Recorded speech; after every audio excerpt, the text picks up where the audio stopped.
Hello and a very warm welcome indeed to the ICANIWILL Invitational live and direct inside the Scandinavia Expo here, right up close and personal to the main airport here in Stockholm, Arlanda.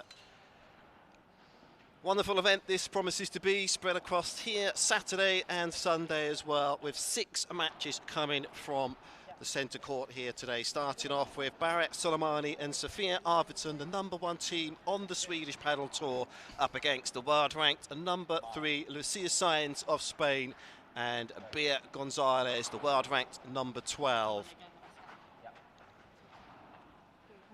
Plethora of talent indeed here from Spain, Argentina, looking to showcase their skills up against some of the Swedish talent on the tour as well. And this event just gives us a small taste of what's in store for the remainder of the World Paddle Tour 2021 and also the Swedish Paddle Tour as well. So we start off with our first of 6 matches with Soleymani and Arvidsson versus Gonzalez and Sainz. I'm Errol Creary inside the commentary booth, and alongside me I'm absolutely delighted to welcome Mari Andrini, the head coach at the Hello Paddle Academy, and he'll be joining me for all 6 matches today, as well as our 2 final matches tomorrow as well. On paper, Mari, Soleymani and Arvidsson up against 2 highly ranked players on the tour here. On paper, it's a mismatch, but as we know, matches are not won on paper, they are won on the court. Your expectations for our first match of the day? Well, welcome everybody, and thank you very much for the presentation. That sounds absolutely fantastic. Thank you very much. Well, we are here in the first match against, these 2 pairs, which are, very high level here in Sweden, but actually, unfortunately, they are meeting perhaps one of the best pairs in the world. They are just, I think this the second competition they will play together, but actually none of them are the World Paddle Tour secret yet. Bea Gonzalez and Lucia Sainz. Don't forget that Lucia Sainz finished #1 in the world last, as a pair with Chingotto. They finished #1. They won 6 tournaments last year, finishing, so they got the best players in the world actually. And Bea Gonzalez is a young gun, she's the one who is at the moment she's just starting to raise up her career. And so for the Swedish pair, I think it's going to be tough, but there is one thing which is very good for them.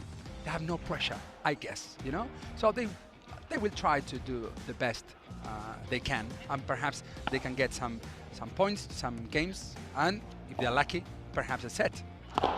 Well, they're certainly in good form and in good shape coming into this encounter. Yes, they may be underdogs here for our first of 6 matches, but back-to-back tournament victories in Örebro and Nybro for both the Swedish pair, winning a total of 120,000 Swedish crowns en route to those 2 victories. So, yes, they're not going to apply their trade on the World Paddle Tour, on the Swedish Paddle Tour. So it'll be interesting to see just how they go out there today. There we have the umpire as well. Yeah, we got everything. The setup and the organization from Paddle Alto has been absolutely amazing. Actually, I came from Barcelona. Everything has been, the setup has been amazing, and they showed us since yesterday everything, how the cameras is going to work, how all the slow motion, how the pro players will be leading all these events. And so I'm glad to be part of this. And with you, even better.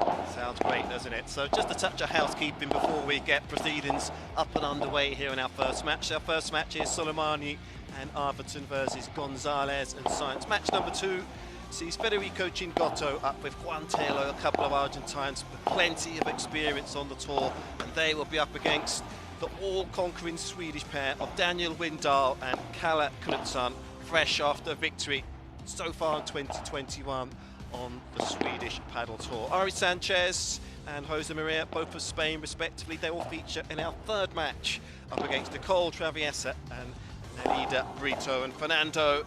Belasteguín, the man, the myth, the legend, the #1 player, all things male and paddle. He'll feature in our 4th match, perhaps a case of saving the very best until last on that one. He'll be with his usual wingman, Sanyo Gutierrez, up against Simon Vasquez and Martin Pineiro of Spain. That's our fourth match, and of course we'll have the third place ladies match once that is concluded, and we'll round off proceedings when we bring the curtain down on what we expect to be an excellent day of paddle with our third place men's match as well. So that's our order of play. So sit back and enjoy what should be an excellent day of paddle. Plenty to get through here today. And we start off here with Soleymani and Arvidsson again against Gonzalez and Sainz. So the scene is set, and what a wonderful scene it is here inside the Scandinavian Expo. Couldn't be better. Everything has been set up perfectly for the players to showcase their skills today, Mari. Yes, 100%. Where we can see now on the cameras there how the players are getting ready, and they're just perhaps talking about how they're feeling and the last few topics about the match. And I guess these two players that you can see now on camera will do a very good match. As I'm telling you, perhaps Bea and Lucia size will be a little bit more comfortable, because in this kind of a sport where tactically and technically, but the tactical point of view is very important. I think Lucia and Bea will not go for so much unforced errors because they don't need to. You know what I mean? They don't have to push themselves to win points, rather than the Swedish pair that they will have to try to go for winners. So that's why perhaps we're going to see some more unforced errors from the Swedish pair, just because they have to try to do something more than what they usually do.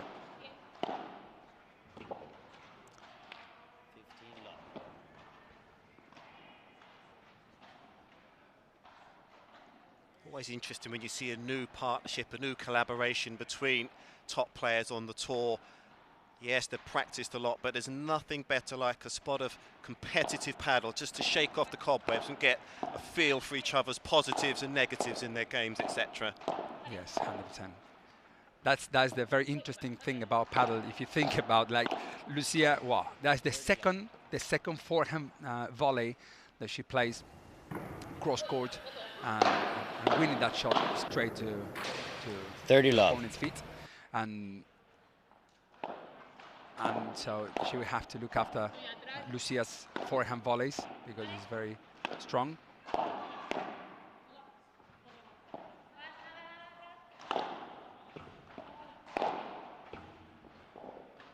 Nice again.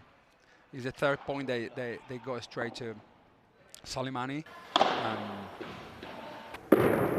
Perhaps he's also used as well to play on the left side sometimes. And they've started out like a house on fire here, have the highly ranked players. Now it's an excellent service game to come through, clean as a whistle. And they really put down a marker here to the two Swedes that they mean business here today. The last shot we saw Bandeja like very slow down the middle, that the ball didn't even reach the backward, just a very low rebound of the backward. That makes the shot to be wonderful. I mean, it's a great shot, because sometimes when you come from tennis, perhaps you are expecting that every shot coming above your head height, you try to go for a winner or harder or whatever. Like this one, that is a good shot selection.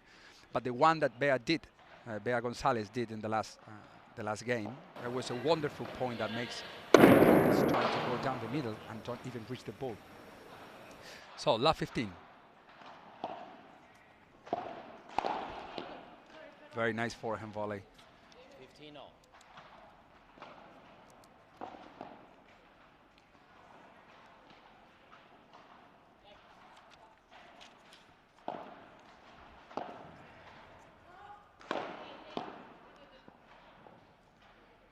Very good. Very clear and very evident. That knee is being tested very heavily here for Soleymani. She's had some issues with that in 2020.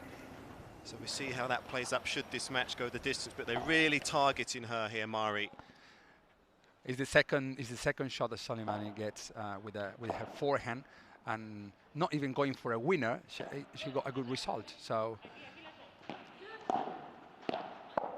yeah, third one that goes straight to her forehand from Lucia size, who is, as I told you before, Lucia, right side player, Spanish right side player, 30-all. didn't go for a winner.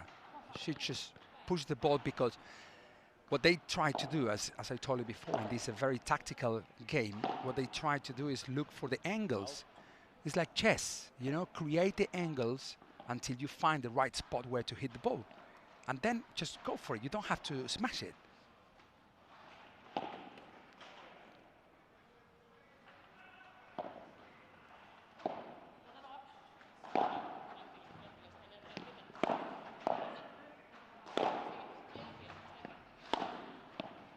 Wow.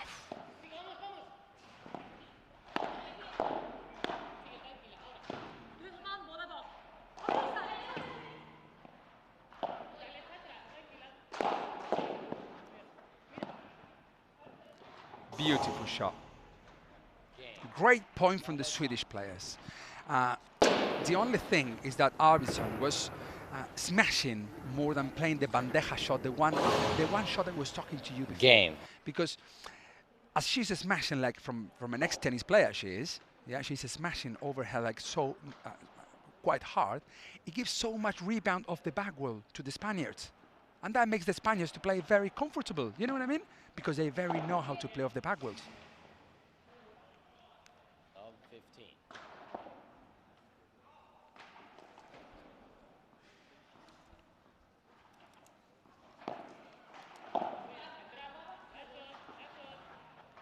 Very good lob, again from Arvidsson going straight down the middle.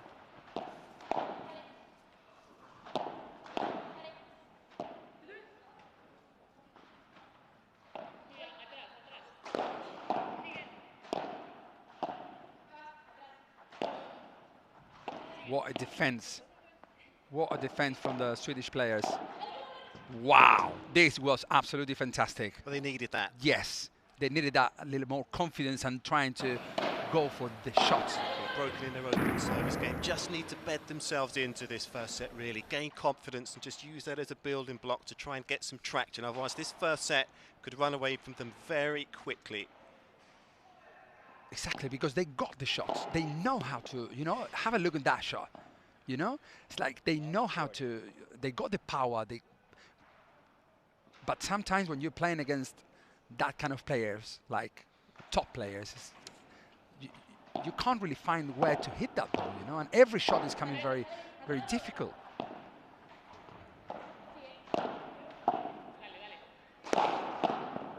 Oh my goodness. I love that block. Wow. Oh, that is majestic, isn't it? Just how did she find that sharp angle from that part of the court? The angle has been created by the contact point of what Lucia did. It's like Soleymani was hitting that shot a little bit hard, as I told you before. So the ball rebound quite a lot. And after, you know, so Lucia Sainz has so many different options. She can go for a lob, she can go for a winner, she can go cross court. So that is the tricky thing about the sport of paddle. That if you really know how to play off the back walls, when you play against players who hit the ball very hard, it becomes easier to you to compete against those players. So finally they get themselves on the board here, they get themselves a break and they're back in it, and you have to give them immense credit in that rally. They were on the back foot, they had to defend well, something that Arvidsson did brilliantly, and that'll do them the world of good getting that break here early doors in this first set, Mari. Yes, fantastic. Have a look at Lucia and Bear talking about perhaps what just happened in the last game and why they got a break, and so they might be talking about perhaps, I don't know, what I see from the tactical point of view is that they are playing so much lobs to Lucia's backhand, let's say, which makes a lot of sense. So Bea loses her net position and her defensive position as well, making her run quite a lot, perhaps to be more uncomfortable for the next coming shot. Hats off and a lot of credit to everybody involved here in this event here for this weekend. I can, I will. To entice players such as Fernando, Belasteguín and Sanyo Gutierrez to come here. Really is wonderful to see them here. We will see them later on, of course, but after what looked like one-way traffic here, the first couple of games in the set, good solid break here by the Swedes. That's a proper shot. Slow down the middle, making your opponents to move. Unlucky. Hey, but did you see the Spaniards? They are like shaking hands now. They're still like, hey, this is serious, yeah? We have to go for it. We cannot be 50% playing in this match. Just looking to mix up that serve this time. Soleymani going down the tee. Interesting the court position here to take this serve once again from Sainz. I was in? I think it was out. Yeah, hit the fence. Sometimes, you know, it's very hard to realize from the player who's serving, even though she's like Soleymani at the moment, she's serving. 15 all. She's a right side player. When you serve cross court and then, you know, that ball hits the fence, sometimes you don't even hear the fence, but the player who hit the ball really knows. So it's a very it's a very fair play from Bea, telling to the opponent that the ball hits the fence. It's always good to see the more experienced player of the partnership just pass on that experience and knowledge, lead the collaboration, so to speak. Just some words of encouragement there, and that's good to see. 100%. And you know, it's important that in the sport of paddle, you have to know who is who, which is your role into the game, you know, which is your role into the pair. I mean, one has to be the leader. And it is what it is, you know. One has to be the leader in the tactical point of view. The other one has to be the leader in the emotional point of view. And so that's how you construct a pair to be a professional, step by step, but that's how it works. Even though there are two players who play very good individually, perhaps as a pair, don't work.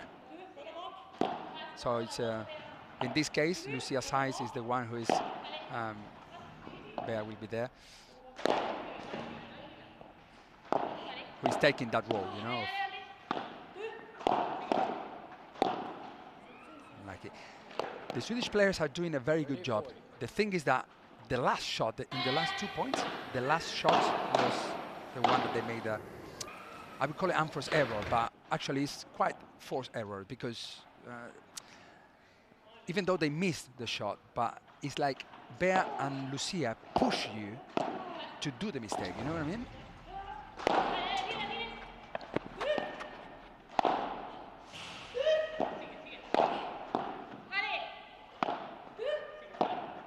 Fake smash from Lucia Sainz. Wow. You see? It's the third time that happens exactly the same thing. Unfortunately for Arvidsson, because she's done a great job. A great defending time, playing from the back of the court, defending all the Lucia's and Bea's shots. But then when she had to go for the winner or try to get the ball in the angle that she has created to win the point is when she missed the shot to the net. The third time in the same game. Well, unfortunately for the Swedish pair, they got themselves the break, but a break of servers, we know, is only as good as the confirmation directly after, and they're broken again. That gives you some confidence, you know, when you break the game. Even though it's not as in tennis, because the serve in paddle is not as important as it is in tennis, but that is a great shot. Well, she had a wonderful feel as a tennis player, did Sofia Arvidsson. Highest rank of, world rank 29 as a tennis player, a couple of titles. 29 ATP. Well. 29. Very good. Do you know that Marta Marrero is she's the #1 in the world, the top paddle player. She also used to be an ATP player. There are many tennis players, ex-tennis players, who are nowadays are getting into paddle, and most of them are becoming very professional. So having Sofia Arvidsson competing in this sport for the sport is great, you know, and a sport which is just starting to grow all around the world.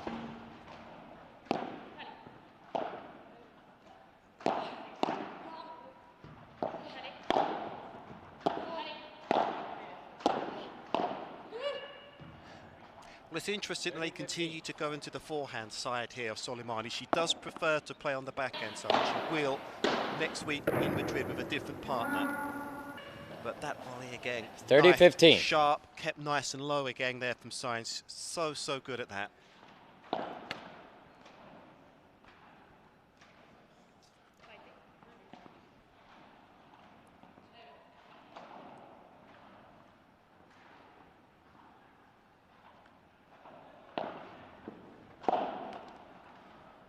Served. That would be an unforced error. Very quickly to the net there, didn't she?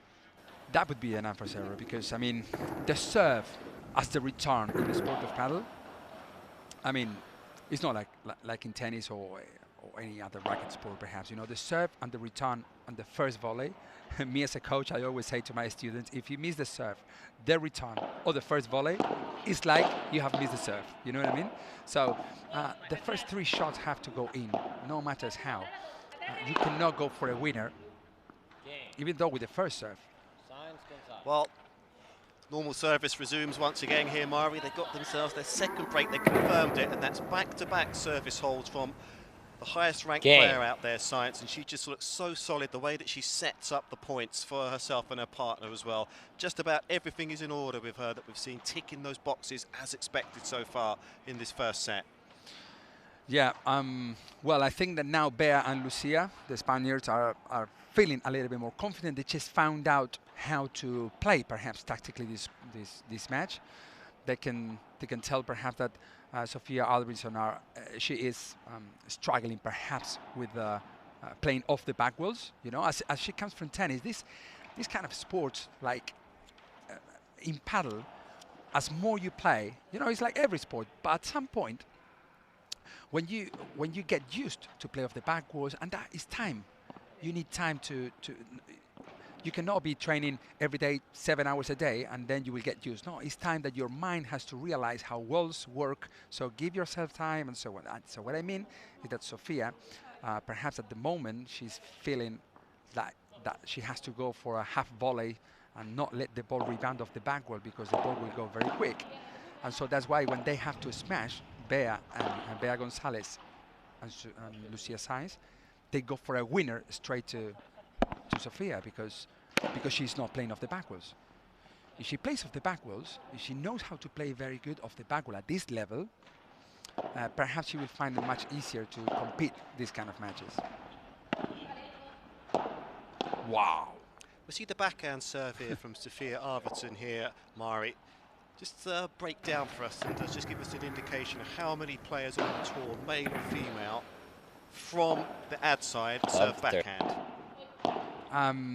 Well, there is a big topic about serving with the backhand. If you are like Sofia, if you are a left side player and you are a right-handed player, of course, who plays on the left side, if you serve with it, but if you have a look, she serves like a flat, or even with a little bit of. In that one, she served with with backspin, which makes a lot of more sense. But there are not many. I would say that there are. Wow, have a look on that shot. Very good shot selections. There might be 3-4 players from the left side who serve, and from the right side who serve with backhand. But it is a reason for that if you use it professionally. Like, I mean, if you serve with the backhand, the motion, if you're a right-handed player, the motion of the shot brings you forward straight to the net position. Do you know what I mean? Great volley from Soleymani, straight down to Bea's feet.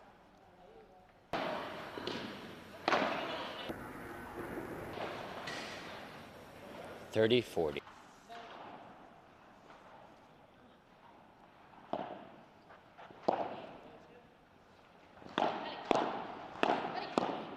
Well played. Nice to volley, nice slow trajectory over the net. Golden point.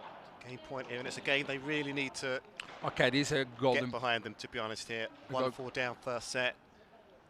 It's a golden point, yeah. It's deuce. And now game.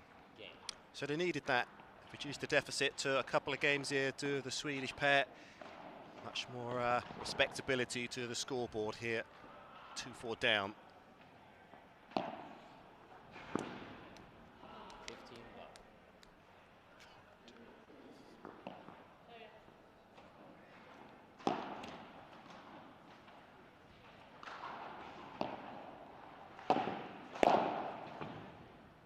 Well left.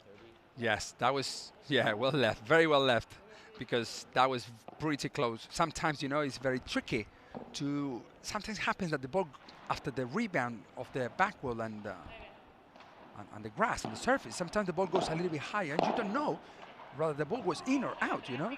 So it's sometimes still discussions about that, about which shot is in, which shot is out. But usually, after the rebound of the backward on the serve, if the ball tends to go higher than 45 degrees, let's say, angle, that we will call it in. And if it goes lower, like the last one, we'll call it out.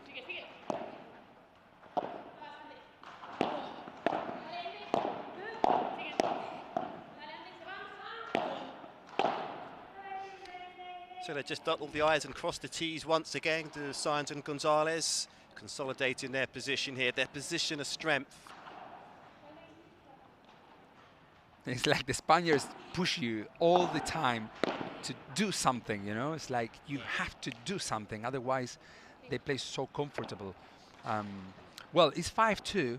I think it is as it has to be at the moment. Yeah, the match, it seems to be 5-2. You know, it's not 5-0, it's not 5-4. Things are going completely according to the script as to what you expected this match to play out as well here, Mari. So nothing to be ashamed of with regard to the Swedish pair, up against a couple of pairings who are highly ranked. So we've seen them on the defensive for pretty much most of the first 7 games in this opening set. First set not over yet. We've seen things that can change quickly. What flick needs to be switched here for them just to get some traction in this match? More aggression, more approaches to the net? Well, I think that what Sofia, for example, was trying to do, and she made 3 unforced errors, let's say, with a forehand volley, is just to relax a little bit more playing at the back. I'm thinking that if you're defending, you're defending. You cannot try to score when you're defending. So go from 0 to hero. So go from the defensive point of view to a neutralizing the point, just going for a nice lob, and then go for a winner. Because at the net they are very offensive, but they have to wait until the right moment to take the right shot selection and decision making. You know. Did you see what I mean? That shot, Soleymani tried to block that shot instead of running forward. Perhaps 50. She runs forward, and here in Sweden that the weather is not that hot and the balls, you know, are not that quick. He could have reached that shot for sure. There is where she has to build a point. Not for the first time here. Today we see the point finished off beautifully there from Sainz. Sainz looks like, you know, very serious. It's like she's had a game face on right from the opening shot here in this match. She means business. She says, I don't like that they got 2 games, you know. She doesn't want to give not even a point. Well, she has a wealth of experience, Mari, 36 years of age, 262 matches. My God. Where did you take that information from? That's fantastic.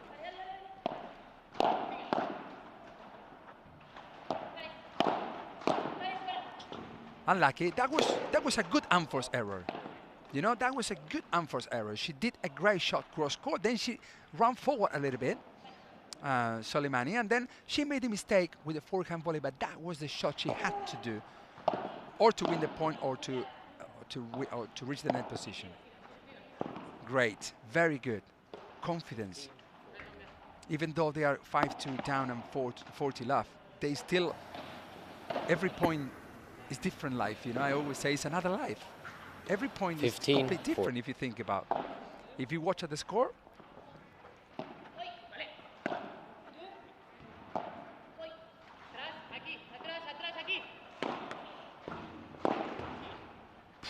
well, what a way here to wrap up business here in this opening set. Another beautiful overhead smash there from Gonzalez. 3 breaks of serve, job done. They take that opening set in some style with panache, actually. 6 games to 2, Mari. And really, fresh after getting themselves their second break, they didn't look back after that, did they? Not really, not really. I think it was very good. And what I meant before is that perhaps if Bea Gonzalez, that shot of the backward, that winner, as she finished the first set, that would be what the Swedish have to expect. Like, okay, we're not going to lose the match. They will beat us. They will win the match. You know, the Spaniards have to win the match. And so push the Spaniards wants to to go for more winners rather than you going for a winner, trying to do things that you are not used to, like going for winners with forehands and sometimes. So that's the first set done and dusted on the board here. First of 6 matches here today inside the Scandinavia Expo. And as I mentioned in the introduction, just how quickly the level of paddle has grown here in Sweden. Just to highlight that growth and popularity here in Scandinavia, we'll have the Swedish WPT event in Malmö next year, and 6,000 tickets already have been sold for that, despite the fact it's over 1 year away. That's incredible, and I should imagine by then the sport will be even more popular than it already is in 2021. 15 love. So it's a chance to wipe the slate clean here, Mari. Put behind them the trials and tribulations of that first set. They've got their work cut out though, haven't they? Yes. I think that for Sofia and Soleymani, they are now, that's the shot I told you, you know, they have to perhaps let the ball rebound off the backward and run forward just to show to the Spaniards that they can also do that. But because if they will be playing from the back of the court, not allowing the ball to rebound off the backward, it will be much harder to show to the Spaniard, hey, don't hit the ball hard because I can also do this. She's been so watertight, so stingy, so tight with regards to giving points on serve in this match, Sainz. Shot selection, decision making, we can just see the difference really between the pair, that wealth of experience that she has under her belt, mixing it up nicely with the serve down the tee again to set the point up. What I want to say is that I would like to congratulate all the Swedish players and because what they've achieved in the last few years. I came to Sweden like 6 years ago, and I started to coach some coaches and players here over the country, and what I can see at the moment, what paddle is exploding here is like absolutely amazing what's happening with the sport of paddle in Sweden. And you could tell because we got so many players with a very high potential, very young players as well competing, and I think that's the future of the sport, and I'm glad to see what the sport is doing here in this country.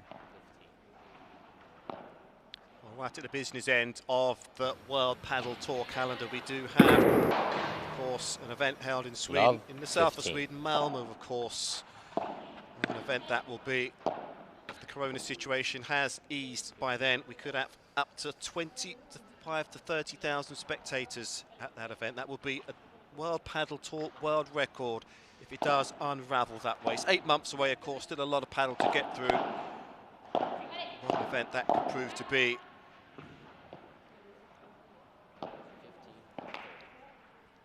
They've done it already in Boston, like 2 years ago, something like that, 2-3 years ago. They've done it twice, I guess, and actually it was a very good event. So, and I think now if they do in Malmö, where paddle in Malmö, Helsingborg, all that area is absolutely massive. So I think it's going to be very good. So you see what I mean about Lucia was running forward after Soleymani's smash. And that's what I want from the Swedish players, just to, if they do a lob and the lob is quite short, one of them at least has to go forward and trying to reach that shot.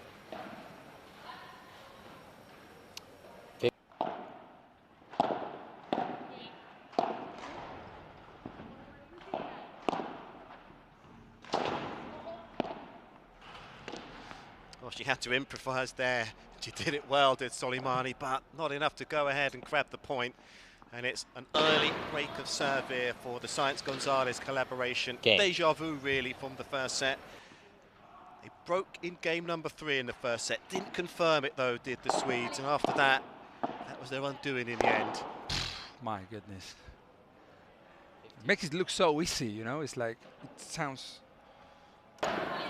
great from here, but if you are inside the court and you have to do that shot, it's like, it's not that easy to read what's going to happen, but pros can do it easily.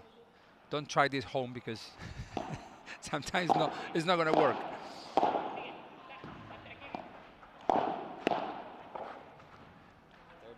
If you just joined our coverage here this evening inside the Scandinavian Expo here in Stockholm, glad to have your company. First of our 6 matches, of course, and good to have you follow the action here on Padel Alto. Padel Alto is the new international destination, of course, for paddle news in Sweden. They'll be launching very, very soon, and they'll have multiple job openings should you wish to apply as well. Get yourself on that website, check out padelalto.com. Hello, Lucia, how are you doing? The ball just came here. Oh, she looks as fresh as a daisy, doesn't she? She's not even out of breath. Easy as ABC for her so far in this match. She was, you see that the players, she's very serious on court because that's what professionals do, you know. It's like they are very serious on court because they're very focused, but once they, I mean, she came to pick up a ball and she was laughing and smiling at us. And well, good to see them have a conversation there. The two Swedes, a shrug of the shoulders there, actually, from Soleymani. Just what can they do here, Mara? It's just one-way traffic. It goes quite quick. Yeah, as I told you before, I mean, I think there are not many good lobs from the Swedish pair, and that makes Lucia, Sainz and Gonzalez to play more comfortably. And I think the shot selection from the Swedish, in terms of, I'm talking about the lobs, yeah?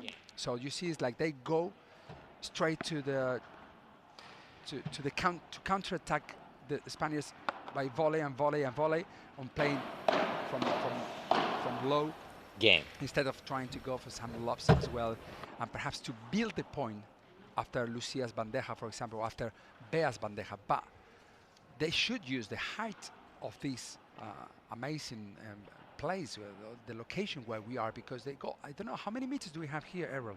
Well, it's pretty high. 13 meters, 14 meters height. So lobs can be played much easier if you take the, you know, the advantage of having this height. And so, and I think that the Swedish are not using that. They're just playing down, down, low, low, volley, volley. Well, everything seems to be too straight. Yes. And that is the issue, for another issue for them as well, that they just can't seem to eradicate. So, I mean, at the moment, it seems to me that it's crystal clear scoreboard pressure and opponent pressure, a set and a break of serve down in this match. And you have to feel that really this is a highly significant service game here for Soleymani. She's yet to hold so far in this match, Mari. Yeah, you see that the confidence that from Lucia Sainz as well as from Bea, yeah. But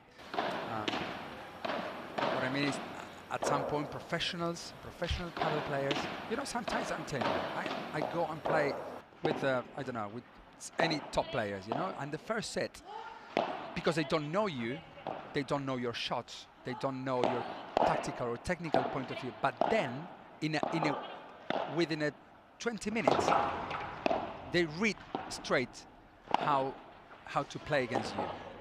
They can really understand which are your weaknesses, you know, or your strength, and then they will just smash you because, you know, they say, okay, your bandeja is good, I don't do any more lobs. Your forehand volley is good, I don't play any more shot to your forehand volley.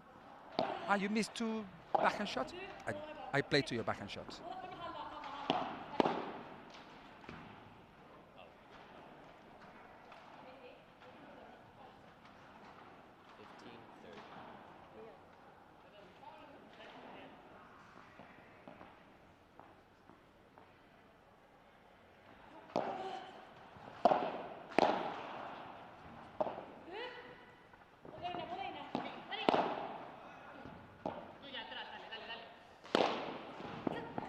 Absolutely safe as houses on the overhead. The smash today is Sainz. A lot of expected of her, of course. 19 years of age, so-called super talent on the women's side on the World Padel Tour. On Malaga, 130 matches already to her name so far.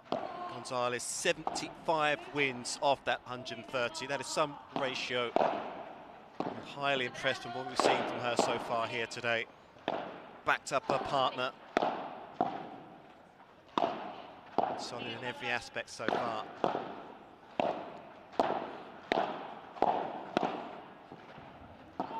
Oh my goodness, did you see that shot? Oh yes, she deserves to get this point. Wow, that well, on the backspin. two break points there, they fought tooth and nail to stay alive, but again, it's a bridge too far for them. Another break of serve here for the all-conquering Lucia Sainz and a new, a fresh partner, Gonzalez. They're doing their best. The Swedish are doing a very, very good job. Unfortunately, there are some differences in terms of, you know, the shot selections, the lobs, which in the sport of paddle, I would say that lobs and bandejas perhaps are the most tactical shots that we have to bear in mind, because if you learn how to play low shots, very hard volleys, hard smashes, at some point you are playing tennis in a paddle court, and when you pump into with people like Bea, Gonzalez and Lucia Sainz, top players, then it's like you don't know what to do. You don't know what to do. So take the lob as a very good resource to build the tactical part of your game. This event here, the ICANIWILL Invitational, is the perfect warm-up for the Madrid Open here for Gonzalez and Sainz. And whoever they get in the draw there, they look in excellent shape to cause some damage limitation next week for sure. So another clean service hold and another nail in the coffin here for the Swedish pair. Sainz again, not giving away any points on serve. She means business, and she has been the silent assassin out there today, hasn't she just? Yes, and look at her. It's like, have a look on both of them, yeah? But Lucia is, as I told you before, you know, she's very focused. She didn't like losing 2 games in the first set against the Swedish pair, and now she's going 100%. Don't forget that the Swedish pair, if they lose this match, they will play for the 3rd position against the loser between the next women's match. Well, the next women's match is sandwiched in between the men's match, in fact. And of course, they'll have plenty of time to get some rest here, will the Swedish pair. Yeah. But it's looking like it is going to be inevitable, really. A set and a love 5 down here in this match. The next women's match will be from... Well, the next women's match is match 3, Marvin. We'll have Chingotto and Tello, Windahl and Knutsson will be our next match, and of course, so they could be up against Traviesa or Brito, Sanchez or Josemaria. So, serving out to stay in this match. We're going to see a little different in power between the girls and the men's, and I always say that, oh goodness, unless Gonzalez is smashed. Well, they want to go out on their shield here, Arvidsson and Soleymani. Try and at least get 1 game on the board here in this second set, if they can.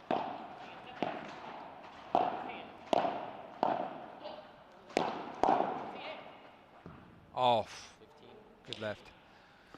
Well left there from Bea Gonzalez. They are 15-0 in the second set.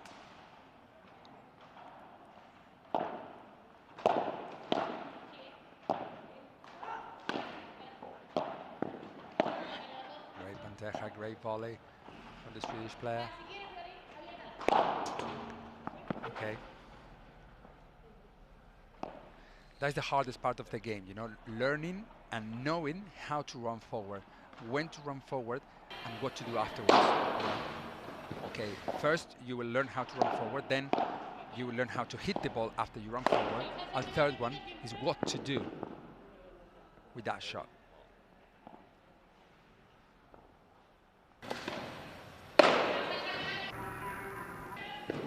Love the slow motion cameras 30. we've got here with this great setup from organization from Paddle Alto.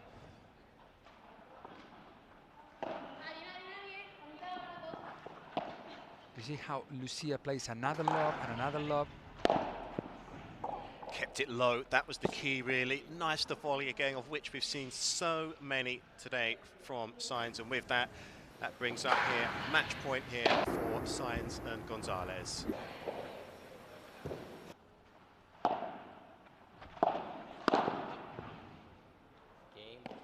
Handshakes all round, job done, and a very nicely well done in indeed here from Sainz and Gonzalez. Fresh after taking that first set, it was one-way traffic in the second, and really they showed us exactly why they are going to be one of the favourites perhaps to go ahead and win the Madrid Open next week. Smooth sailing all the way, really it was.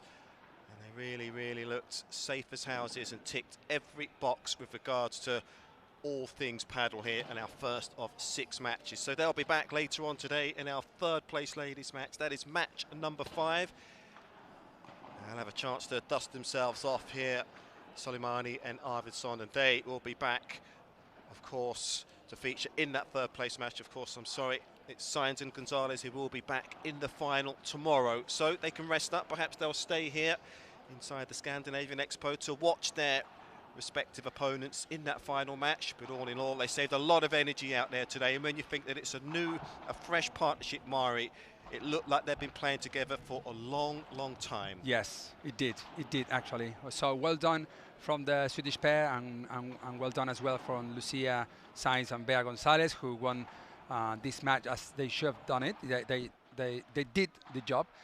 And well, I think that for the Swedish, if I were them, I will really look at the game on TV later and have a look which were the mistakes or the things that they could have taken advantage from. And so, well done for the 4 players. Congratulations. So that's it. Our first of 6 matches are done and dusted. Mari will head down to interview the winning pair of Sainz and Gonzalez. And as I mentioned, they will be absolutely delighted to get this match over the line in no time at all, really. I was highly impressed with everything I saw right from the start up until the end. So a short break here inside the Scandinavian Expo. First match of 6 done and dusted. After the interview, there will be that short break, and we'll be back with our 2nd match after the interview. Federico Chingotto and Juan Tello of Argentina, and they will feature up against the all-Swedish pairing of Windahl and Calle Knutsson.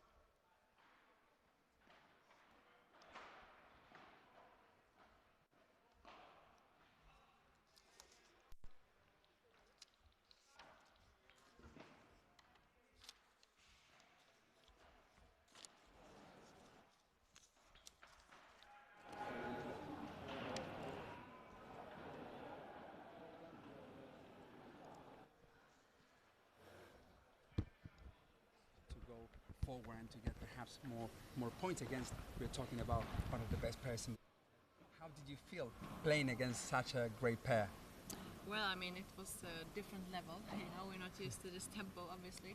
I think both of them played really well. They stress us a lot.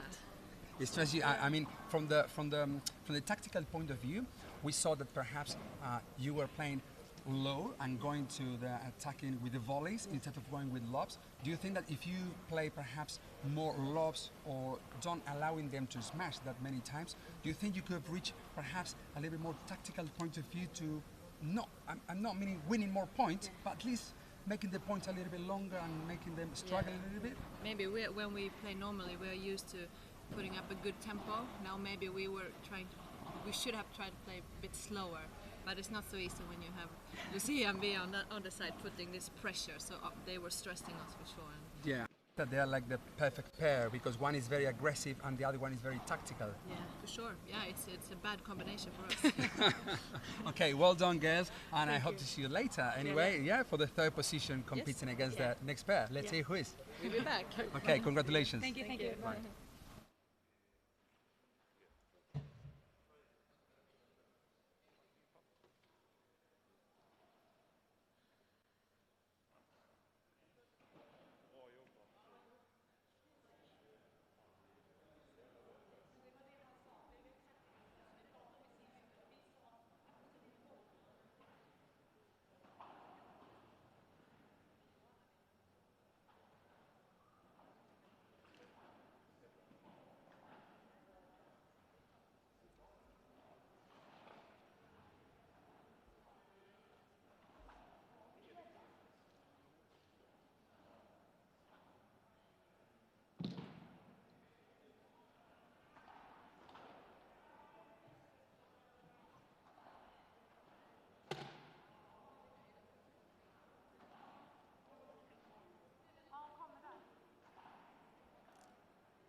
and now we are with the stars of this event. Yeah, Lucia, Sainz, and Gonzalez.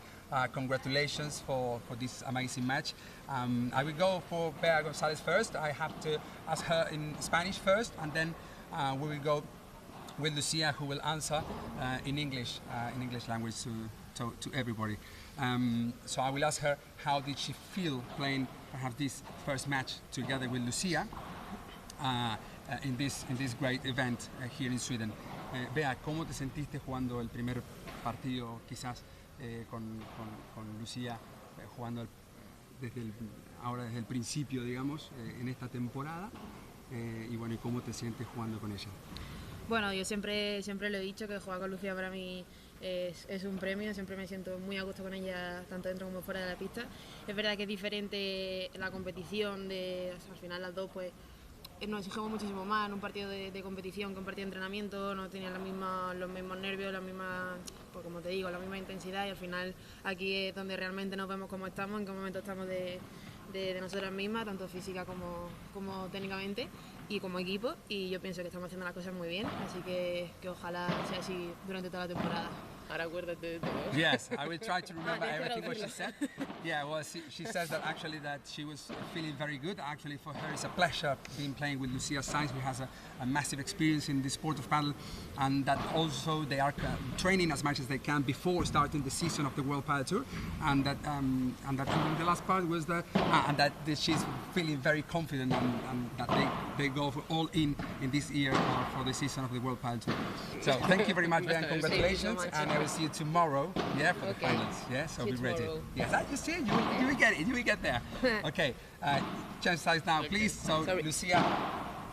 So I think that playing against the Swedish players, I saw that they were like playing from down, going to attack both of you from their side, going to strike with the volleys and perhaps not using so many lobs. That made you feel like more comfortable, because I saw you like reading all the game situation, what was happening and how to close the angle and win points without risking much more from your side. Well, I think that one of the things that they have to improve is the calm, to be a little more relaxed and to take the lobs. But I think that they are doing a really good job, and hopefully, like soon, we will see some Swedish players on the top of the World Paddle Tour.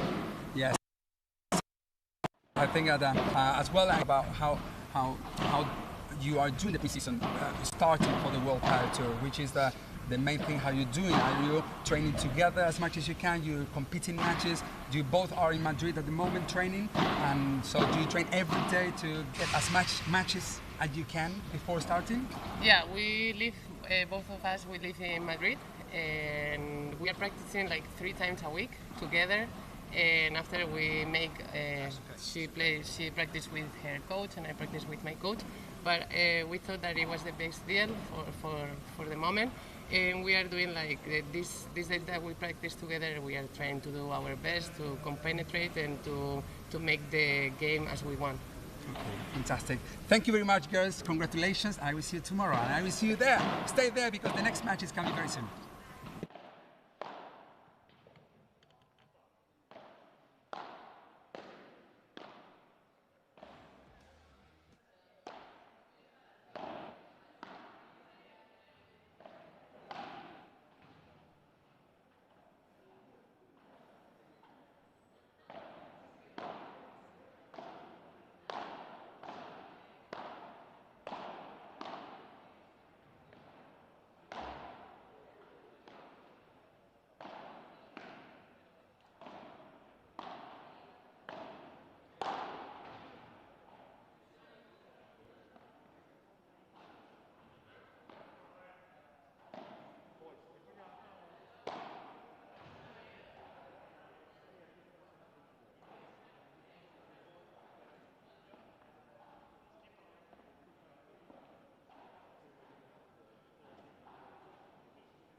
me the pronunciation because I'm not. Not window.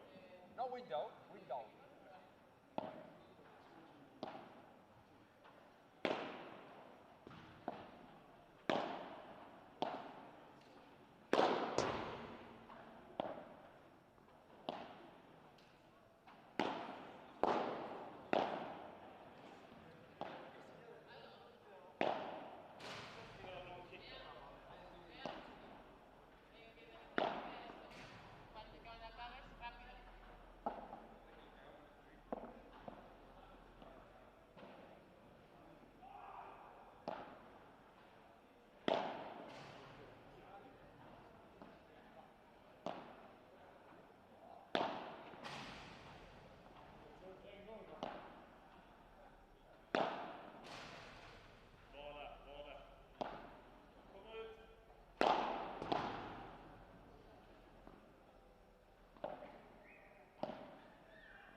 Shit,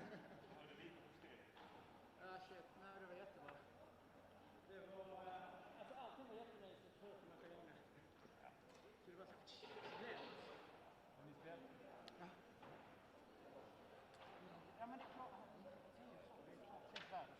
Så torkade du upp. 2 timmar och sen var det vissa banor var... Tjena! Vissa banor torkade upp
Everyone, welcome back to our second of 6 matches here today from the ICANIWILL Invitational inside the Scandinavian Expo here, very close to Arlanda Airport, the main airport of Sweden.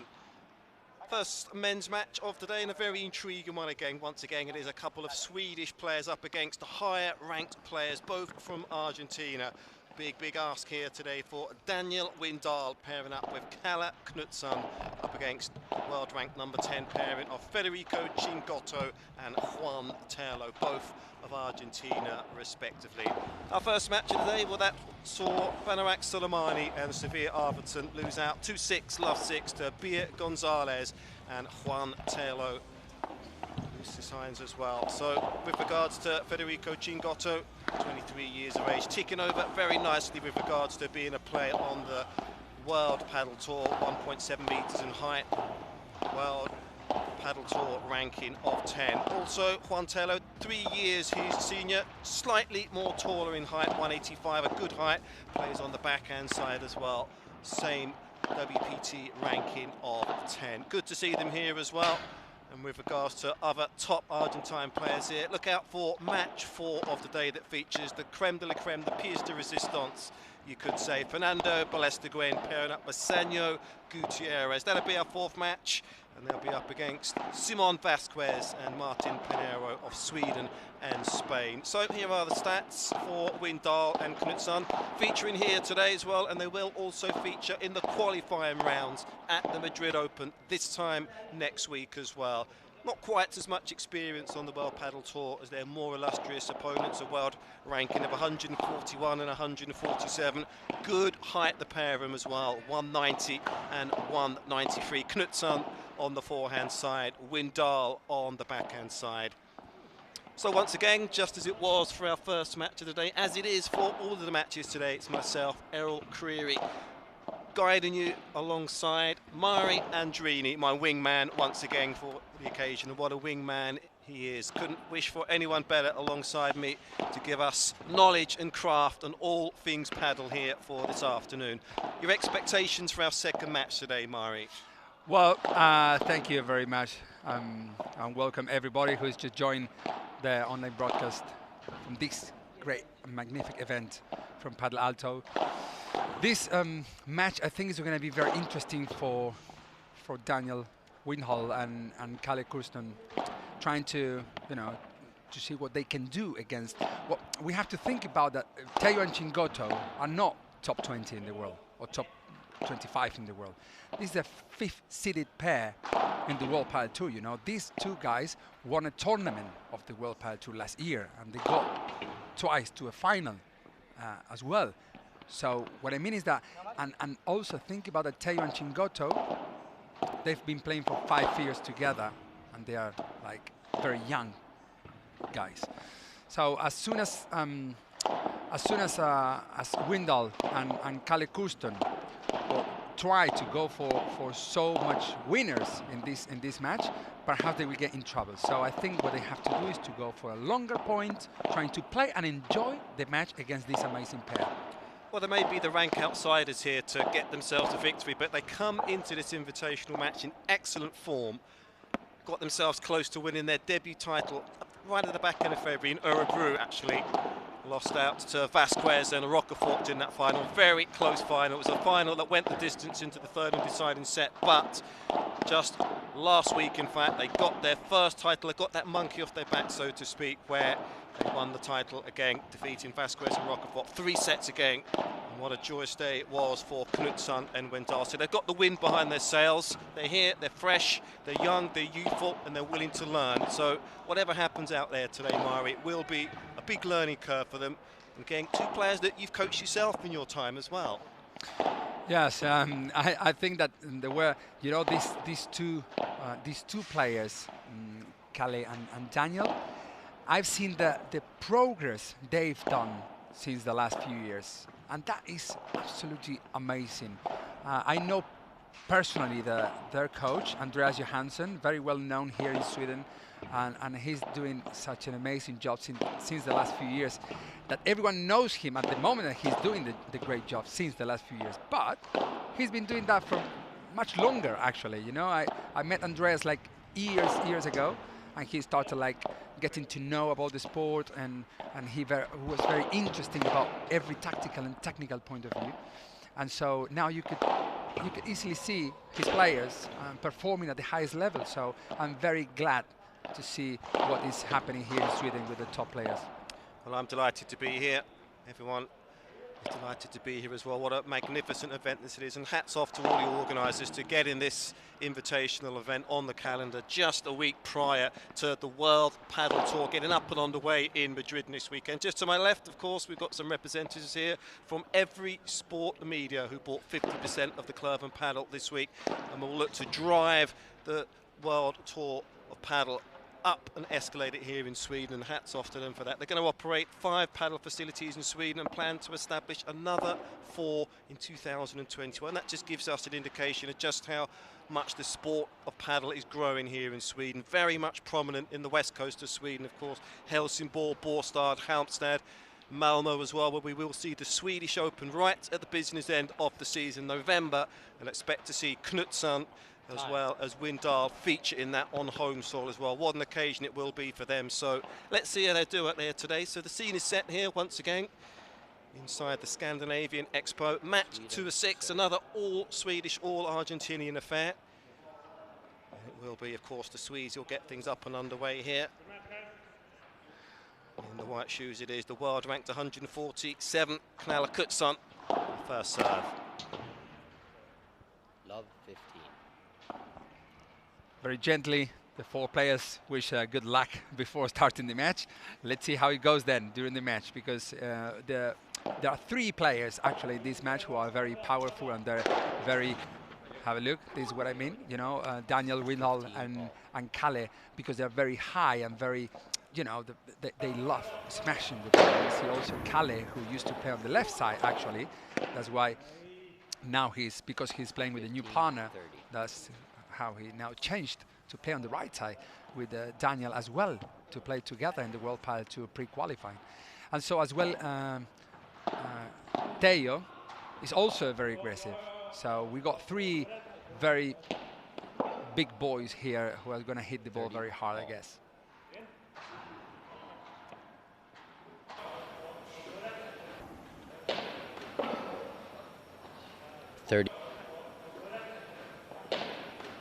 Well, it seems that 30 they hit all. The ball hit the net and and hit Chingotto there, just there, and now he was struggling a little bit. But it seems like he's okay though.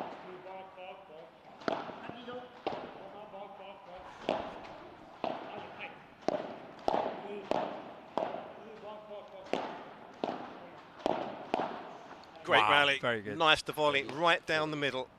Right place to go. Did you see, Errol, that, I mean, Chingotto was there at the net ready to volley any shot that when Windahl made a mistake, he will be there as quick as nothing else. So, wow, my goodness, just perfect shot, very, very close to the fence. Well, how he conjured up a majestic angle there from nowhere. Knutsson bodes well. I'm very close to service this game, angle. golden point. Yes, I'm very close to this angle, and I saw that the ball was in. They were just hesitating. They didn't know if the ball was in or out, but from Windahl was celebrating, and I think it was right because I saw also the ball was in. Sometimes it's very hard, as I told you in the match before. There are some shots that you don't really know, you know.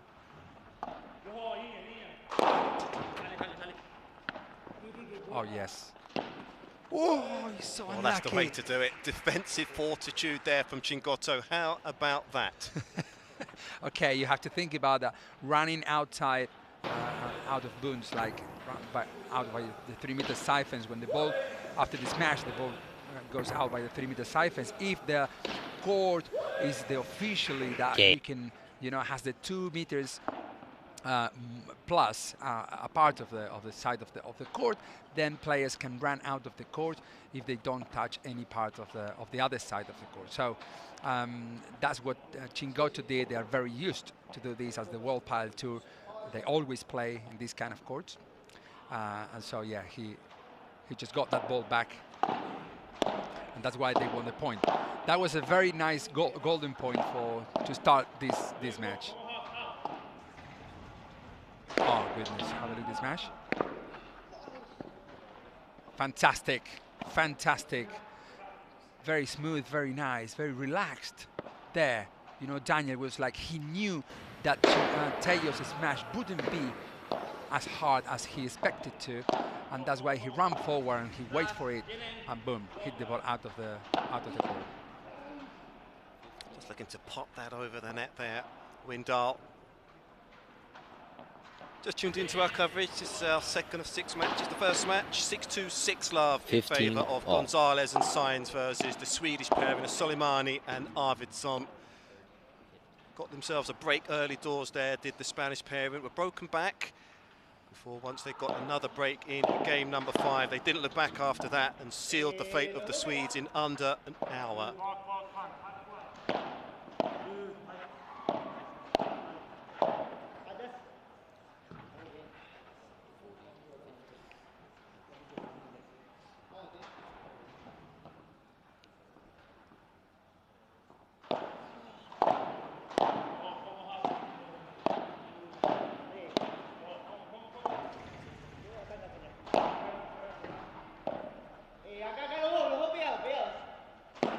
You hear, Errol, that the communication between the two players, that we didn't find that in the women's Swedish pair before, that because that lack of communication can make the players get less information than what they really need. And so do you see Tello and Chingotto, the Spanish pair, the Argentinian pair, sorry, how they communicate before every single shot they do. So the early breaker serve confirmed here from Chingotto and Tello. It was tight. It was pushed all the way there by the Swedes, but those tight measures so far that is just tipping the way here of the highest ranked Argentines.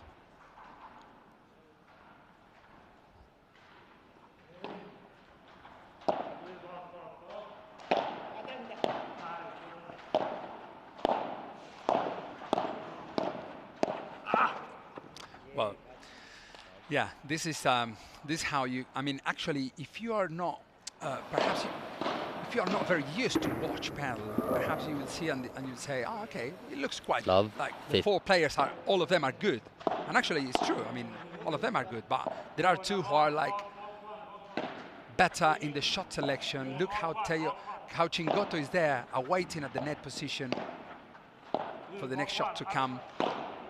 Tello at the back defending, and Windahl trying to do his best. Well done. He has to go for winner to get a point. He cannot win a point from a tactical point of view. He can win a point with a winner, and that's what makes the difference when you play. When you have the match under control, as Tello and Chingotto does at the moment, and when you don't, like the Swedish pair, that they have to run a risk to go for a winner shot. That is absolutely brilliant. Fake smash. I call it fake smash because did you see that, Errol? He tried Took the pace off it nicely, didn't he? Huh? Took the pace off it nicely. Yes, absolutely. It looked like he's going to smash it, and actually he didn't.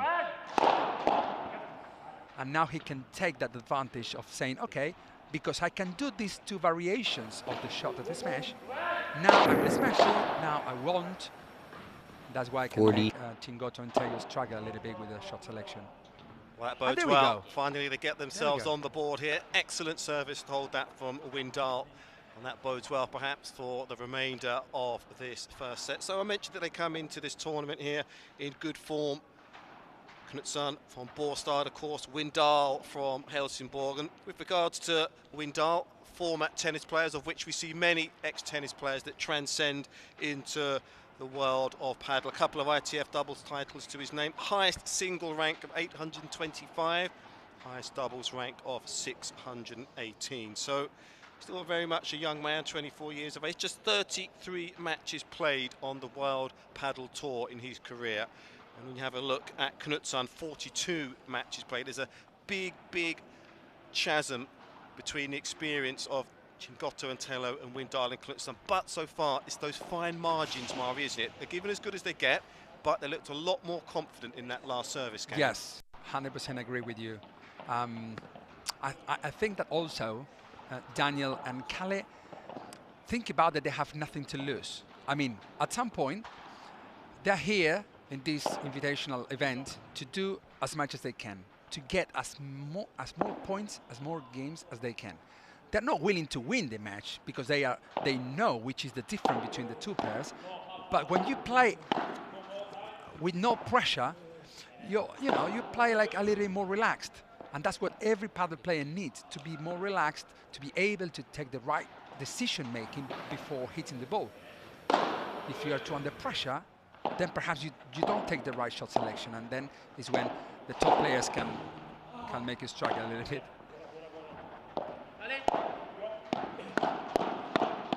Oh my goodness, have a look at that. What a rally. Unlucky.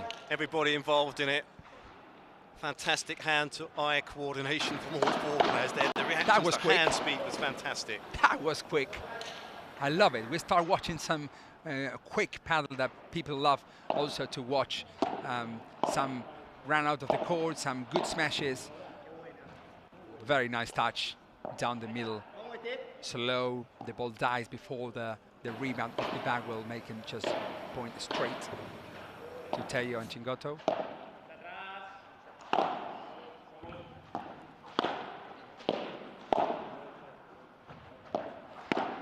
Two-handed backhand from Windahl.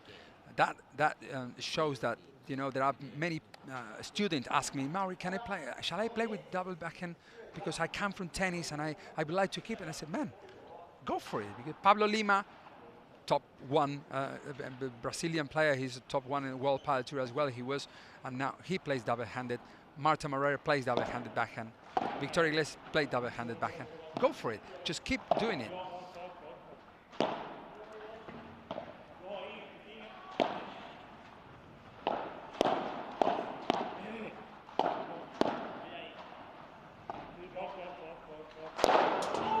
Wow, have a look how Tello read. I mean, he knew that would happen, and he started to run forward because he knew that Chingotto would stay at the back, because Chingotto is defending. So the one who has to take a decision is Tello there, rather to stay at the back with Chingotto or go forward. Now an unforced error from Juan Tello's return.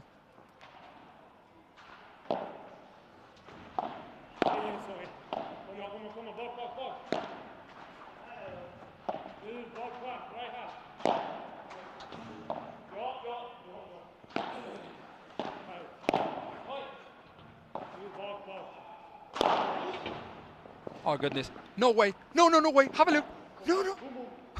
I can't believe this.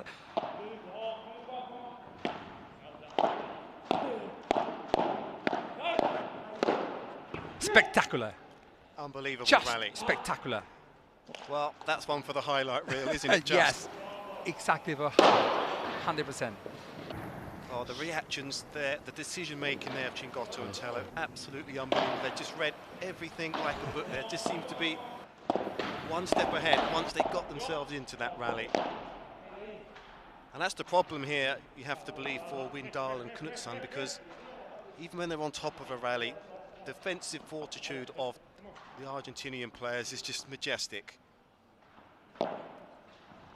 Think about that in the sport of paddle. As more you play with your partner, you better become as a player and as a pair. You know what I mean? Here we get this. Ah, unlucky, Daniel. A good try. So there it is. Another break of serve here, Mari, and almost a deja vu from what we saw in the first match, really, where the Swedes are battling, they're fighting tooth and nail just to get some traction in this first set. But so far, the evidence of what we've seen, just that extra touch of polish, the extra class of the two Argentinians here are really, really there for all of us to see in this first set, really. 4-1 up. Yeah, 4-1 up. This, as I told you before, I mean, in the sport of paddle, as more you play with your partner, better you become as a pair. And that's why sometimes pair is like to take a decision to split up. It's not as easy as it looks like. You know, oh, I don't want to play with you anymore. It's not in that way because, you know, then you have to start, you know, building back again. And you need hours on court with your partner and off court. That is also very important to build up again the pair. So Tello and Chingotto, they know each other. They're friends. That is an extra. there's something extra that this pair has, which is very important as well. That win, that big statement win that they got last year, Tello and Chingotto, when they defeated the team of Belasteguín and Tapia, that's a big win, giving them so much confidence to go into 2021 as well. Yes, for sure, because that match was epic. That match was epic. You know that, well, Bella was playing 100%. All of the Tapia was on fire, and actually Chingotto and Tello were playing like a very tactically perfect that match. I mean, Tello was the one who was smashing all over the court, because in Madrid the ball goes a little bit quicker just because the pressure and because the height in Madrid, the height of the city is like 800 meters sea level, over the sea level, and that makes that the ball goes quicker.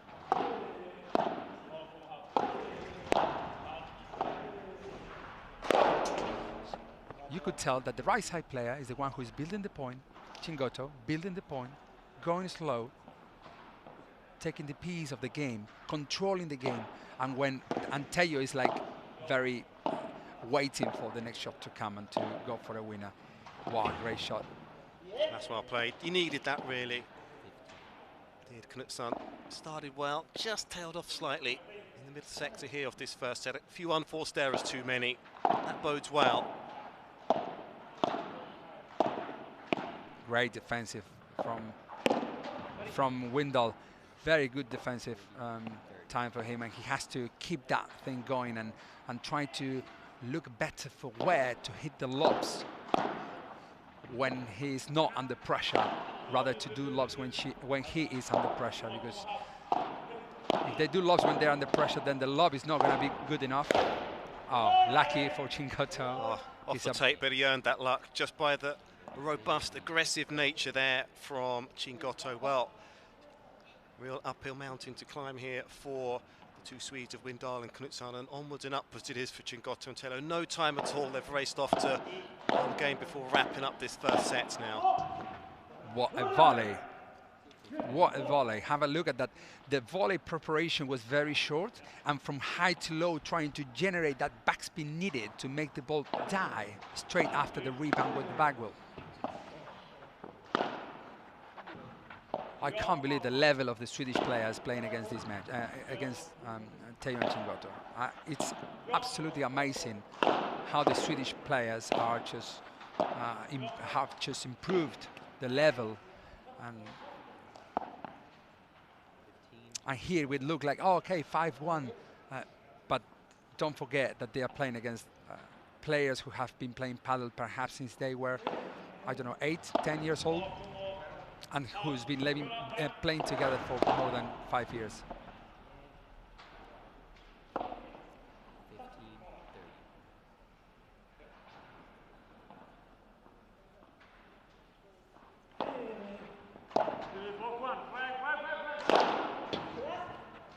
Oh my goodness, such a jump from Tello. That ball was over 3 meters height. Well, he used his height well, didn't he? Big tall player, 198 in height, and utilised it brilliantly there with that smash. Incredible. That was 3.5 meters, I guess, more or less, after he impacted the ball. So 2 set points it is on the second serve as well.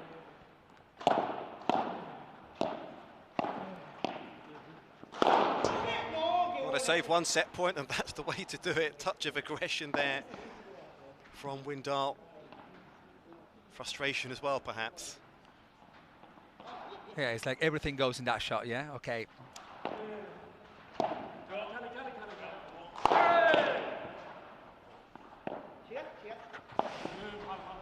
So quick, so quick. Saved 1 set point, unable to save the second.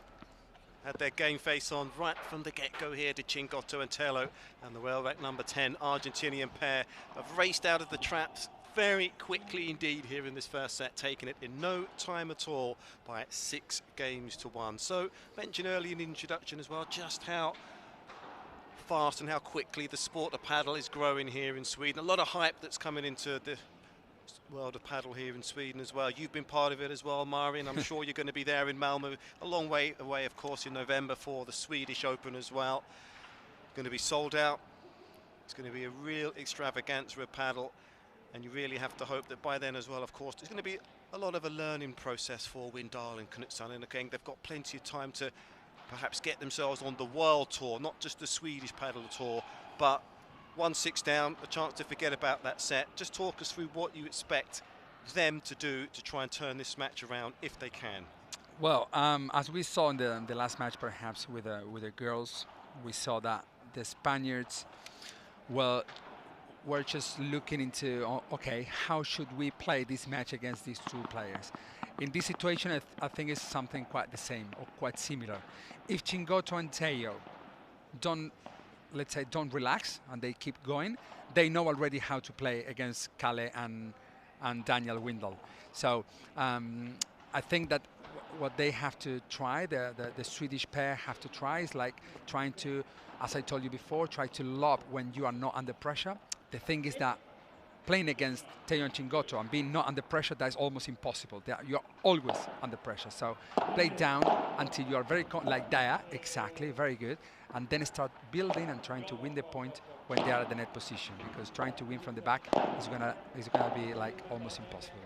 This is what I mean, exactly that. Building the point step by step, right lob at the right moment, but doing that during a long period of time is not easy ever. It's quite hard. There, Calle did a lob when he was under pressure, and they make you struggle. They just build the point from there. Well, they just seem to have everything in their locker, do Chingotto and Tello. They have touch, they have feel, they have finesse. They're aggressive when they need to be, and they defend superbly well. We're giving a lot of credit here to Windahl and Knutsson. They're showing a lot of heart and character out there to try and stay in these rallies. Needing to dig deep into their reservoirs of belief, just trying to get back into this match, and that's the big ask for them, really. Yes, Errol, you know what happens? That you see, that's the lob when you are under pressure, and that's what happens if you do it in that moment. In paddle, it's completely the other way around. I mean, sometimes like you're losing, you try to go for winners. When you're losing, no, just relax. I always say to my students, relax and play a bandeja. And relax and try to do a nice lob. Why don't you take advantage of the height of the roof? Do a very high lob and see if Chingotto and Tello can smash the ball as hard as they usually do. Well, it's an excellent tactic because there's a lot of lights inside the Scandinavian Expo here this weekend. You throw that lob up at a good height, ball could get lost in the lights here, but they just tick another box here and get off to another quick start. They're not even taking on any liquids at all here, Chingotto and Tello, just making their way straight across to the other side of the net to get on with business, and that business is a place into tomorrow's final.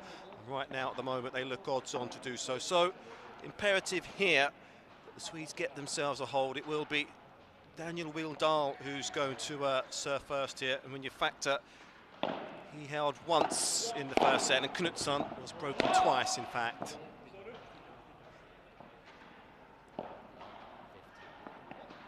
It's amazing that, you know, the height of the Swedish players. I love it because they are very tall. Everyone is very tall, and yeah, that is an advantage, I guess. I mean, for some point of view, it's an advantage. But have a look on Chingotto.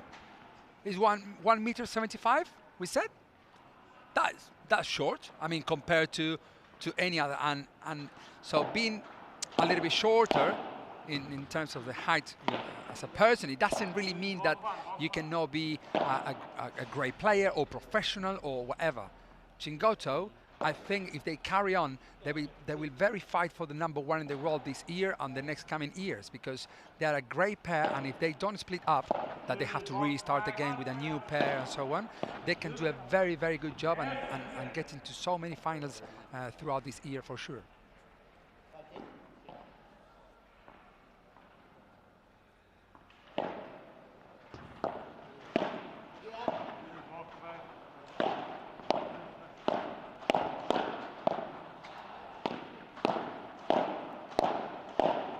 Wow.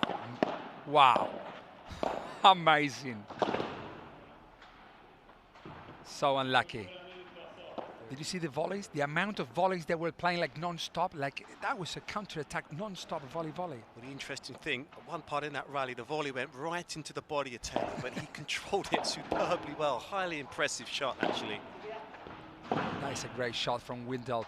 That kind of, it's not a bandeja, it's not a víbora, it's a kind in between of those shots, but slow that the ball dies in between the wall, the side wall, and the surface, so which is in the floor. It's very, very nice shot. That is the shot that makes everyone to struggle a little bit. Oh man, Windahl, absolutely different level. Well, he needed that. Big service hold that from Windahl. Let the emotion come out as well. That's good to see. They're winning in this second set. Needed that just to build confidence. A solid brick in the wall, perhaps, to looking to piece together some good form here in this second set. Good to see them have a conversation as well. You mentioned that as well, Mari, for the ambiance of a partnership.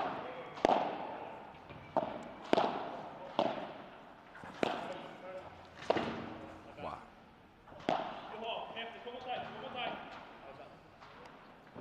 Did you see the lob when they are not under pressure? Okay. Chingotto had to go for a winner to win that point, but didn't mean that you made him go for a winner. No, Chingotto had to take the decision. That's what the Swedish pair have to think about. Well done, they've done great. Calle have done a perfect lob down to Chingotto, and that's how it should be. Now they're building the point a little bit better. Look. Okay, you cannot do anything after that shot, but they are making a struggle. And now they are playing paddle. They are doing the match.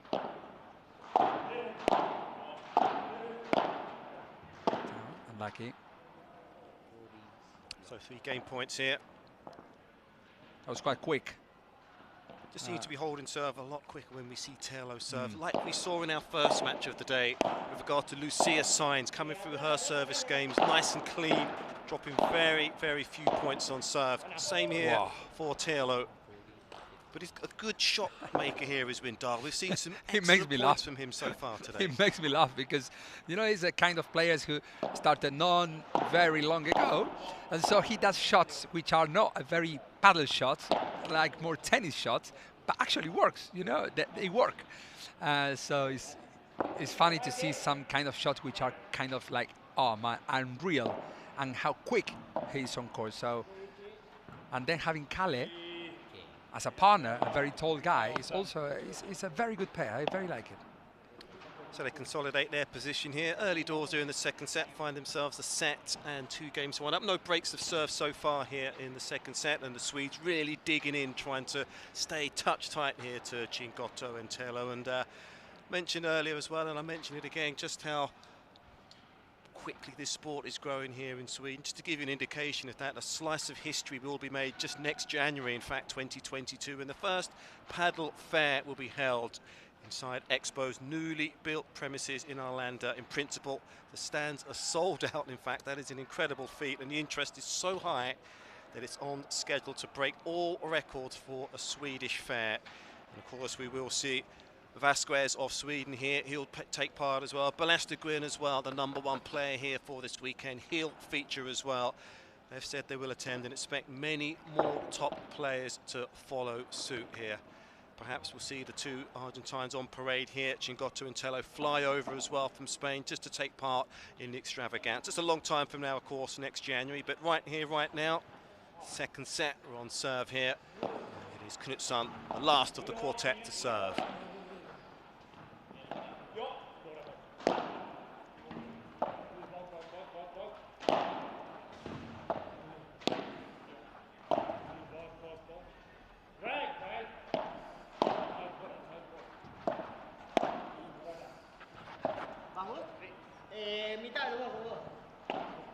Oh, well played. Straight through the eye of a needle there from Tello. Took his time, got himself set. Shape on the body was nice. By set, the 2 Swedish players there with a winner. Well done. And of course, you can find out just how things are going with regards to the paddle fair in Sweden next year Paddlealto.com to find out about all things in the world of paddle in Sweden if you get yourself onto that very website as well. A lot of things happening on that website. It's very new, it's fresh, and they're very eager to please as well. New international destination for paddle news, launching very soon, of course. Plenty of job openings available as we speak on that very website. Again, check it out, paddlealto.com.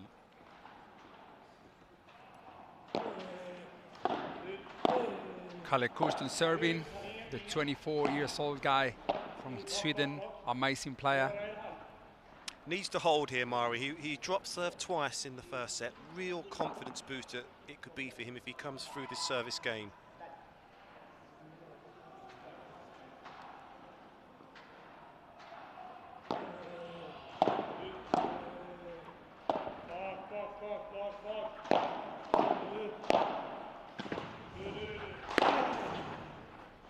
Oh, goodness. So unlucky from the Swedish pair. I mean, I think they've done a great job putting Tello under some pressure, so where he has to go for an emergency shot like backward boost, and then Calle couldn't really hit the ball properly as he would have loved to, and so that's why Chingotto reached that shot easily and won the point. But unfortunately, the Swedish pair couldn't get that point that could have given some more confidence to them, and perhaps being in a break point now.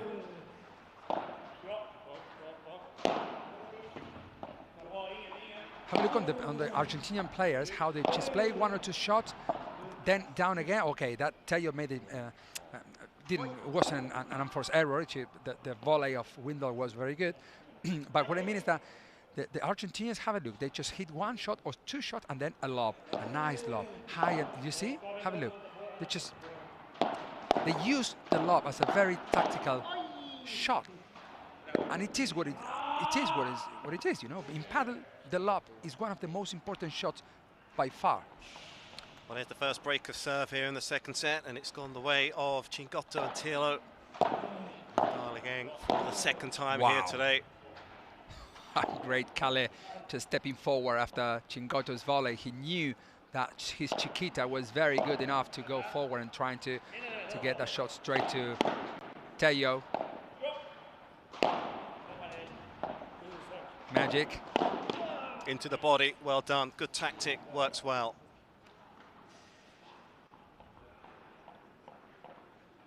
Chingotto's like, he sees what's going to happen. Look, yes, he reached it.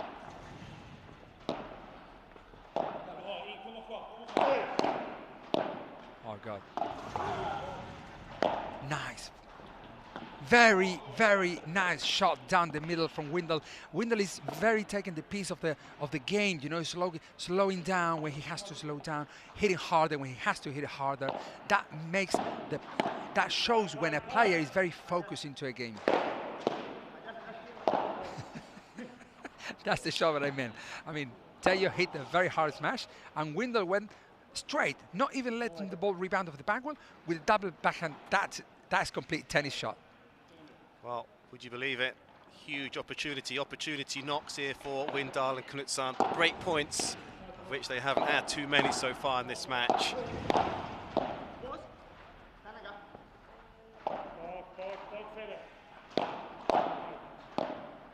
Fantastic. There we go. Left, it's out. Get themselves the break. Back in business here are Windahl and Knutsson. They worked hard for it. It's a break of serve they fully deserve. Some wonderful stroke playing, defensive paddle in that break. And here we are in the second set. Back on serve here. It is Chingotto and Tello, 3-2. And also leading here by 1-0. So again, just to mention the order of play here today, 6 matches in total. This is match number 2, followed by Sanchez and Paula Josemaria of Spain up against Nicole, Traviesa and Nelida, Brito of Spain and Argentina. Fourth match, well, that perhaps will be the best match of all. You could say the top player here by some distance. Fernando, Belasteguín and Sanyo, Gutierrez of Argentina up against Simon Vasquez and Martin Pineiro of Spain. Once that match has been done and dusted, we will have our third place ladies match featuring, of course, Baharak, Soleymani and Sofia Arvidsson, followed by the men's third place match as well. So plenty to get through today, gang. Sit back and enjoy what is going to happen here inside the Swedish Expo. And so far, I have to say, I was very impressed with what I saw from Windahl and Knutsson en route to that break here, Mari, because they dug in, they stuck at it, didn't get too downhearted, despite the fact they were set down. But the next challenge here, as you well know, they've got to confirm that break. 100%. 100% agree with you. I think that in the last game, Tello and Chingotto, perhaps they were 3-1 up, so I'm not saying that they relaxed a little bit, but they found out that Windahl was playing an amazing paddle, and when they tried to go back, it was already 15-40, and with one unforced error from Chingotto, they lost the game. So now I think they will have to push a little bit more in terms of shot selection and intensity to be able to, if they want to finish the match as quick as they did with the first set. Windahl is just, he's so unlucky. He left that shot and the ball went in. Well, last 30. Got to stay calm, got to stay composed here. That's the state of play here for Windahl. How do you say, Errol, that your English is just perfect? How do you say when you say well left? When you left the ball and the ball is out, and when it's in, bad left. How do you say that? Poor decision. Poor decision. That sounds better English. Well, last 40. Chance here for the Argentines to consolidate their position on the second serve as well. Did you see that? That would be in a real point, and that would be amazing. Okay, that also happens sometimes even with the pros. Well, they couldn't confirm the break. You can see it etched all over the face there of Knutsson, the disappointment. And the Argentines are back in control here. Second set, break up. It's always a difficulty when you play up against players of a high level such as Chingotto and Tello. You've got to match them in almost every aspect throughout 2, perhaps 3 sets. There's been flashes of brilliance in this match from the Swedish pair, but I haven't been able to do it so far on a consistent level, Mari. Yeah, I think that actually is what makes players with lower level, let's say in paddle, to mistake, like trying to do what Tello and Chingotto do. I mean, at some point it's like they play fast, so I play fast. They do this, I do that, and that sometimes. Even though when you don't have the coach outside helping you out, I'm sure that if Andreas Johansson were here, he would tell to the guys perhaps to help them out from outside what to do in this situation where they are playing against such a high-level players like Tello and Chingotto. But yeah, I think they're doing such an amazing job, and I'm glad to see how they are playing. I promise you that 2 years ago, these two players could never play a match against Tello and Chingotto, and nowadays they're fighting and they're winning and they're breaking and they're just, they're there. Well, you mentioned Andreas Johansson, and he, of course, is the new national team captain for the Swedish junior side. So that'll be good to see him get himself immersed into that role as well. As you mentioned, that he does train during the weeks with Daniel Windahl and Calle Knutsson, and of course as well it's been announced that Jonas Bjorkman, the former ATP player, of course now who's transcended into the world of paddle, he has been announced as the new national team captain for the men's side. 6 singles titles to his name, 54 doubles titles, winning all 4 Grand Slams events. So he will join Andreas Johansson as well as Mari Andersson, who will be coaching the women's side. So things are progressing nicely for Sweden with regards to getting experienced coaches on the Swedish paddle tour, but things are regressing, unfortunately, for the 2 Swedes here on the court, with Chingotto and Tello looking to keep their firm stranglehold here on this match. Yes, Andreas Johansson just texted me a few hours ago wishing us good luck with the commentary and wishing good luck to the whole organization with this event. And he told me that he will also go to Spain to coach his pair, Calle, Knutsson and Daniel Windahl, for the World Padel Tour event in Madrid and Alicante. So congratulations.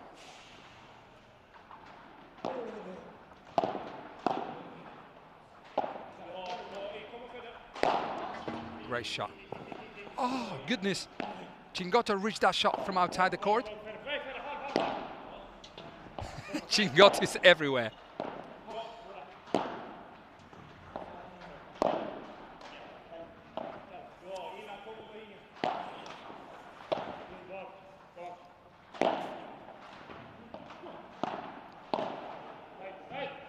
No, goodness. Oh, so unlucky. He didn't take the right decision, just stepping forward, and then he bumped into that the ball was coming just next to him, and that's why he had to try and choose an unusual kind of shot just behind his body, and that's why he missed the power, perhaps. He has to print to the ball.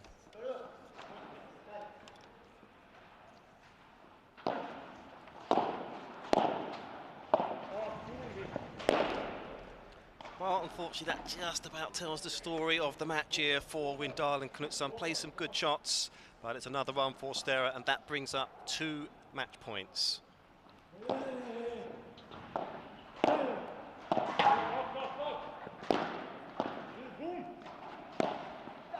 Well, there's 1 match point saved right through the middle of the 2 Argentines. They haven't been in the position to be able to do that, have they? That's paddle. That is like knowing what to do at the right moment. And now going for a winner, because that shot deserves to go for a winner. But in the other shot, when they did the lob, when the Tello and Chingotto did the lob, they were running forward, so he knew, he saw that situation, and that's why he slowed it down. So it's still a match point, golden point. Wow, great.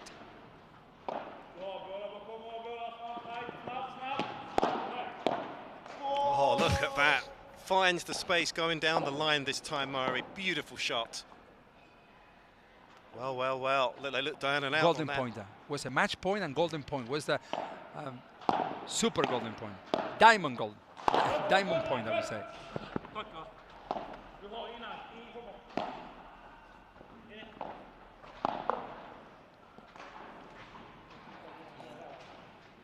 Well, let's give them credit there.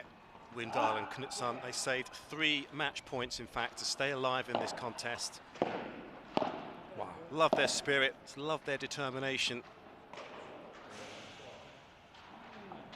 Not going down here without a fight, but it's been so good, Chingotto on serve.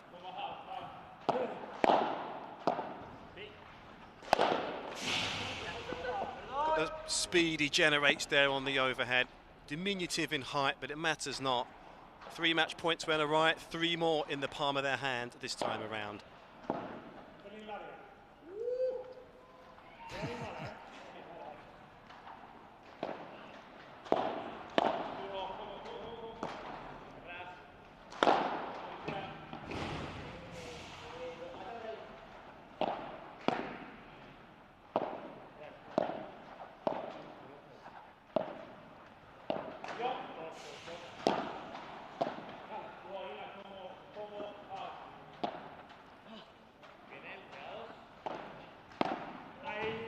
Sails out, there it is, done and dusted in no time at all here for Chingotto and Tello. 6-1, 6-3, bit of a renaissance it was in the second set from the Swedish pairing of Windahl and Knutsson, but it matters not, as Chingotto and Tello showed us why perhaps they are outside favourites to go ahead and win the Madrid Open next weekend. They'll be back in the final match tomorrow, and all in all, I was highly impressed with what we saw with them over a couple of sets here today. Business as usual for Chingotto and Tello, but back to the drawing board it is for Windahl and Knutsson. They'll feature later on today in our final match of the day, the men's 3rd place match, and we will see Mari Andrini head down now to interview both the pairings here. So stick around, we'll hear the interviews. And after the short break, we'll be back with our 3rd match of the day here. Ari Sanchez and Paula Josemaria up against Nicole, Traviesa and Nelida Brito.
Let's see what happens.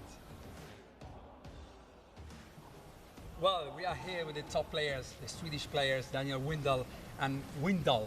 Yes. Windahl, yes, and Calle. Very well done. I think it was a very interesting match for you two before leaving and going to compete the World Padel Tour in Madrid next week. Is that right? Yeah, that's correct. So how was your feeling competing against such a pair, such a, you know, they both together, playing together for so long time, and very young also, you know, playing for a long time together. How is your feeling like competing against these kind of players? Obviously, it's a different speed in the game. They move really fast and they accelerate really fast, and everything they do, it's on another level what we are used to. So that was a good game they played, and we did what we could. But in the end, I have a feeling that we could have been doing a bit more. But it's a really good couple we are playing against. It pushes you like to keep training and to keep, because you see that in the sport of paddle, as more you learn the tactical point of view of the game, because you got the shot, you know what to do. But as more you see these kind of players like Chingotto, a little shorter man, like very creating the angles so Tello can finish the point and so on. It pushes you and motivates you to keep training and to keep going with this sport. Yeah, of course. This is the game we want to have each tournament, each week, and so on. So obviously that's keep pushing the mind to work even harder.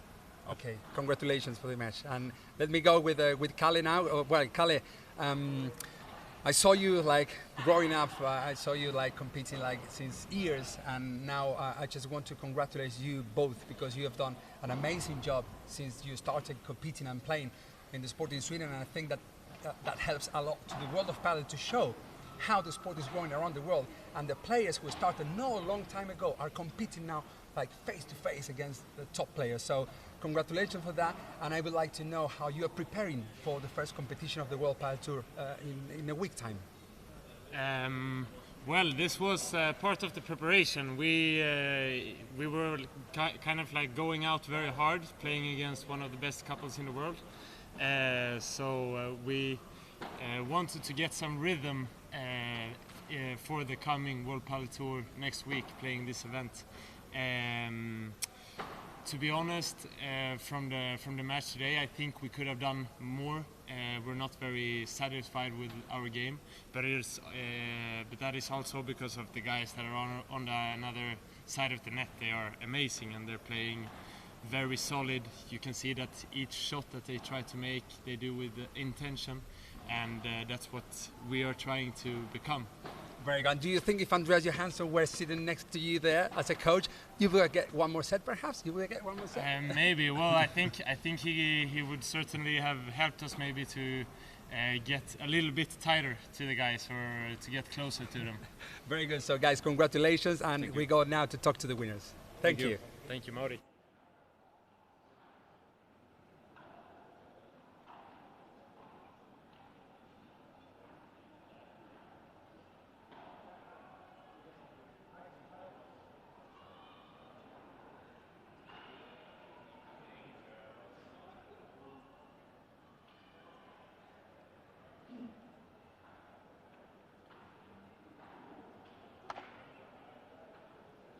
Winners of the match, Tello and Chingotto. This is the pair to beat, I think, this year in the World Padel Tour. Thanks for being here. I will ask the questions in Spanish, and then they will answer in English, and I will try to commentate that answer to you. So I will ask him how is he feeling, because after years coming from Argentina and competing in Argentina and Spain, how's he feeling like coming here and to play an event here in Sweden, competing against the players, how he sees the sport growing around the world. Chingo, bueno, lo que te quería preguntar, ¿lo entendiste? Lo entendí bastante. Sos un grande. Ok, so. Te lo digo. Bueno, primero, hola a todos los que están atrás de la cámara. Primero que nada, agradecer a Andrea y a toda la organización por este hermoso evento. Y nada, la verdad que lo que hemos pasado en estos años es algo increíble. Disfrutamos muchísimo dentro de la cancha y la verdad que los resultados nos están acompañando. Así que nada, súper feliz y nada, cada vez más motivado para seguir buscando más logros y más objetivos. ¿Y cómo ves el pádel ahora que ustedes vienen de Argentina? Bueno, como yo, ¿no? ¿Cómo ves el pádel? Ahora están en un evento en Suecia, viendo esto, cómo crece, hay que competir en España porque el World Padel Tour está ahí, pero ver cómo está creciendo esto. No, bueno, ayer estuvimos hablando de que el pádel está explotando. Acá en Suecia la verdad que le dan una importancia increíble y el trato hacia todos los jugadores es increíble, así que nada, yo feliz de la vida porque amo este deporte y ojalá que siga creciendo muchísimo más. Okay, well, so what Fede Chingotto says that he's amazed actually what is happening around the world with the sport of paddle, but especially here in Sweden, where Sweden is ready to do this kind of events all around the country, and so that he is very happy because they come from Argentina, they started to now compete in Spain, and suddenly the sport is exploding. That's the word he used. It's exploding and making that sport getting bigger makes them to start traveling around the world. So for sure, next time he will start learning some English as well to give you the answers as well in English. Gracias. Okay, Juan Tello. So the idea is now that I will ask him about what is the feeling actually for this year competing together, because don't forget that they played together for a very long time. They have been. This is the sixth season they play together, so say no. It's the sixth season they play together. They play already 5, and every season they were doing better and better and better. But it's not that easy to keep the pair because there are many things that happen during the year. So they keep playing together, and that gives them a little advantage. So I want to know what is their feelings about this season of the World Padel Tour, and let's see what he says. ¿Cómo nos vamos a sentir este año en el World Padel Tour? Muy bien, ¿no? Siendo que son la única, digamos, pareja que se mantiene junta, vale. Y eso es, bueno, es un plus, creo, en este deporte, tener una cierta amistad y conocerse tanto en pista. A ver. Pero bueno, primero buenos días a todos. Yo creo que cada año vamos a mejor. Ojalá que este 6º año vayamos un poquito más, que tenemos muchas ganas, estamos trabajando día a día.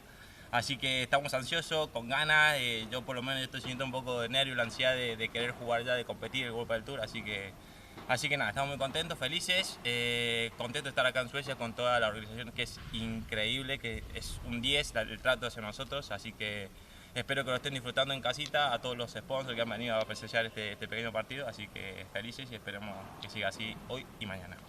Gracias, Juan.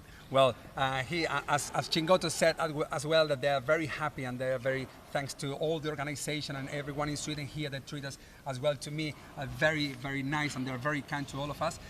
He says that they've been playing better and better and better every season, and now is the 6th season that they will play together, and perhaps now they're closer to get the top 1. ¿El objetivo es el número 1? Sí, siempre. That's what I wanted to hear. The objective is to be the top number 1 in the world. So I hope and I wish you the best of the luck. Les deseo la mejor de las suertes para que lo puedan conseguir. So be there because we come with the next match very, very soon. Thank you.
minutes, I told them because they don't know neither who's facing it, you know. But I know that they are not pairing as they should play. They should be together. They should be together as well.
So very well, welcome indeed to our third match of 6 here. Day 1 here at the ICANIWILL Invitational event here, live and direct on Paddle Alto inside the Scando Expo Arena. Wonderful day of paddle we've seen so far. 2 matches down, 4 to go here, and perhaps this third match of all on the women's side could be the most intriguing of all. It is Ari Sanchez pairing up with Paula Josemaria, both of Spain, up against Nicole, Traviesa and Nelida, Brito of Spain and Argentina respectively. Both of these pairings, of course, we expect to see ply their trade at the Madrid Open next weekend, and right here, right now, inside this wonderful arena, it is the perfect warm-up event just to shake off the rust, shake off the cobwebs, so to speak, and get themselves back up to speed with regards to all things on the World Paddle Tour. So, world rank number 1 here, Sanchez, 24 years of age, good height, 165. She'll play on the backhand side, and Josemaria, her partner, 1 year her senior, slightly smaller. She'll be on the forehand side, not too far down the rankings table, a WPT ranking of 7th as we speak. If you have just tuned into our coverage, you've had a couple of matches that have been completed today, and it was Baharak Soleymani of Sweden up against pairing up, I should say, with Sofia Arvidsson, the number 1 team on the Swedish calendar. They lost out 6-2-6 love to Gonzalez and Lucia Sainz of Spain. As we have a look here at the facts and figures for Traviesa and Brito, 1 Argentinian, 1 Spanish, 1 just a year out of being a teenager, the other one perhaps in the twilight of her career, at 41 years of age, a wealth of experience. Nelida Brito, currently world ranked 37, the Spanish player world ranked 31. So the effervescence of youth against the wily old seasoned campaigner, the 41-year-old. So myself, Errol Creary again in tandem. My co-pilot once again, of course, is the wonderful, the effervescence, the extravagant Mari Andrini alongside me for this one. One-way traffic in match 1 and 2 today, Mari. This one, match 3, expect to be a little tighter perhaps. Well, welcome everybody to this next match. Yeah, I think that these 4 players, the thing is that even though, as you said, before, Errol, that these players, this match would be a little bit tighter perhaps, but the difficulty for Nelida, Britos and Traviesa is that the top players, who are Paula, Josemaria and Arvidsson Sanchez, they know the opponents. So at this time is that they will start since the first point, knowing what they have to do to play tactically against Britos and Nicole Traviesa. So it would be perhaps an interesting match to watch tactically how they play this great match here in Sweden, which is completely different than playing in Spain for logical reasons. The weather, the conditions perhaps are not exactly the same as the place where they used to, where they are used to train and to compete every time. So let's see what happens. I'm very excited about this match. You was here yesterday and you were involved in a warm-up match yesterday. How are the courts playing out there? Are they quick or are they slow? Well, the courts are quite quick at the moment. We were playing and I was smashing, kicking the ball out of the court, so that means that the balls are very quick. They are playing with the head pro balls, which are the balls that they play in the World Padel Tour every tournament, and so they are used to the speed of the balls, but they have to take some. That's why they were warming up very long before the match to get rhythm of the court and the surface and all the setup here in Sweden. So plenty to get through today, of course. I mentioned that this is our third match of the day. Our second match that was completed saw Federico Chingotto with his usual partner Juan Tello come through safely versus Daniel Windahl and Calle Knutsson 6-1, 6-3. Match 4, well, that perhaps is the best match here. You have to say Fernando, Belasteguín and Sanyo Gutierrez are coming to Sweden to play their first match together. In addition to that, of course, other talent here in the draw as well. It really is going to be a much anticipated debut for Bella. Good to see them here playing their first match as well. Iconic players on the World Padel Tour as well. And glad to say that they are gracing us with their presence here today. That match will be directly after this match and they will face Simon Vasquez and Martin Pineiro of Spain and Sweden respectively. Another couple of matches to get through, of course. After that, we will have our third place ladies match, and we bring the curtain down on proceedings on day 1 here inside the Scandinavia Expo with the third place men's match. Before tomorrow, a couple of matches, the men's as well as the ladies finals matches. So padelalto.com, that's the website to go to if you want to find any kind of information with regards to all things paddle in Sweden. Match facts, figures, interviews, check out the rankings as well, and up and coming tournaments. Once again, padelalto.com. What an event! What a setup here in Sweden. I mean, it's the first time I'm here doing the commentary in English, and you know, for everyone in the world. And they're doing an open broadcast, so for free, so that people can watch and learn as well with all of us about this fantastic racket sport, which is growing all over the world since the last few years. But in Sweden, has stepped forward very, very quick. And since the last 3-4 years, I don't know, they opened, I don't know how many paddle clubs, so that there are so many locations now where they can play and practice this beautiful racket sport. So glad to be here and glad to be your co-pilot, as you said, always. Well, I concur with that as well. Couldn't have wished for a better wingman to have it for the occasion. We're all learning so much from Mari over the next couple of days, and long may that continue as well. So you mentioned that things are really progressing very nicely in Sweden as well. Of course, there's a lot to get through on the World Padel Tour calendar in 2021. The 4th event from the end of the season, of course, we will have the Swedish Open in Malmö, and what an event that is going to be as well. Sold out almost already, despite the fact that it is going to be in November.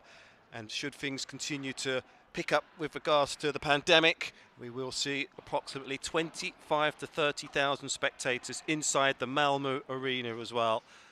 No doubt that Mari will be there, representing somebody, of course, the man that knows all things paddle. You know, I mean, regarding to this situation, this pandemic situation we're going through and the world is going through, and actually that now, here, we're 30 people here, and perhaps there are thousands of people watching the match online. I think that if this situation, if the COVID situation wasn't actually happening, we would have here like 4,000 people, 4,000 people watching live for sure here in Stockholm, this great invitational tournament.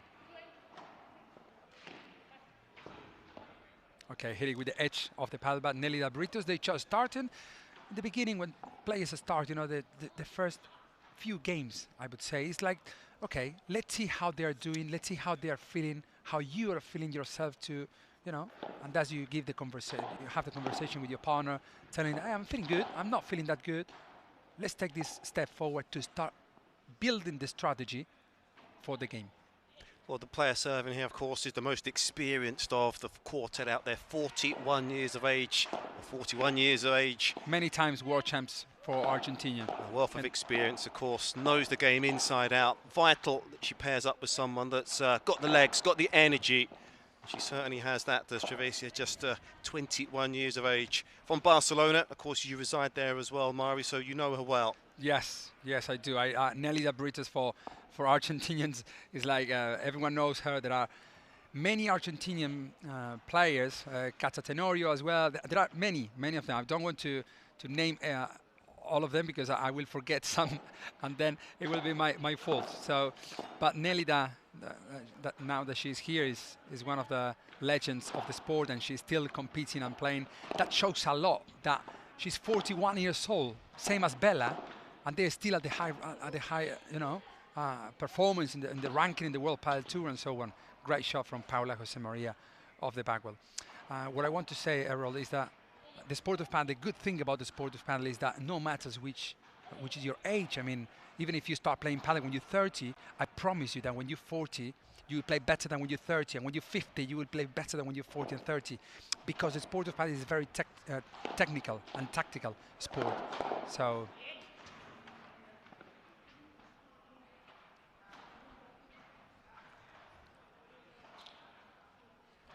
Still got that one break point to save. Good to see that they're embroiled in a discussion before looking to save this second break point here.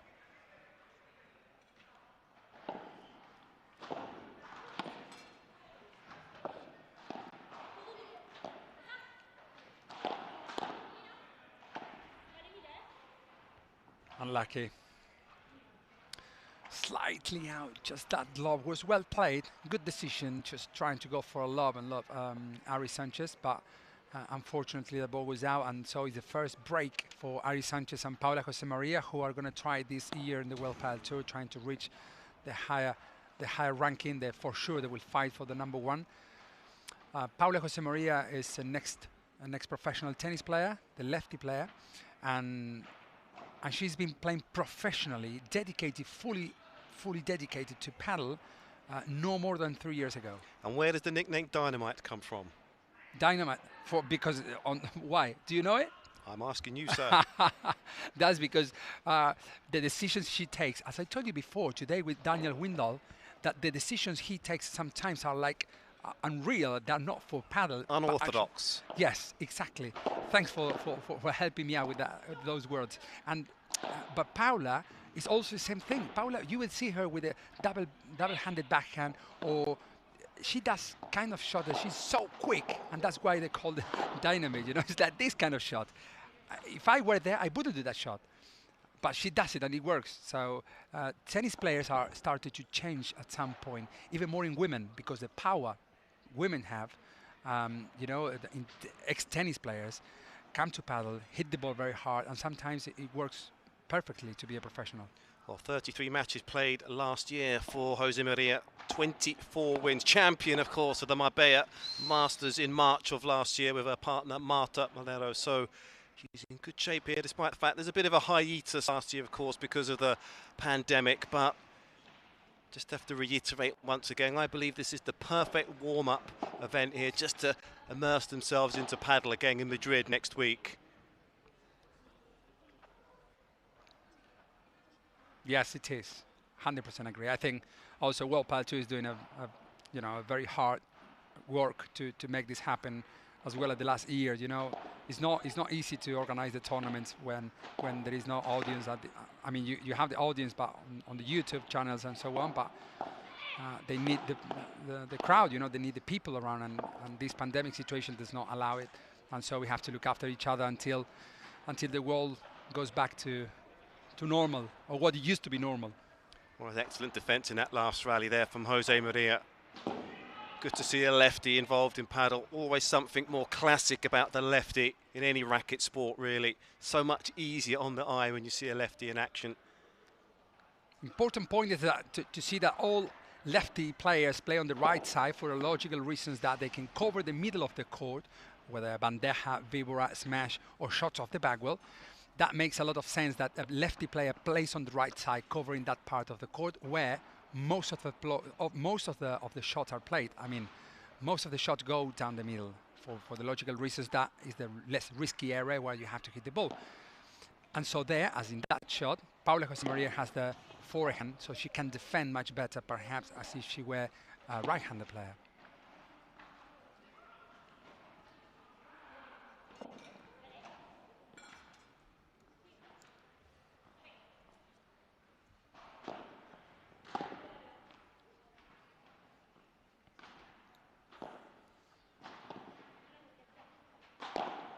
Bandeja.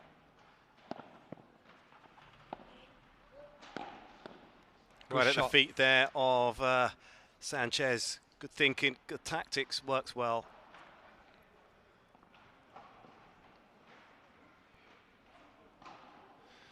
Have a look in these three girls. They play in Barcelona. Nicole Traviesa, she is Catalonian, she lives there. Brito, Nelida Brito, she's from Argentina, but she lives there also as well in Barcelona. And Ari Sanchez, she is as well from Reus, another city in Catalonia, and she trains as well there in Barcelona. The only one who lives in Valladolid, as well as Sanyo Gutierrez, is Paula Josemaria. Paula Josemaria, that she lives in Valladolid, around 1 hour up to the north of Madrid city.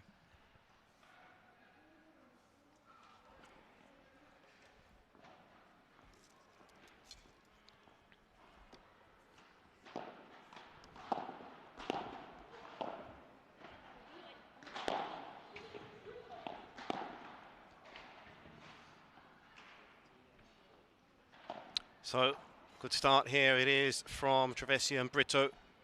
Got themselves an early break, looking for a double break of serve here. You see that perhaps the result shows the same result as perhaps the first match we had, but still, like, the points are a little bit longer, or you could tell that the tactical point of view is a little bit higher, like from any of these four players, rather than perhaps the Swedish pair, who is just perhaps playing for, I don't know, 3, 4, 5 years. So that's why I always say that paddle is a matter of time, as well as training and everything, but it's a matter of time to really understand the most important topics into the game. Nice and robust this time from Traviesa, going down the middle. Golden touch point. More on it, golden point it is. So it's still a delicate situation here. Just have to see where she pops this next serve.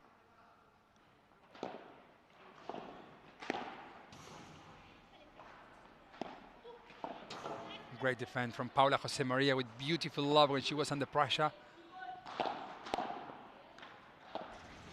Wow, that's a lob. That's a proper lob. Oh, it's into the net. Great hustle that was from Brito and Traviesa. Saved a couple of break points on the golden point as well. They finally get themselves on the board here. Early doors in this first set. And they really had to dig deep to do it as well. So 33 matches played last year for Josemaria, 24 wins, champion of the Marbella Master as mentioned as well. Slightly more matches to her name for Ariana Sanchez, the world ranked #1. 36 matches, 28 wins. That is some win-loss ratio. And of course, she was the champion of the Estrella Dam Open in July, the Valencia Open in September, the Menorca Open later on in the same month. We were at ex-partner, of course, but got off to a good start as well. So let's talk about her. She's the world ranked #1, Mari. Very, very good on the backhand. Anybody that knows about paddle knows that. Just talk us through what makes that backhand so special. Which backhand? Sanchez. You mean the Ari Sanchez? Well, think about that. Ari is a player that she's very aggressive. That's why perhaps she plays on the left side. But at the same time, she's very technical, and she loves the footwork behind every shot she does. Is very special. There is another player in the World Padel Tour which is called Elia Matriain. she's also, you know, it's like it doesn't look like they're moving at all the times, but she moves at the right time when she has to do it, and the contact with the ball is always at the right spot. She has so much years in experience in this sport, and perhaps her backhand is like when she's pushing with a non-playing leg forward, pushing all her body to impact the ball very in front of her. That makes her to have a backhand to do a flat shot, a backspin shot, or even a lob.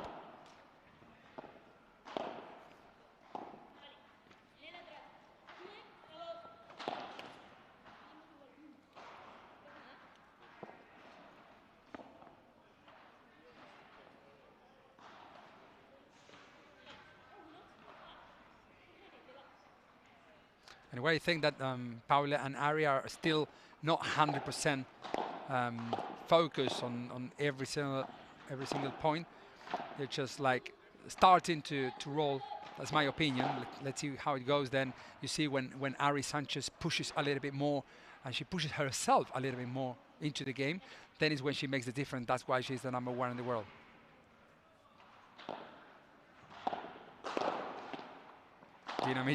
Dynamite. Wow, great shot from Traviesa.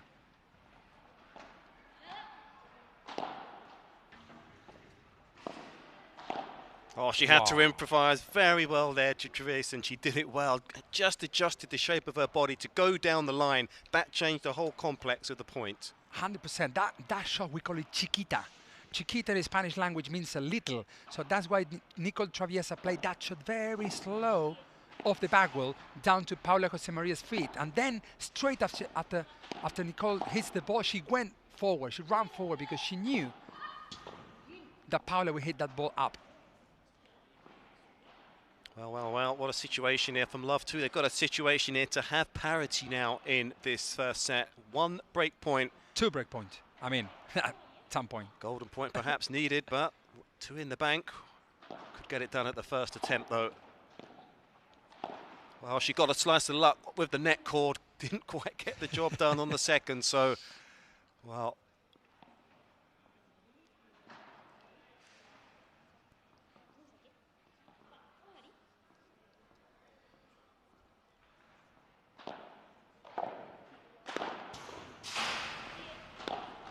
That's why she's world ranked #1. Sets the point up beautifully with the delicious serve out wide, and just was 1 step ahead from that serve. So it could have been 2-2. As it is, it's 3-1, and Sanchez and Josemaria now consolidate their position with a 2-game cushion.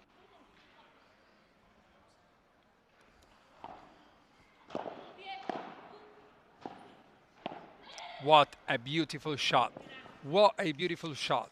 She was under some pressure in that shot because Paula hit a little chiquita down to her feet, and Nelida Brito took a great decision to play that drop shot from the net.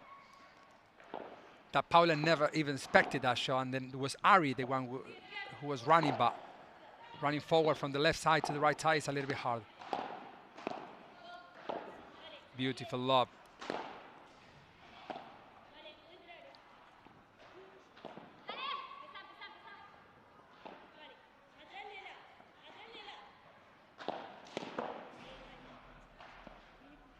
Not travelled, of course, with regards to the COVID situation. The legendary coach of Traviesa and Brito, Miguel Schiorelli. If he was sitting there just off court here, what do you think he would say about the current situation here?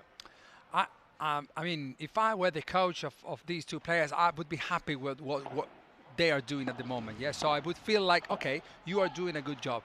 They are not rushing. They're just taking the right piece. They are going for, you see? So what I mean, the little different at the moment, it is the consistent between the 2 pairs. Yeah. So Paula Josemaria and Ari Sanchez are much more consistent and playing perhaps more controlling the game. But it doesn't really mean that they are leading the match, and that says a lot between a pair who is the top 2 or top 3 in the world against a pair who is perhaps top 30 in the world, which actually is a big difference, but it doesn't really look in this match. Let's see how it goes, because, you know, the match is long.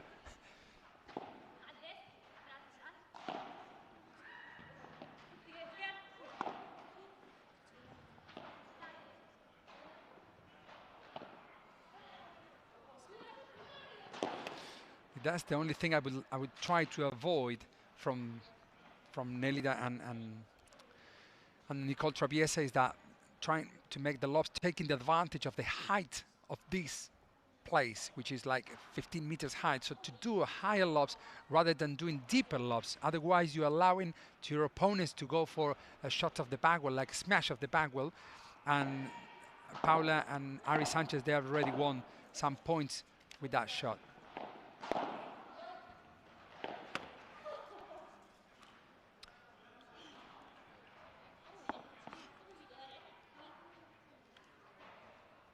(30-40).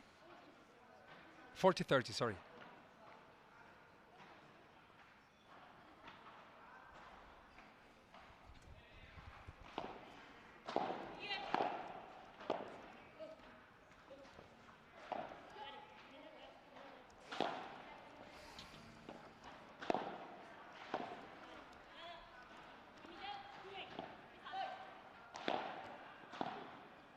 Good overhead. So far, so good for the pairing of Sanchez and Josemaria. They're just about doing enough to keep themselves at arm's length here. One break of serve, the difference between the pair early doors here in this first set. And that was the early break in game number 1. So it's nip and tuck here in our third match of the day, of course. And coming up, once this match is done and dusted, Fernando, Belasteguín and Sanyo Gutierrez up against Simon Vasquez and Martin Pineiro of Sweden and Spain. So looking good out there. The girls were warming up very nicely before the start of play here as well. And they've been very well looked after by all the organisers here in Sweden for the week. The hotel is just a 2-minute walk here from the centre court. So they've been flown in. Their rooms, they can almost see their bedroom windows for here. It really is that close. And again, I have to give immense credit for everybody that's got this invitational event here up and underway. Of course, ICANIWILL done an excellent job, and this is a wonderful venue as well. So we're looked after, the players are looked after, everything is of the highest order. All the relevant COVID-19 protocols have been very nicely implemented as well here by the organisers. Sorry about that, I've just got the PCR done for my flight tomorrow. Exactamundo. Yeah, it's very, very well done. I mean, it's like the doctors came in, everything was perfect. So yeah, as you said, it's very well organized, but very professional, showing how the sport is growing, not only in Sweden, but all around the world. And also they are doing the commentary in English, where they can also do it perhaps in Swedish.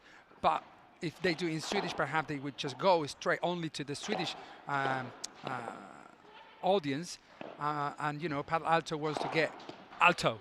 They want to get very alto, and they want to go for more and to try to show to the world how the sport of paddle works.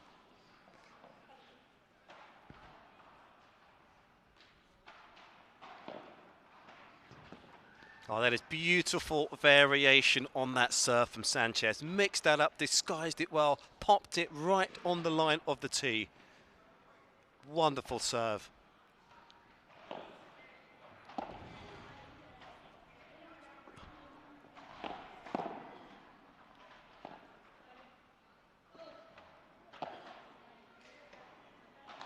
That's the lob I was talking about.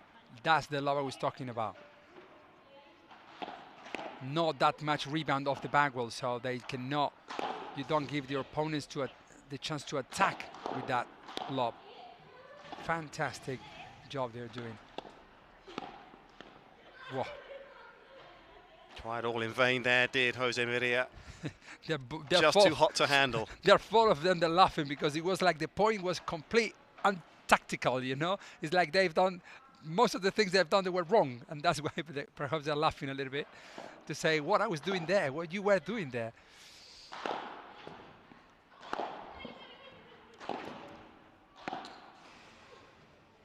Very good, very tactical point.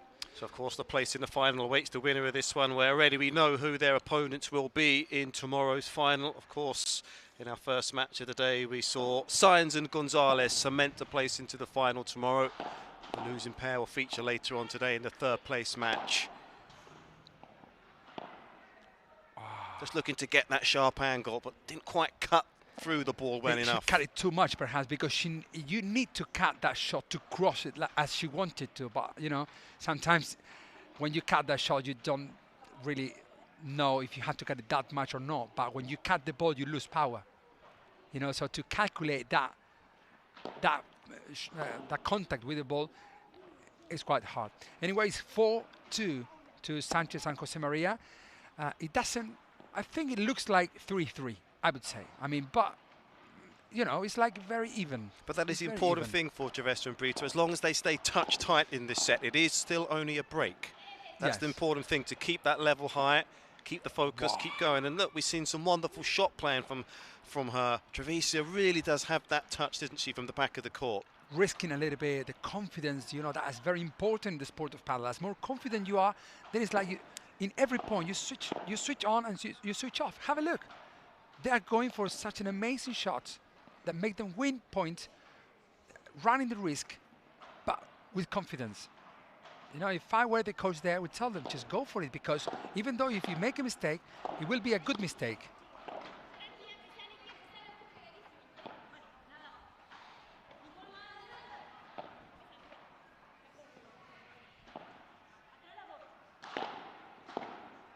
Wow. Right down the middle. Such a backhand from Nicole Traviesa wow, there. She's got her groove on, hasn't she, just? So it's still only a break of serve between the pairs, staying very, very close to Josemaria and Sanchez with that excellent service hold from Traviesa.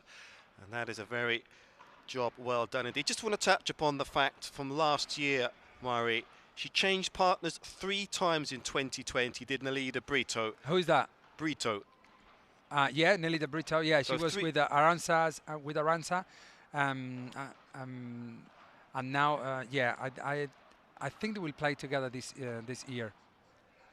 So 3 different partners, just trying to get the chemistry going. And you know, predominantly in paddle, it is doubles. Yes. And how long do you expect that to continue for, where it is predominantly doubles rather than singles? Yeah, and singles, I mean, actually, there are some single paddle courts around the world, but actually officially does not exist any tournament like, you know, the International Federation, nothing. It's not, I mean, I'm completely against of that. I mean, I don't really like the individual part of the game, because that being doubles, that it what makes paddle most interesting, you know, because you not only have to match with the player from the tactical or technical point of view, or the strategical point of view, how you're going to play with that person, but as well off court, you know, I mean, how you get on with that person, how you get on with the coach, with the, you know, yeah, there are many hours training together, many trips together, many hotels you share together, and so the relationship can get a little bit,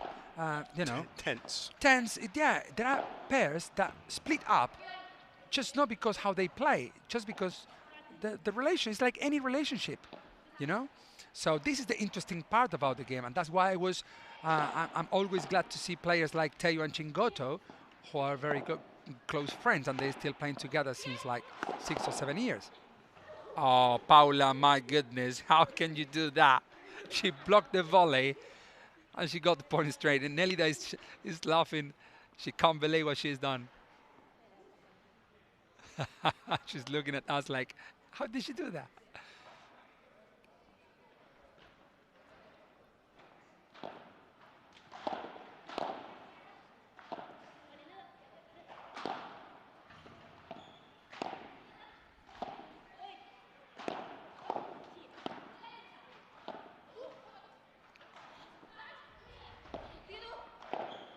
Well done, Nelida stepping a little bit back because she knew that Paula Josemaria will go for kind of a winner shot. Very clever from Nella.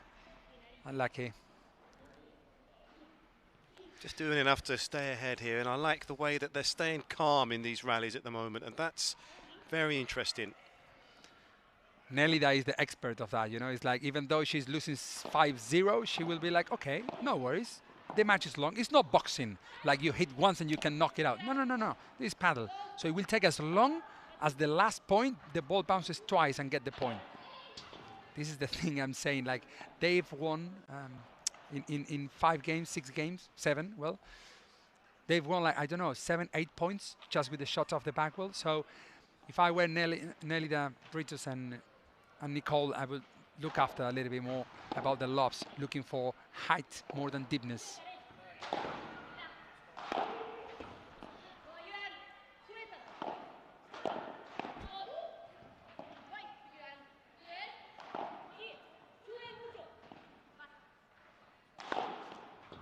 Good smash. Very good smash. Stay alive just about, but still precarious here with a couple of game points.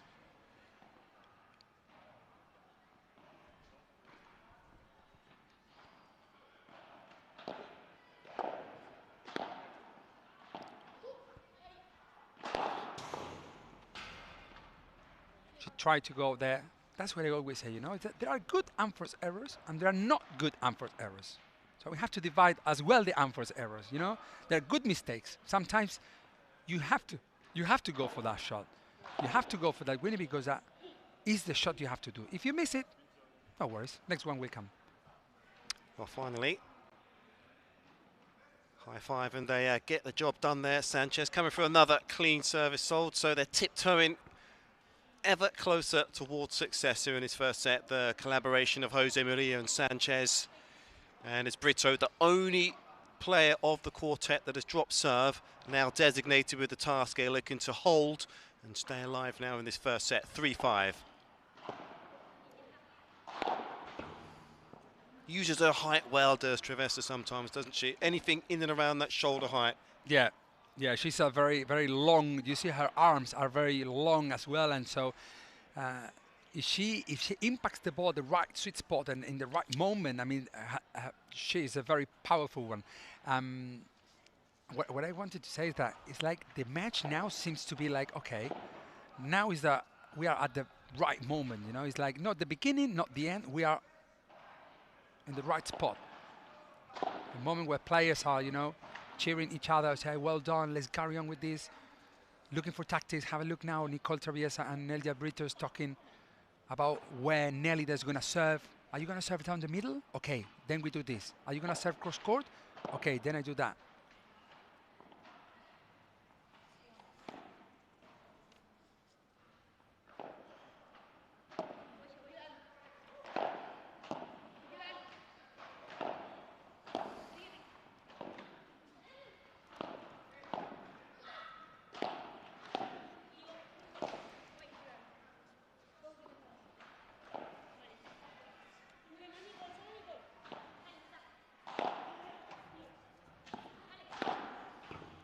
Here it is again, that force of nature puts the point to bed with that trusty forehand of hers.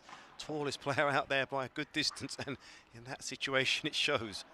For her, I mean, for Nicole, it's like, you know, I'm telling you, like, like Nelida Britos, she's been at the top level for many years. As I told you before, she won world championships and so well playing for Argentina. But Nicole Traviesa, she's way younger, and she's like starting this padel career, and for her being here competing against Paula and Sanchez, have been playing so many finals in the World Padel Tour, for her it's a great experience. And this is what I love about this kind of event, like this Padel Alto event, where the players can face each other, and also for the Swedish pairs, just, you know, facing the top players in the world, where you don't have the chance to play against Bella and Sanyo every time, you know. It's like perhaps it's once in your life.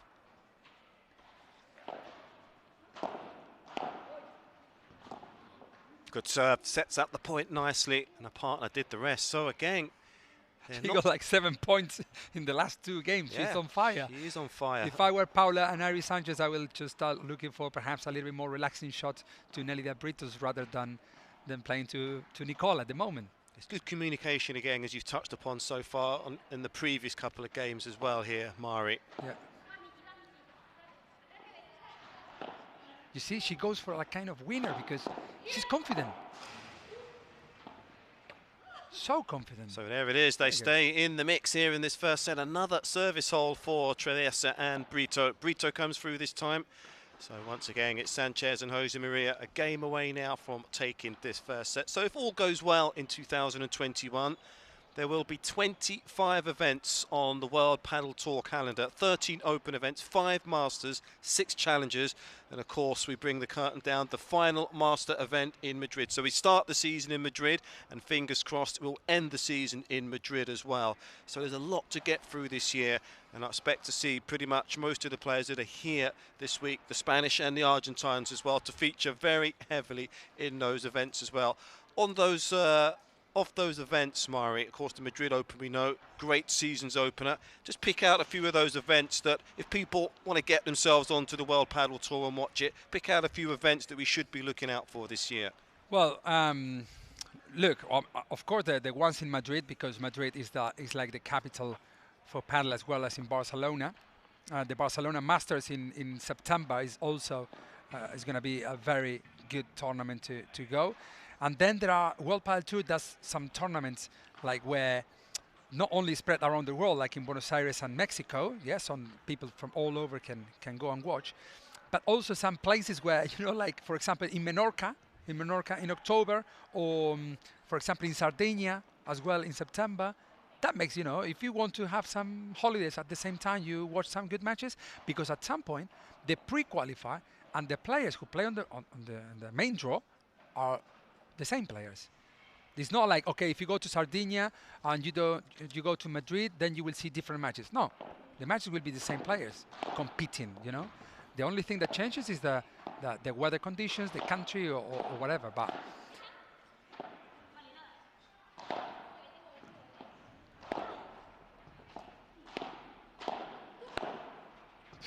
love that. Great view we got to see in here. Just knife that volley, touch a slice on it as well to keep it nice and low. Exactly.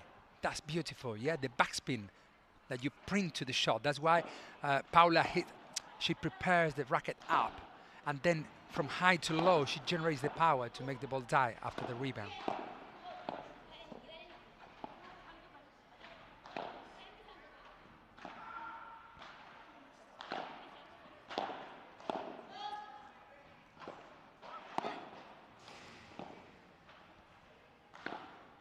Wow, such a great shot.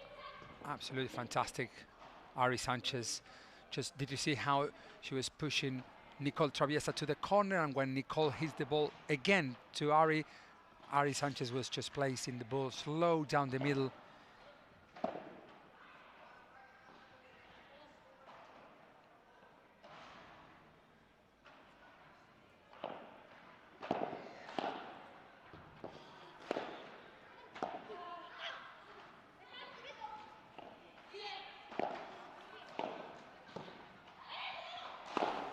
Oh my goodness, she will get this. No, because the ball hit the top, you know, the top of the fence, and once the ball hits anything else, then it's out. So that's why they were laughing, because Ari Sanchez just keep playing just in case. But Nelida Britos ran out of the court just to reach that ball back on court. But unfortunately, the ball hit the post, and the point was over.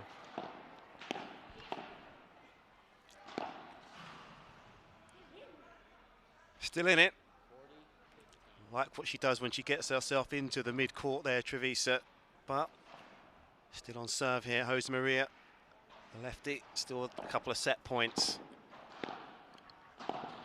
There it is, one set point save. Couldn't get the job done at the second and third attempt. One break of serve, the difference between the pair. Sanchez and Josemaria, safe as houses from the service line. And it was that break of serve in the opening game. Brito it was who dropped it.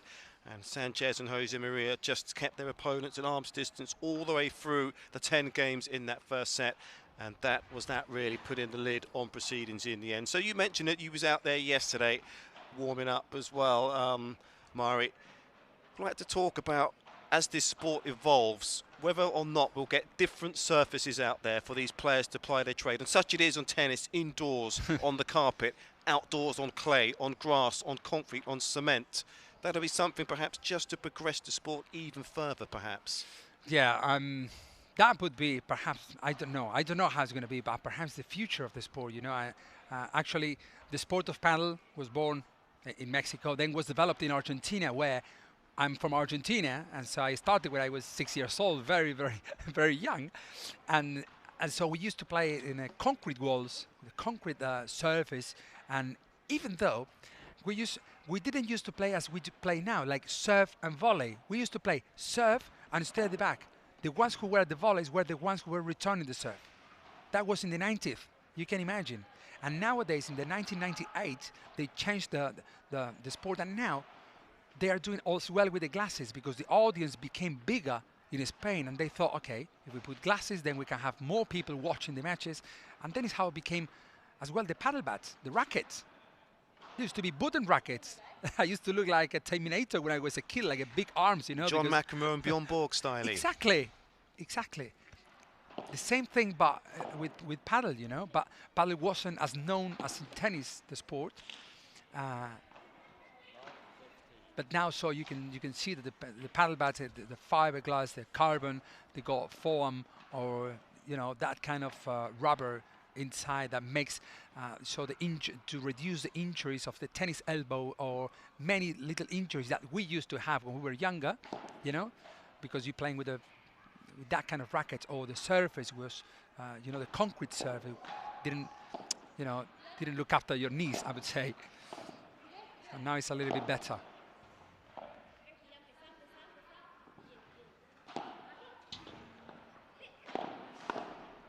Well played.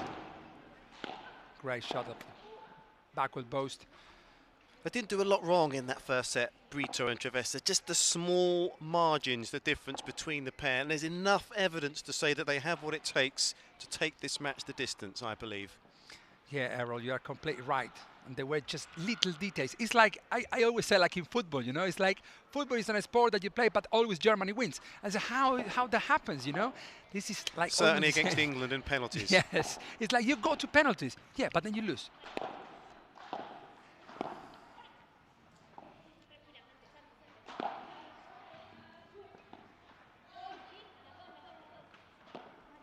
To your trained eye, Mari, is it a case of the levels of Sanchez and Josemaria just needing to drop, or Brito and Traviesa just need to step up slightly? Which of the two needs to happen here for this match to change? Well, I think that Nicole Traviesa in the last set, she was doing what she had to do to make this match even. This match, like, you know, to go to 6-4. Otherwise, perhaps it would be a 6-1 or 6-2. Because Nelida Britos, like this kind of shot, she knows what to do in every shot selection. She knows how to go for. And Nicole, because she plays on the left side, she has to be the one who goes for more winners. And so, yeah, I would say that would be the tactical point of view to make this match perhaps to go to the third set.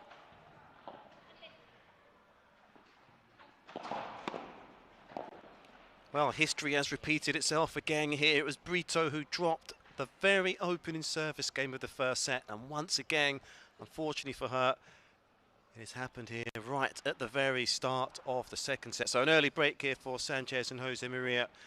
And that was the difference between the pair. And again, it's those small margins. We can see her just looking slightly dejected as she made her way here to the back end of the court. But she's got a lot of experience. And this is where, as the leader of the two, I'd like to see her perhaps just have a few words with a partner, keep the spirit high. It is only a break again, but up against a lefty here, who so far I've seen serve very well in this match.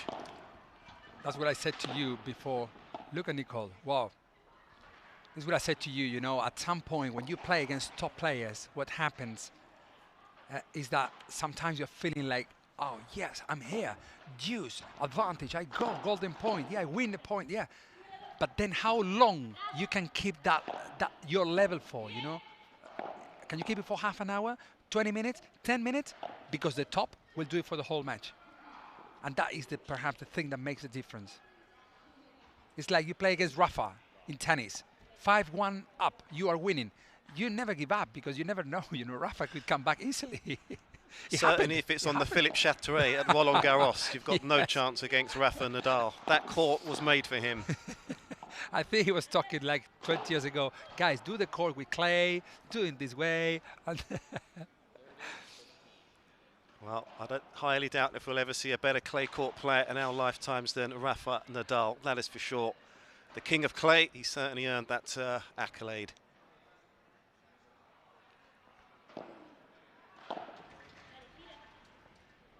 Should we go again?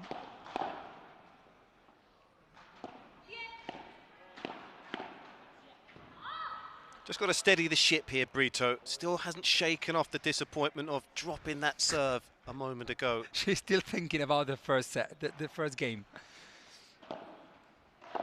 But this is all about. This is all about. In paddle, this is what happens. I mean, you can be good at what? Okay, you are good in your shots. Your bandeja is good. Your mental part is good. Your partnership is good. I mean, in how many things you are good. And if you are 85% good in everything, you become Bela. Well, let's hope it's not a case of scoreboard pressure here, because again they confirm the break with ease, Sanchez and Josemaria.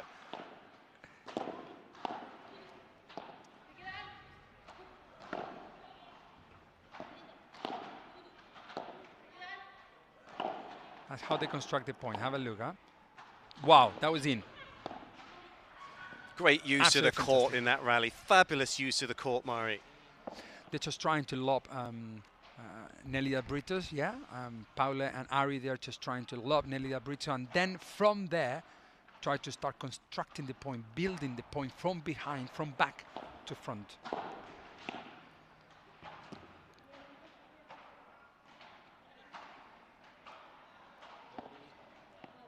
Just have to reiterate, wonderful again, it's an education to sit alongside the great Mari Andrini here for today and tomorrow as well. Of course, the head coach at the Hello Paddle Academy, hellopaddleacademy.com.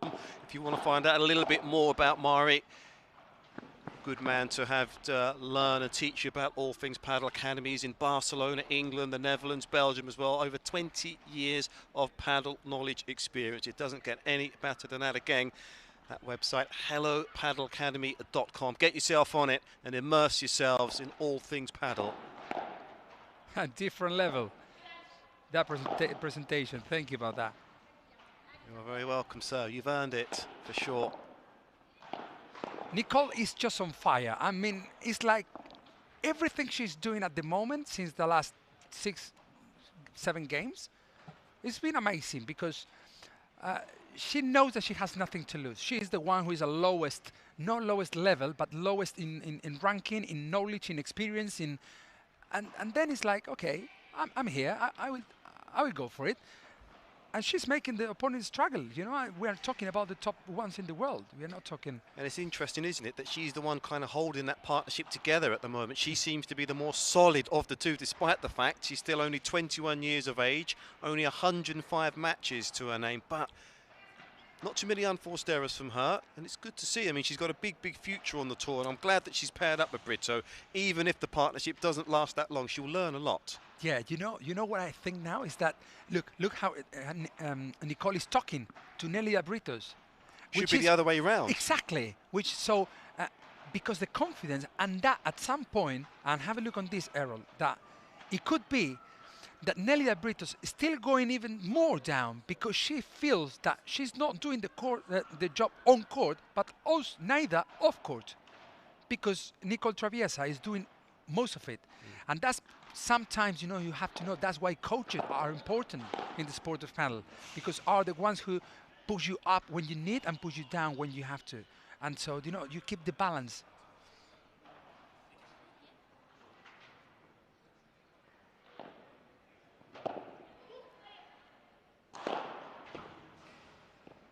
Great touch.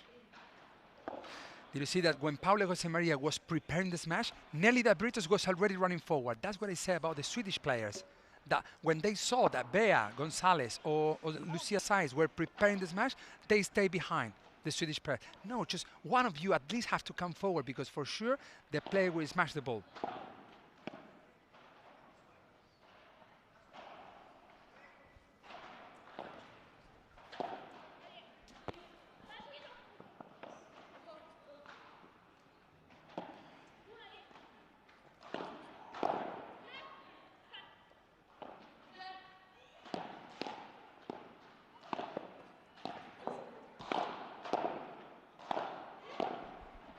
Brilliant.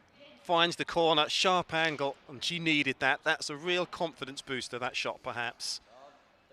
You know that I thought it was out, but... Well, she certainly believes it was in, and it was. Yeah, but no one called it, so it might be in for sure. Love 30. Perhaps the door is half ajar for their first service break of the match.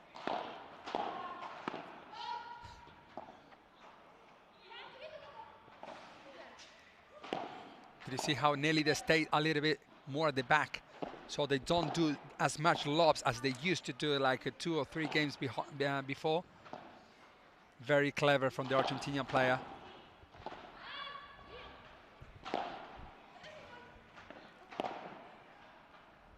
Wow! Absolutely brilliant. The Argentinian player is coming back step by step, slowly, and it makes, you know, this match to be even more even.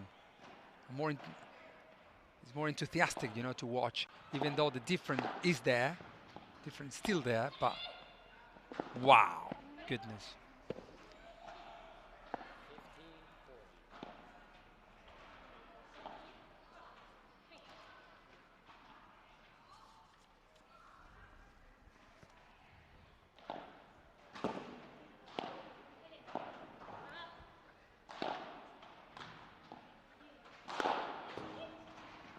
A swing and a miss, still have that break point, and really, if they are to make inroads, to get some traction in this match, they really need to take this next break point, get themselves back on track.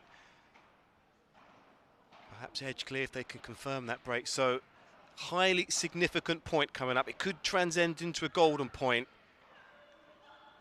Up against the world ranks #1 here, Sanchez on the serve.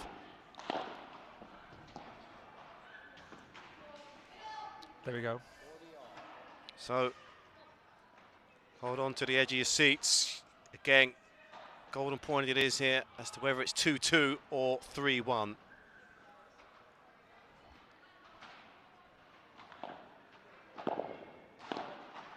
What a backhand. Oh, what the save from Nicole Traviesa. And it seems that it's going to be, woof!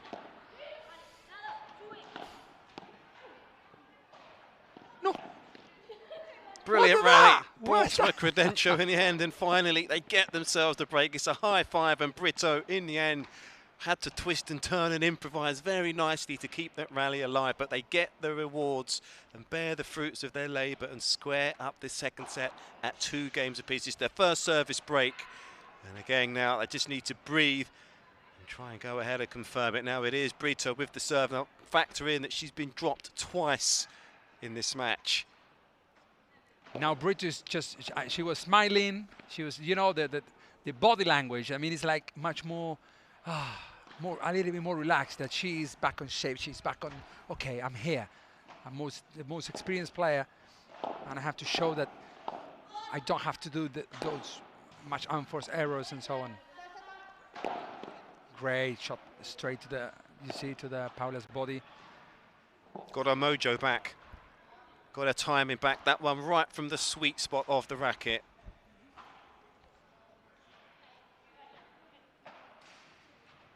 Be a real confidence booster if they were to confirm this break. 3 games in a row it would be for the first time in this match. Not there yet, 15 love, but last service point boded well.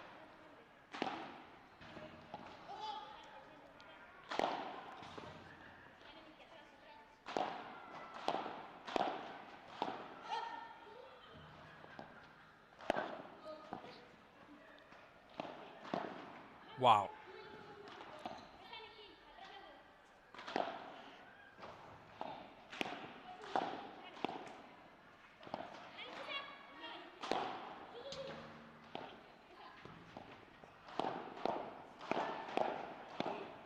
Great. Have a look now at how they, Paula and Ari Sanchez have changed a little bit the tactical point of view. They are now just doing a little bit more lobs to Nicole Traviesa, because Nelida Britos, as she realized that they're doing so many lobs to her, so she decided to stay a little bit more backwards, not to stay that close to the net in an offensive position, you know, so that's why perhaps they're now taking the decision she would reach this.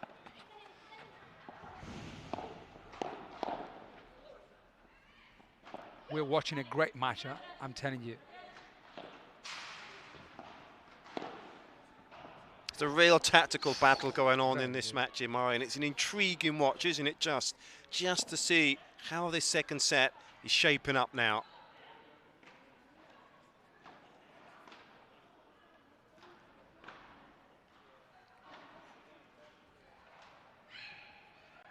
We just missed a the first two matches, just tuned into our coverage today. It's one-way traffic really in our first couple of matches. Gonzalez and Sainz of Spain came through safely. 6-2, 6-love versus Soleymani and Arvidsson of Sweden, and Federico, Chingotto and Juan Tello of Argentina as well. 6-1, 6-3 against Daniel Windahl and Calle Knutsson, who reached tomorrow's final. So after getting themselves a break, perhaps they're about to see all the hard work just slip away here again. Brito it is for the third time under pressure, struggling to hold on to her serve.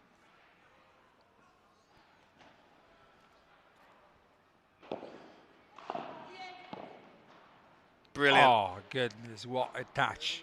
This the you know, the things that you as a player when you're competing, not professionally, but you know that when it's 15-40. When you serve, and it's 15-40, you have to know that you have nothing to lose in the first point. In this point, it's different. It's 30-40, which is only 1 point away to be in a golden point. So, but the first one, look at now, golden point. Huge point. Amazing. Huge point for the momentum, perhaps, of this set now. If Nelida, Brito and Nicole Traviesa win this point now and start leading the set with 3-2 up after 3 games in a row, yeah? It would be 3 games in a row. I would like to see what happens afterwards.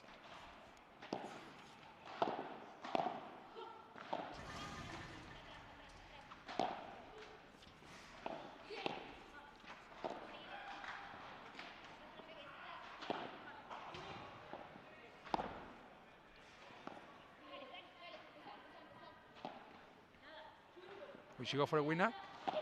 Yes, she did. Oh, she does. Yes, she did. That's what the number ones do, you know. Well, exactly. Number one, stamped all over it. An intriguing rally on the golden point. They're back in the ascendancy with another break, Mari. And again now, it is Sanchez and Josemaria that find themselves 3-2 up. Very nearly could have been 2-3. And I have to wonder if that could be the tipping point in this set. We'll find out once the players come back from the chair, but that was intriguing stuff, and it's Sanchez and Josemaria again in the ascendancy. So hats off to the ICANIWILL Invitational event, an important tournament for many of the teams this weekend. Very busy calendar coming up on the World Paddle Tour this year. Spread across many countries, and Sweden, of course, will play host to the tournament right at the business end of November. So it all begins in earnest next weekend, April the 5th in Spain at the Madrid Open. As I mentioned, hopefully, fingers crossed, 25 events will get over the line this year on the World Paddle Tour calendar. The ICANIWILL Invitational can springboard them to success over many successful years, these players, and once they got the phone call, glad to say that Spain's finest and Argentina's finest all said yes to come here this weekend. You can't see it in our camera, but behind the court here we've got a beautiful red Ferrari on parade, and after that last service break it is Sanchez and Josemaria that kick-started and fired up their engines again to get themselves ahead. A break up now as well as a set. Good setup here, and so far in our third match of 6 it is a good match as well.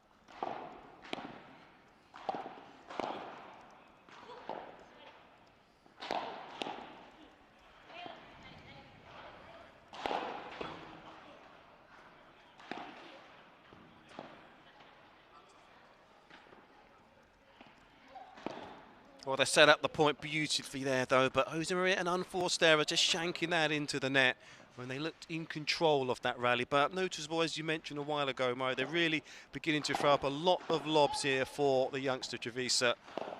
And there's plenty of lights inside the arena, but continues to do well, getting them back into play.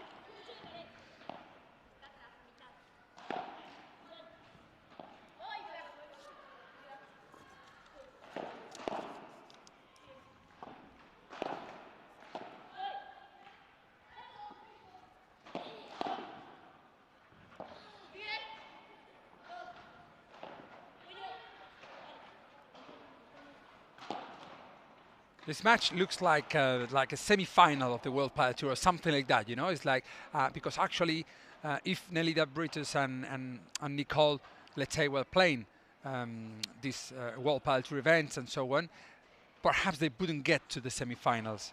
Perhaps they wouldn't get to. Perhaps yes, but you know, for what the ranking says, they wouldn't get perhaps the semi-finals, but this match actually looks very, very even, very close, and this shows which is the level of the players and how focused they have to be in every single match just to win the matches. It's not like, okay, Bella comes here, Bella and Sanyo, of course they have to win. No, perhaps they can lose easily. They can easily lose against Chingotto and Tello if they play the final, you know? Just talk us through Traviesa as well. She's the tallest player out there. We know that she's good at anything in and above shoulder height. Seen on your academy as well, as it is in tennis, the use of the knee bend, when you bend the knees to get down low. Is that something that perhaps she just needs to work on, perhaps? Yeah, perhaps, but also, as I told you before, she's very long. Her legs are very long, you know, so there are kind of coordination stuff to do as well as, but she's working very hard as well with the same coaches as Bella at the moment, with Miguel Ciorilli. They're working together now for this year. He's her new coach, and they're working on so many stuff for sure. I can see the improvement of this girl, and yeah, but for sure the knees bent and how you push your body forward after impacting the ball and going backwards to get back your defensive back position is crucial to become a good defender. Holds up her hand there, does Josemaria. Again, finds the sweet spot off the racket. That's a couple of break points saved. Golden point once again. Third time we've seen that so far in the match.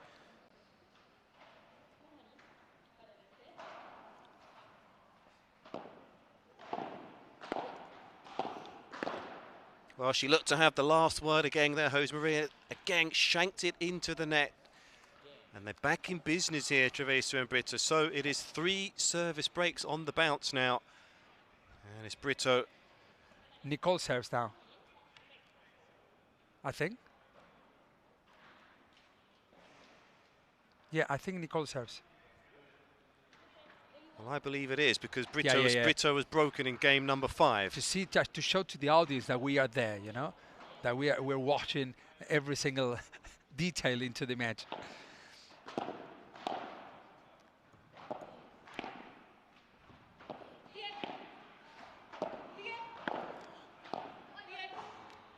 You could tell that also Nelida and Nicole are placing more shots down straight to Paula, Josemaria.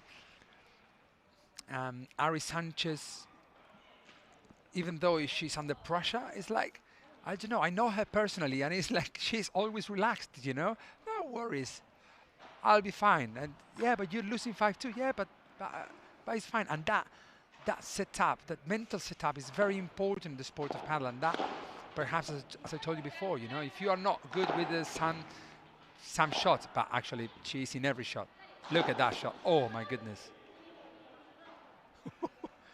That was hard. Well, that's meat and drink. Hit the racket. I didn't hit her. Yeah, that's her forte, isn't it, really, Traviesa? That is clear to see already, just having witnessed her just today. She really excels in that kind of situation. Good height over the net, gets the body weight behind the stroke.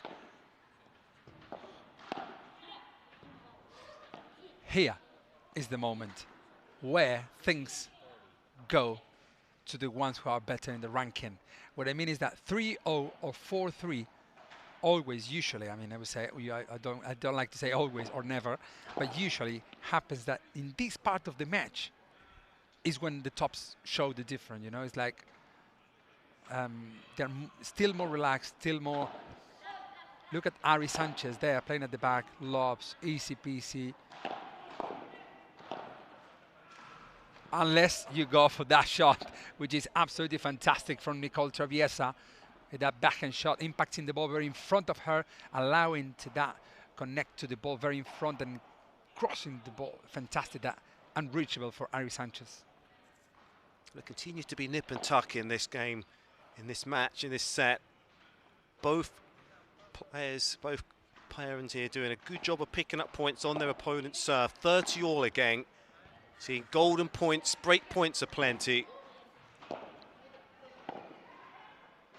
This is the pre-golden point, I would say, isn't it? It's like the pre-golden point, 30-0. I was going out, I think. But the tension of this point is, oh God, that shot was amazing.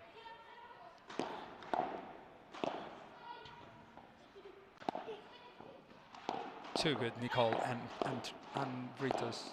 Too good, too good. Very good from 4 of these players. Well, would you believe it? Another breakpoint situation here. 3 breaks of serve in a row and an opportunity now Could be the 4th. for the 4th. It's been that kind of set, really.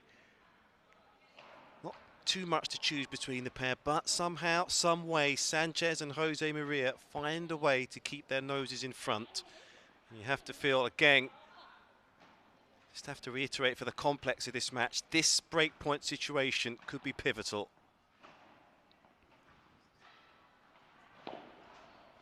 She went for a first serve. That's very important sometimes, depending on the point.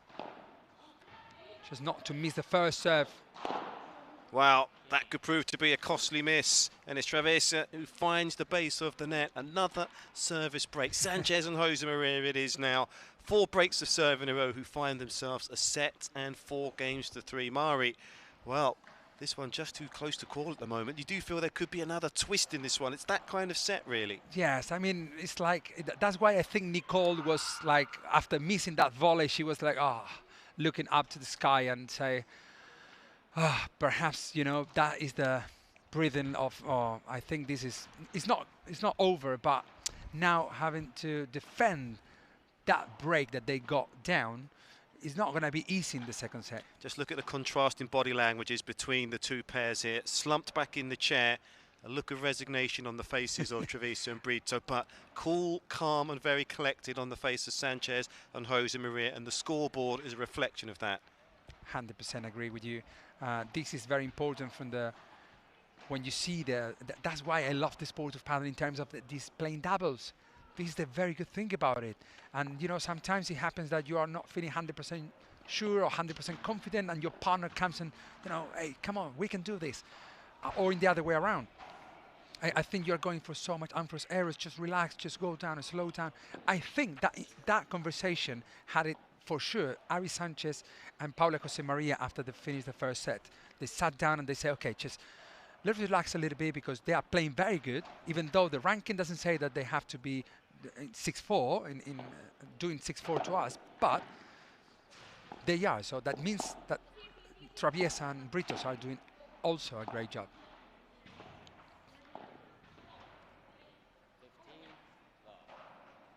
So it's fitting really that it is Sanchez, the more illustrious of the quartet out there here, serving now. Should she hold, that will give them so much breathing space to relax even more.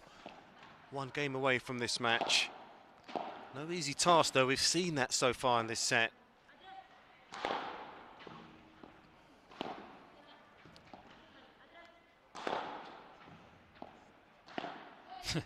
Ari Sanchez has like a book, you know, okay, bandeja cross court and slow volley down the middle. She can do that for the next 7 weeks if she wants to. 15-0.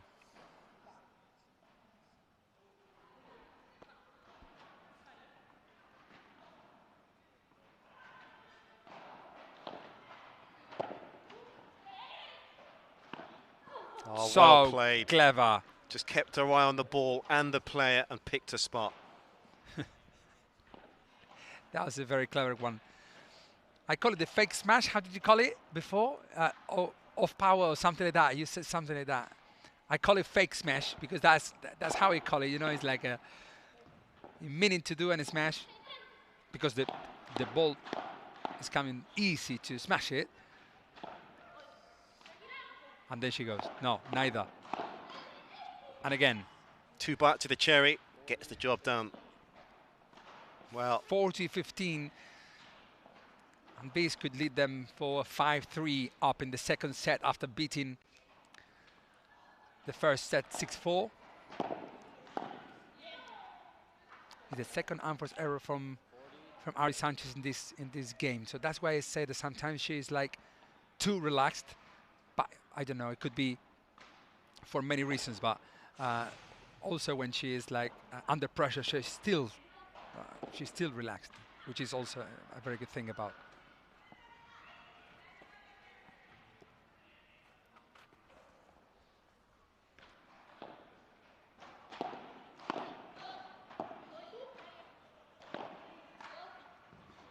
Well played. Huge amount of slice on that. Stuns the pace of the ball, kept it low. And there we have it. Breaks the rot of 4 service breaks on the bounce. And it's Sanchez and Josemaria now who find themselves potentially 4 points away now from tomorrow's final. Errol, do you know what? I think that, you know, when there are 4 breaks in the same set, that shows something. That shows that attacking at the net is not that easy in these kind of matches. Perhaps in the next match, because there are men, and men hit the ball a little bit harder or whatever, that would be, the tactical point of view could be completely different. But in these kind of matches, like, you know, the girls, as Nelida Brito was staying a little bit more at the back, as the Ari Sanchez and Paula were changing the direction of the lobs depending on the situation, you know, that makes, what I mean is that not every time you serve, it's an advantage. Sometimes you have to know when it's an advantage and when it's not an advantage.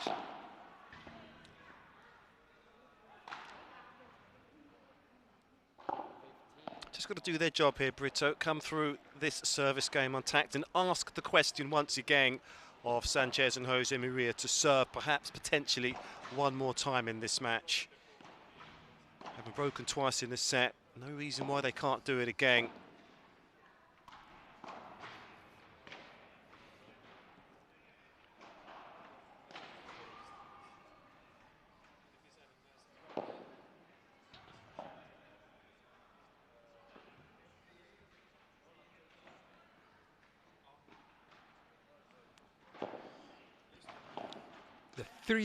The three serves she did straight to the Paula Josemaria's forehand.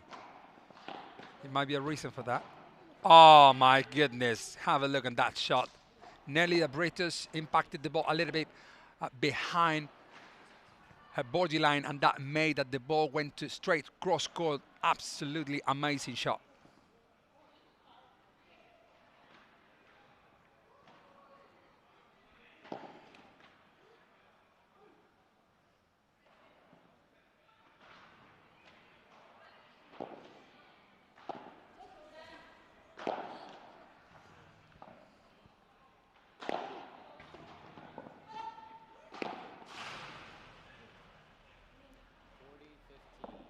See, very confident.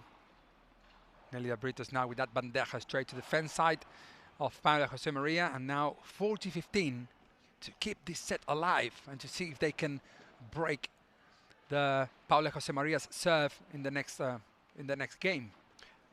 Well, should they win this point, it'd be interesting to see whether they have a conversation at the sit down. Both were silent last time around. And there we go.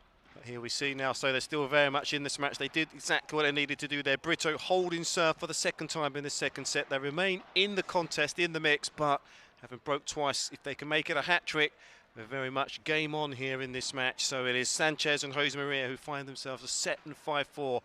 And as we can see here, these two again just quietly going about their business, aren't they? And look, leading forward a little bit more positivity with regards to the body language this time compared to the last sit down. 100%. 100% is like, but what I mean is that I hope that they don't feel comfortable with this result.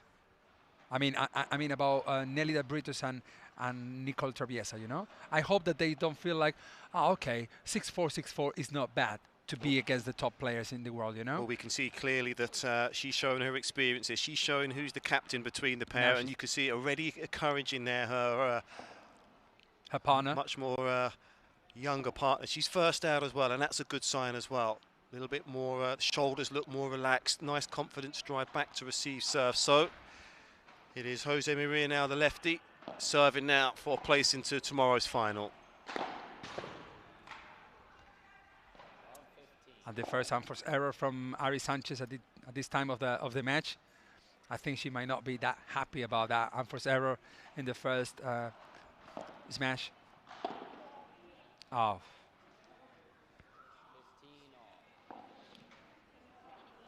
15-0. Let's see what happens now.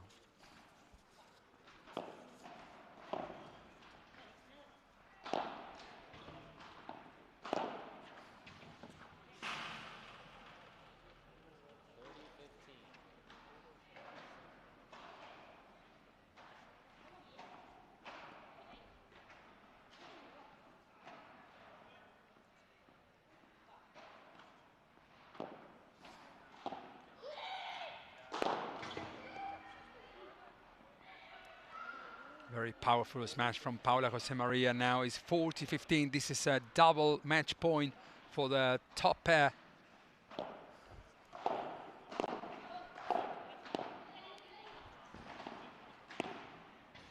Sails out.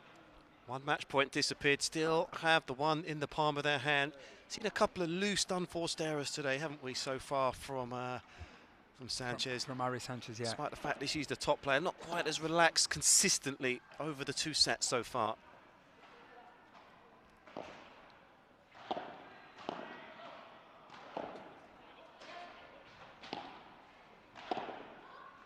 There we go. Signed, sealed and delivered. Another straight sets victory here today inside the Scandinavian Expo, and it is the Spanish pair of Sanchez and Josemaria who have progressed through to tomorrow's final.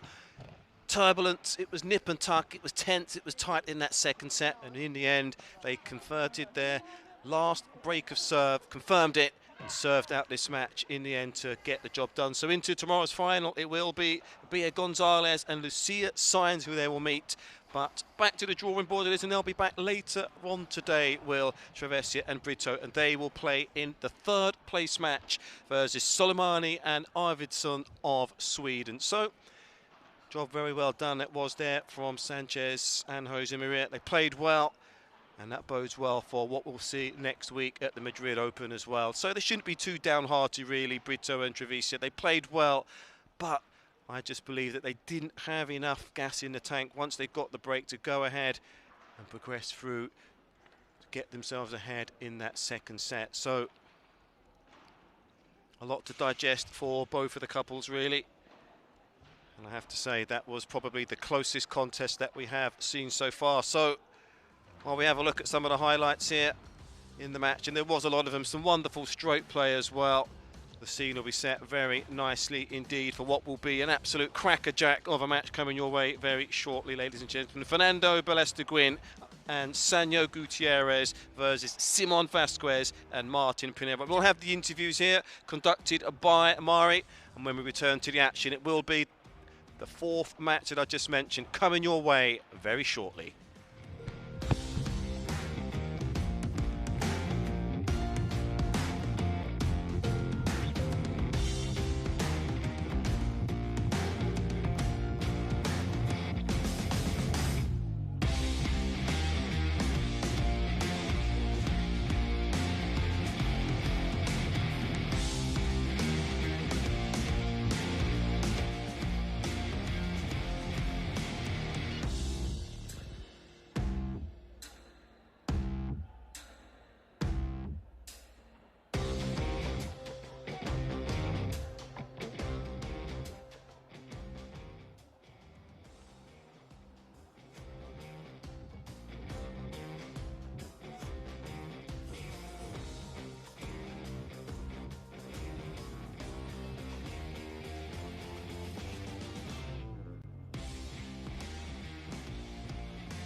Okay, we are here with the winners, Ari Sanchez and Paula Josemaria, top of the top players of this Paddle Alto event. And so I will ask her the questions in Spanish, and then we'll go back to you in English language. So I will ask them first how, because they've been playing for not a long time, so I will ask them how is the feeling of them playing together, and how much they do to start this pre-season or this season in World Padel Tour. Bueno, Ari, muchas gracias primero, y segundo, a ver, ¿cómo ven esto de empezar una nueva pareja? Es un desafío grande, y bueno, a ver cómo se sienten en pista, y bueno, qué es lo que más hacen en principio para formar la mejor pareja que podrían ser. Sí, bueno, primero muchas gracias, Mauri. Y nada, estoy muy contenta de jugar con Paula, es un proyecto nuevo, pero muy ilusionante, y yo creo que lo más importante a la hora de formar una pareja al principio es pasar muchas horas juntas en pista, fuera de pista también, hacer mucho equipo, conocernos mucho, porque luego durante el año vamos a pasar muchas horas juntas también, así que yo creo que es lo más importante, pues entrenar y estar en la pista la máxima de hora posible. Well, Ari says about that question about how what do they do to try to get as much time together to train on court and and to play as much matches as they can, and also to share as much information with the coaches to be able perhaps to bring the best from them two together. So thank you, Ari, and so Paula, for you as the dynamite, as they call you, dinamita in Spain, with the commentator of the World Padel Tour. My question for you is that, because you are very aggressive, very powerful way of playing as a lefty player, I would like to ask you, how do you feel in Sweden, where the weather and the balls don't go out by, you know, all the time smashing, and so it's like you have to slow down, and it's not that easy with a personality as you are, as you have, you know, to slow down. How do you feel playing in Sweden with your kind of playing? Did you get the question, yeah? Yeah. Well, first of all, hello to everybody. I will try to 100%, love it. Well, here in Sweden, the club, the weather in the club is so good. The temperature is perfect, and maybe, like you say, the ball is a little bit slow. So I try to think a lot, but maybe my personality or my type of play is better when the ball is faster. But now I have to adjust. Yes, perfect. Very good. Very good. Well done, Paula. Thanks for talking in English to everyone. And so, Ari, thank you as well. And I wish you the best of the best for this year in the World Padel Tour. These two girls are just different levels. So well done, and wait for the next interview coming very soon. Bye.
We are with the ones who lost the match, but actually it didn't really look like. They played an unbelievably great match. Nicole Traviesa, the Catalonian player, and Nelida, Brito's top player from Argentina for a very long time. So Nicole, I would like to ask you, I saw you playing and competing this match against these top players, like very comfortable, confident. Does it mean like a lot that you've been perhaps training with Miguel Ciorilli, or perhaps like playing with Nelida Britos like gives you some confidence to play like more comfortable? Sí, la verdad es que bueno, me he visto jugando muy bien. Con Michael estamos entrenando muchas cosas y la verdad es que me lo estoy notando en la pista. También jugar con Nelida para mí es una motivación y bueno, estoy muy suelta y contra una pareja tan dura también quiero jugar muy bien y bueno, me estoy esforzando mucho. Muy bien. So what she says that she's feeling very comfortable playing with Nella as well, and now she's training with Bella's coach, Michael Ciorilli, and she's also feeling that confident, and you know that when she comes to play against the top players, she doesn't have the pressure that much to play against those players. So that's why also she was feeling very confident playing that match. And Nella, I wanted to ask you, I will say that first in English and then I will translate it to you in Spanish, that because Nella is 41 years old and she's playing paddle since she was very, very young. And now she's seen the sport growing and growing all around the world. And I would like to ask her how she sees the sport and now how she feels being here in Sweden, competing and playing and having fun with all the other professional players. Nella, bueno, la idea es preguntarte cuándo viniste a Argentina y bueno, y ahora después en España. Y ahora cómo te sentís en eventos como este donde el pádel demuestra que está creciendo mucho. La verdad, te lo digo sinceramente, todo este montaje, la gente cómo te trata, es espectacular y yo creo que también motiva mucho más. Siempre un escenario que te tratan tan bien y tan amable y están muy atentos, es como si fuera un torneo de tenis. Entonces, yo creo que es una motivación aparte y estábamos como muy sueltas. La verdad que también para mí, que llevo muchos años en este deporte, es una motivación jugar con gente joven como Nicole, que todos los días los ves entrenar con mucha frescura y la verdad que para nosotros eso es muy grato. Y luego de lo que decimos, nosotros venimos de Argentina y siempre luchando y parece como increíble poder llegar a estos lugares donde es otro mundo.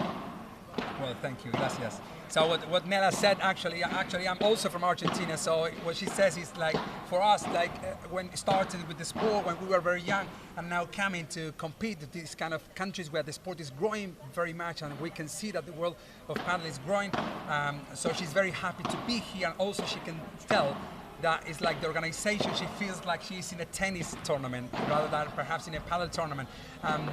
In terms of that, showing that the sport of tennis is massive, and now they are here in other countries in Europe, and this organization from Paddle Alto has been amazing, and she's also very happy to share court with Nicole, and she's very fresh, and you know she says that Nicole goes to every tournament, like, and every competition and every training session very fresh and relaxed. So he's very happy to be here. I'm very happy as well to share court with Nicole Traviesa. Thank you very much, girls, and I hope to see you very soon then for the third position, against the Swedish pairs. Are you ready?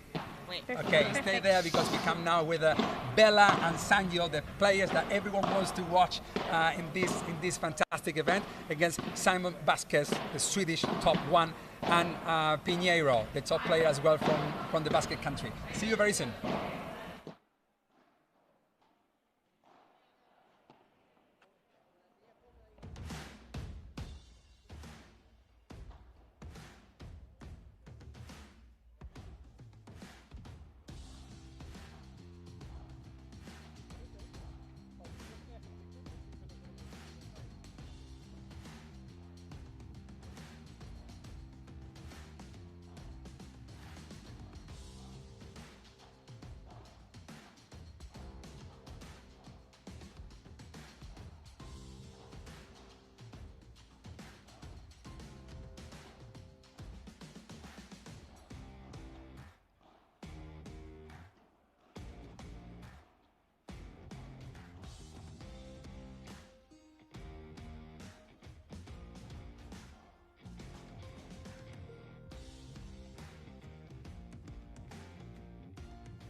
that's how they pronounce it. Vasquez is a Chilean or something. Vasquez. No, yeah, Vasquez. Vasquez. It's not Vasquez. Vasquez. But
with an accent on the A.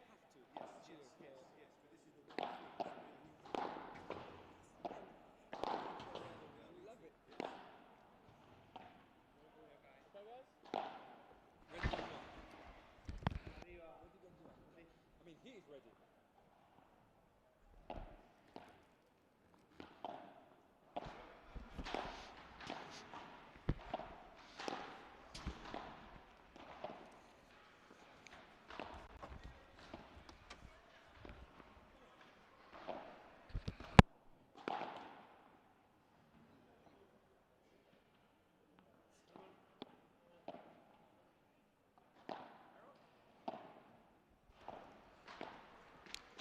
So a very warm welcome back to the action here, live and direct on paddleowl.com, of course, inside the Scandinavia Expo here, just a stone's throw from Arlanda Airport in Stockholm, Sweden. Match 4 or 6, perhaps, is the one we've all been waiting for here today. A very mouth-watering match indeed. It is none other than Lionel Messi of all things world paddle, Fernando Belasteguín versus Vasquez and Pineiro, and of course with Belasteguín it is his usual partner in crime, Sanyo Gutierrez here, looking to cement a place into tomorrow's final. Doesn't get much better than that this weekend with regard to the rankings of the players here. World ranked number 6, Belasteguín, 42 years of age, or 41 perhaps, just need to get that cleaned up, and of course Gutierrez, 37 years of age, both from Argentina, and again they are the partnership to watch here, designated with the task of dethroning them, you could say, and causing what would be a big upset here today. Vasquez and Pineiro of Sweden and Spain respectively. Here are the stats for the underdogs. World ranked 21, Pineiro of Spain, 28, been around on the tour for quite a while now, and a lot of experience to his name. Just looking to get a feel for things with regards to a player on the World Paddle Tour. The world ranked Vasquez, 158, 28 years of age, from Helsingborg in Sweden. We'll see him no doubt later on in the year at the Swedish Open in November. A long way from that, of course, and right here, right now, he's looking to get himself what would be a stellar victory to his name if he could go ahead and accomplish it. Just to bring you up to speed with other results that have been completed here today. First match that saw us get things up and underway, it was Gonzalez and Lucia Sainz of Spain who came through 6-2, 6-love versus Soleymani and Arvidsson of Sweden. Match number 2 saw Federico, Chingotto and Juan Tello of Argentina make light work of the challenge laid down by Windahl and Calle Knutsson of Sweden.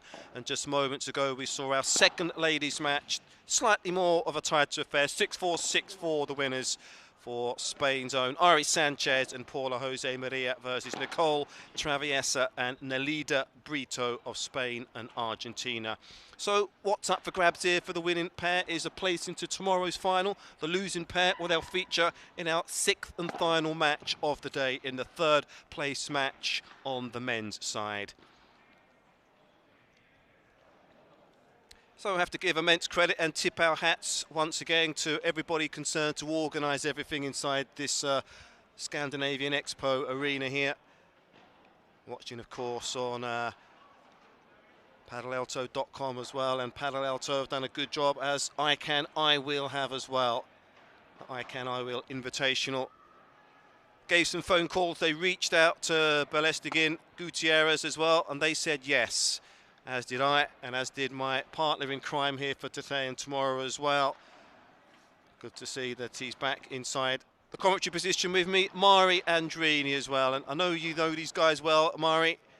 You know them inside out. They're the red-hot favourites to go ahead and get the victory here today. Tell us why and what makes them so good as a collaboration. Yes. Well, thank you very much, my great partner, Mr. Errol. And this is what I call it a different level. You know, having Bella and Sanyo together in a competition match here in the Invitational Paddle Alto event, I think is fantastic. I think it's the match that everyone wants to watch. Everyone wants to see Bella and Sanyo performing together, even though they're opponents. Everyone around the world is looking for what they're going to do, how they will tactically play this sport. What's interesting that he's pairing up with Pineiro today, Vasquez. And a very interesting start to life this year, 2021, on the Swedish Paddle Tour. Got himself into a couple of finals recently, in fact.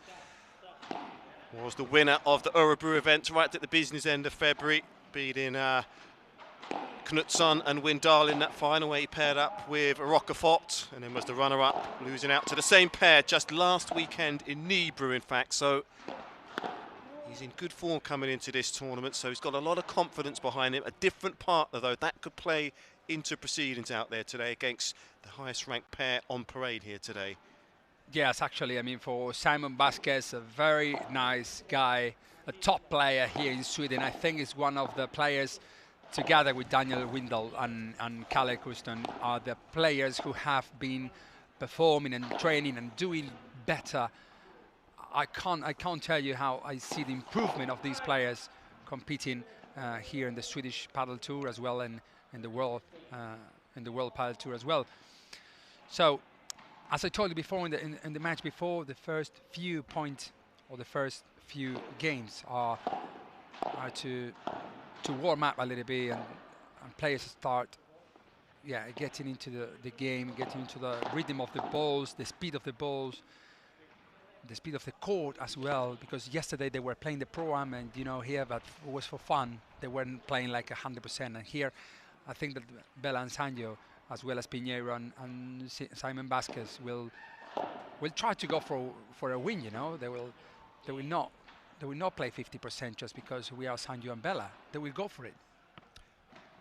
Belasteguín comes through safely as expected there in his opening service game. No hairline fractures in that opening service game whatsoever. And again, just have to say how good and refreshing it is to see him here in Sweden. And he'll be back in January next year as well.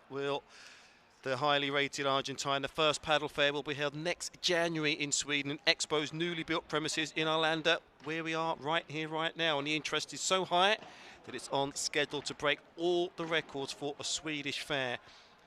Vasquez as well has signed up to say that he will attend, so expect many more top players as well to follow suit and sign on the dotted line. That just gives us an indication of just how highly rated that paddle is in Sweden. Even players from Argentina and Spain these days have touched upon that.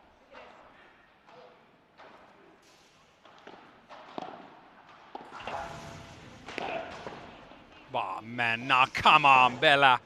That was an amazing shot. I mean, actually Bella didn't do anything. You know what I mean?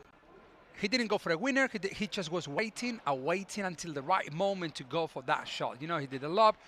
Pineiro, I think, he went for a winner. Yeah, I think it was the right shot selection, but he didn't hit the ball properly, and that's why Bella took advantage.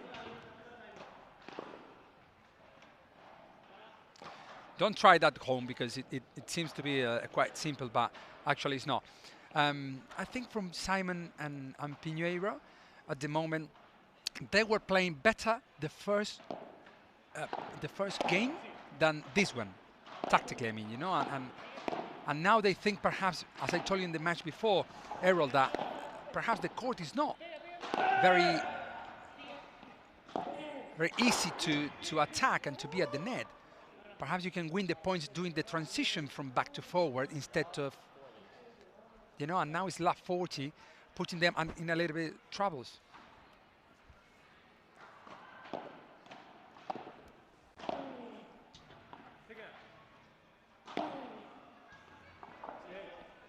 Well, gone according to the script so far. 3 break points early doors here by the highly rated Argentinian pair. Off the glass, the glasses were cleaned very heavily just prior to the start of this match. They were wiped down just to give us a clearer view as to what is going on from our commentary position.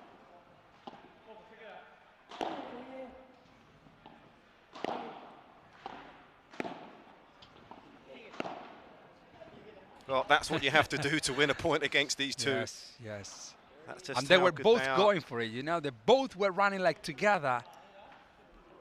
Look, look, it's so funny. Listen, these two, Bella and Sanyo, started very, very lately on to start training together, because it's the first time ever that they will play together the World Padel Tour. Many people was waiting for this moment to come, because Sanyo has been the #1 in the world 1 year, a few years ago, and Bella has been 16 years #1 in the world. He's the legend of the sport of padel, and that's why these two together have the chance now to fight against the other great players from Spain in the World Padel Tour event. Well, an early break here for Belasteguín and Gutierrez, and when you factor in that the Argentine legend was in Sweden and Uppsala as late as February this year, really has touched upon just how much that Sweden is on the lips of everybody talking about paddle. He was highly impressed with the facilities that he saw in Uppsala. We're back here again in Stockholm this weekend, back to Madrid next weekend, and again, as I mentioned, he'll be back next weekend to represent the Swedish fair early in January next year. So he's impressed with all things paddle in Sweden, and long may that continue. When you've got a guy as good and established as he saying good things about paddle in your country, you'll know that you're doing things well. They started out like a house on fire here. Got themselves a break here. A couple of points now from confirming that break.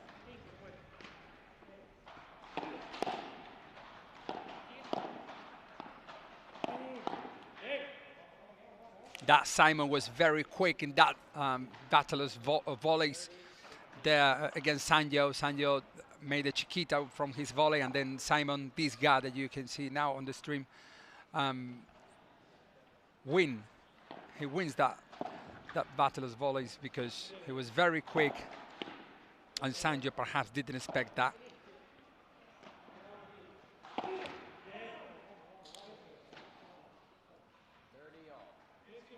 Just got to come through this service game here. Vasquez and Pineiro unscathed, get themselves a game on the board, reset, reboot, back in the chair.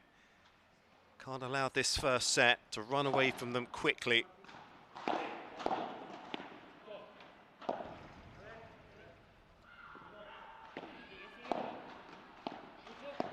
How Bella opens the angles, how it's like Sanyo just have to finish what Bella has created since that shot off the backward. Bella opens up very cross court to Pineiro, and then Sanyo closes the angle, don't allowing Pineiro to do any lob or anything. Keeps it nice and low. It was delicate, it was tight at 30 all, but class is permanent as well. Form permanent in this case as well. So an excellent start here by the new debutant pairing of Belasteguín and Gutierrez. Perfect start here, 2 holds, 1 break, 3 love early doors here in this opening set. And despite the fact that they are a new pairing, this is their debut. You wouldn't have expected that from what we've seen in these first 3 games, Mari. Yeah, actually, of course they've been training since January very hard, as much as they can, you know, to bring up the best of their pair, which I told you before, perhaps, Errol, that things in the sport of paddle, the good and the beautiful thing about the sport of paddle is that we play doubles, and that is what makes you that if you train 100% but your partner doesn't, then perhaps the pair is not 100%. So what they try to do is just to bring up as much as they can, spending hours on court, spending time together to be able to start as high as they can at, with the level in the World Padel Tour this year. So the last of the quartet here to serve, it is Vasquez. Desperately needing to hold on here just to energize their game here in this first set, really. Oh, so unlucky. Vasquez is like, you know, he's like a top 150 in the world.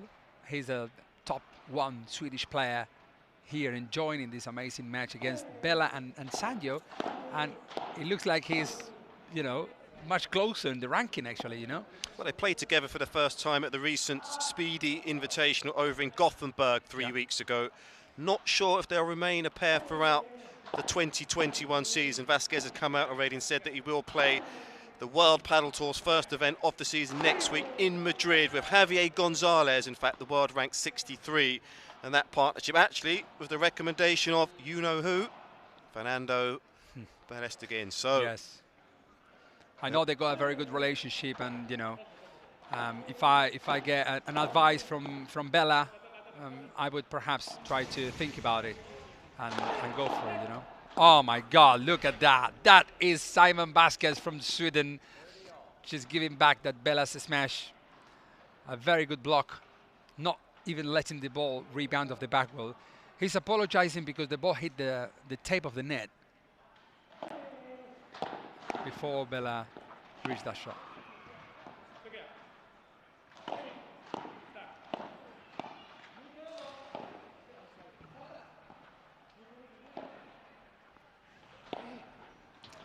Well, down the middle, always works to treat that shot.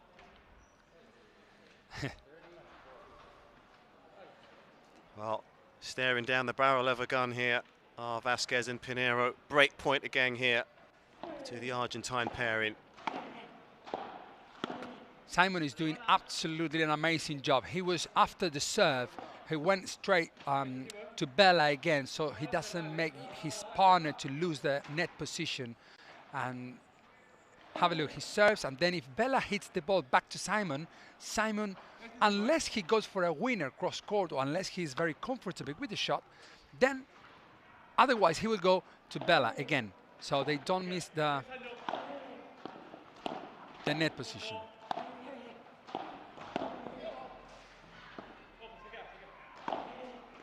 Such a good shot.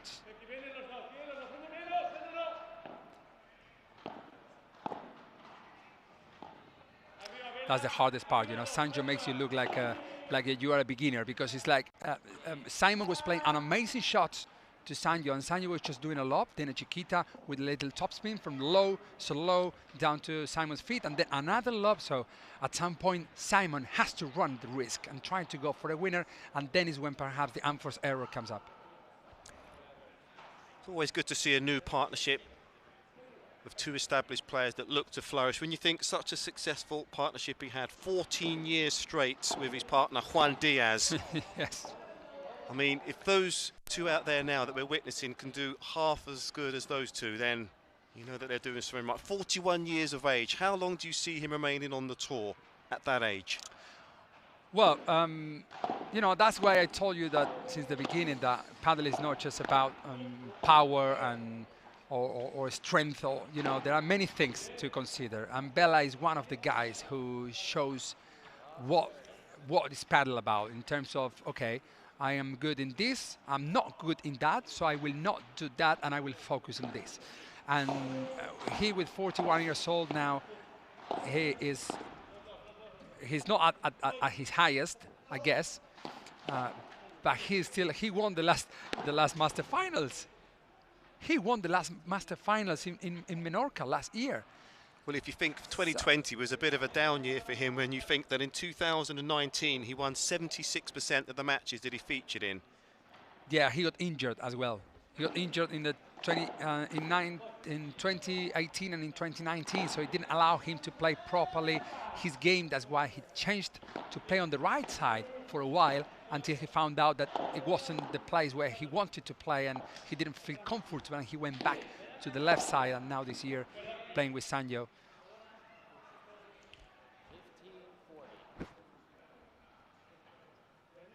So Opportunity knocks here, and it's an opportunity that they have to grab with both hands here, Vasquez and Pineiro. Love 4 down first set, chiseled out a couple of break points on the Belasteguín serve.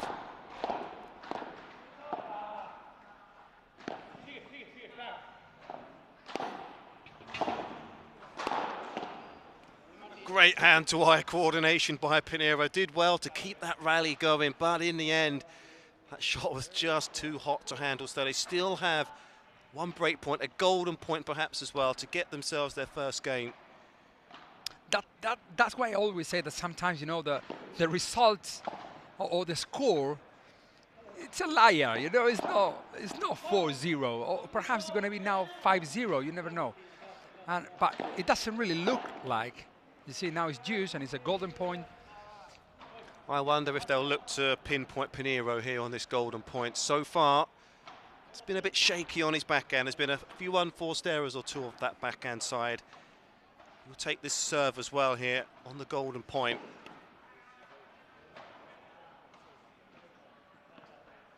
I think Vasquez here will make his way into the net as quickly as he can. You can just see his body position. He stays back. Surprising. There it is. It's That's out. what you said. So 5-love it is in the first set here to Belasteguín and Gutierrez. It was tight, that last service game. They had to save 2 break points, a golden point, but in the end they come through the test there with flying colours, and it's the perfect start here for the debutantes, Belasteguín and Gutierrez. Perfect start, 5-love, first set. So Mari, things gone according to the script. Should it go according to the script and they reach the final tomorrow against Chingotto and Tello? Should it unravel that way? What a final we should have in store. What a final. I was, you know, from Paddle Direct and Paddle Alto, they made me an interview a few days ago before coming to Stockholm here in Sweden. And I told them, listen, if they reach the final, both of them reach the final, that is what should happen, just because they are the players they are.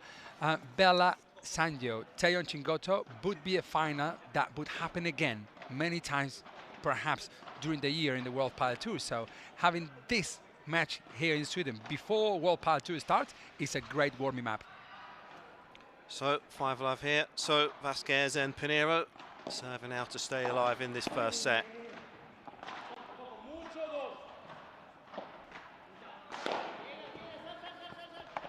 He got that. That was out. Played just 11 matches in 2020, did Martin Pineiro. Just 3 wins as well. That's got to shake your confidence. Knocked out at the quarter-final stage in 3 tournaments last year and has never won a championship on the World Padel Tour. He's a good player. Just needs to reset, though. That backhand again is just slightly loose again from him. You know, Errol, do you know what I think happens? Think about that. Pineiro is the one who should lead. Yeah, who is leading, let's say, that pair with Simon Vasquez, because has more experience, because he's better ranked in the World Padel Tour. He's been playing many matches at the top level. But I think that because Simon is playing very good, he's taking the wrong shot selections to take decisions where perhaps he wants to do something else. You know, he's the left side player who plays with the forehand down the middle, and he wants to do perhaps more winners when Bella and Sanyo don't really allow you to do those winners. So Simon Vasquez was like a little bit more steady, and he perhaps won more points, or at least did less unforced errors. So a couple of set points, shaved down to 1. Forced out of the court there was Pineiro. But again, communication thumbs up there from Belasteguín.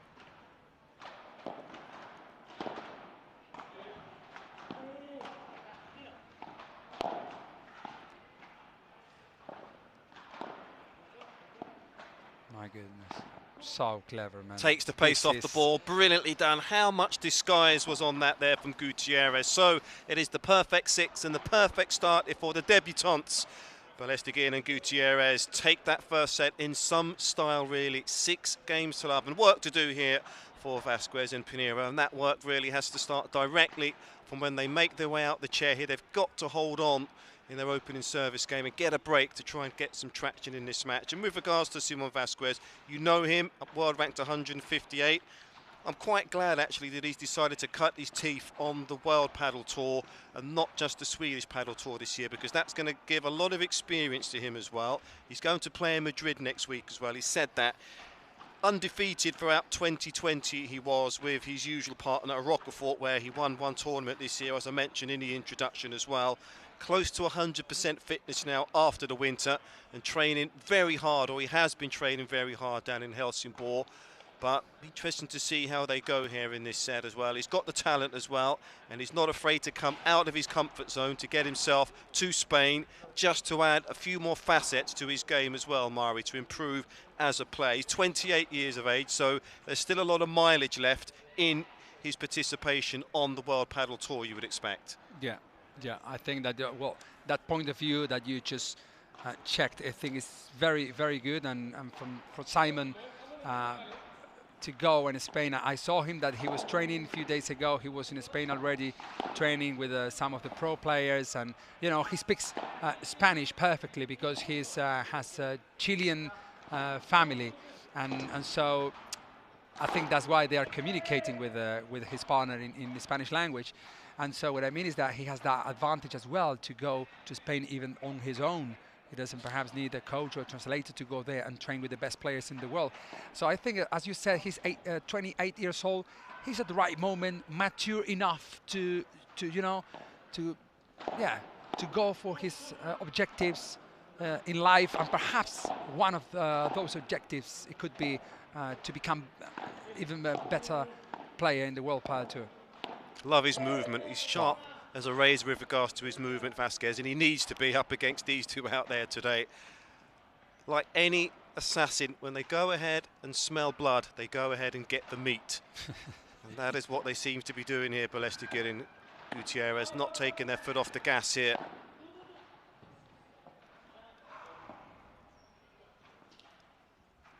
Well, Simon tried the best there, but Sanyo was very well positioned there at the... Oh, no way. You've got to be kidding me. How can you do that shot, Sanyo? Come on. That was confidence, 100%. Let me see if we have the same thing from the camera next to the court. That could be just... Oh, have a look on that. No, that shot, I promise you, that will go all around the world, because that... I haven't seen that in the World Paddle Tour yet. Well, that is how to play backspin. That is how to take the place off the ball and slice it with a touch of arrogance, but backspin good arrogance as well. Yes. It was like, okay, I meant that. I meant it. There we go.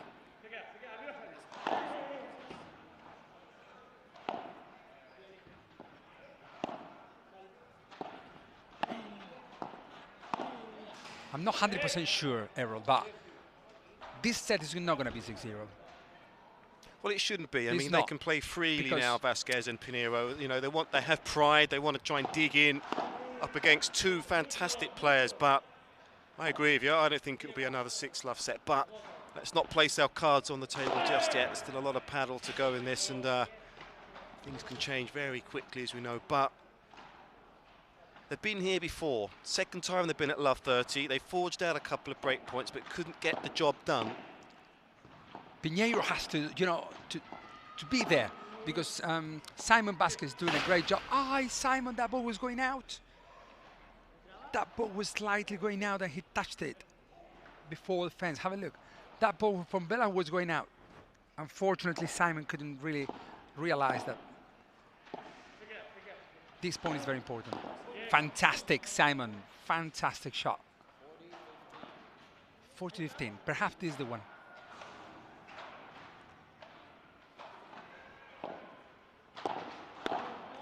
Looked to knife that volley in the warm-up. He didn't miss a single volley on that backhand. Razor sharp, but perhaps that's just the magnitude of the situation in that rally from Vasquez. Finds its destination 90% of the time, that shot.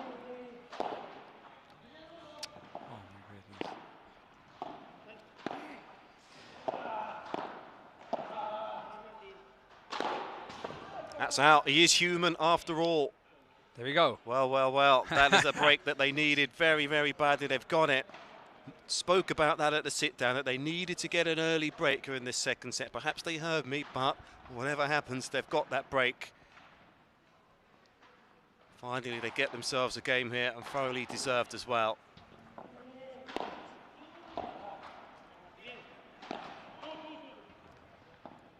What I see from Sanyo and Bella's side, from their partnership, is that there are so many resources, so many things to do.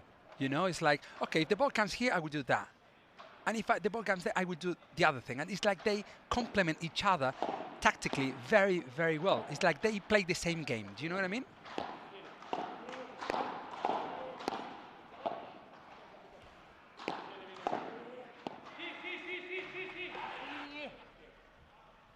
Too good. Nothing else to say, just simply too good. As you said, Marvi, the shot selection, the decision making, well, just sublime, really.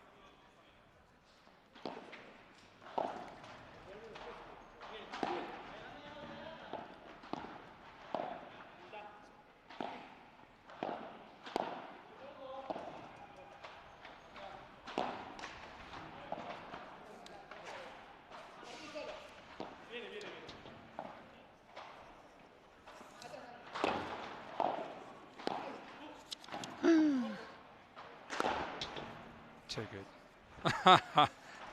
Pineiro. If Pineiro hit that ball, even when he's jumping the net, once he lands, let's say, on the floor, then it would be point of his opponent.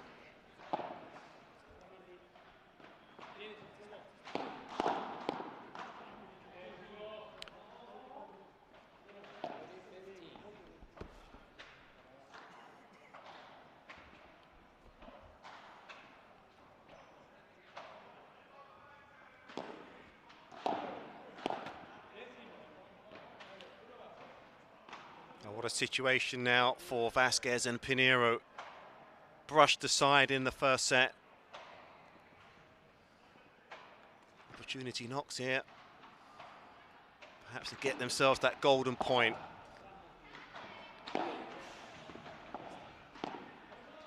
Look how they keep both. Pineiro at the back, defending.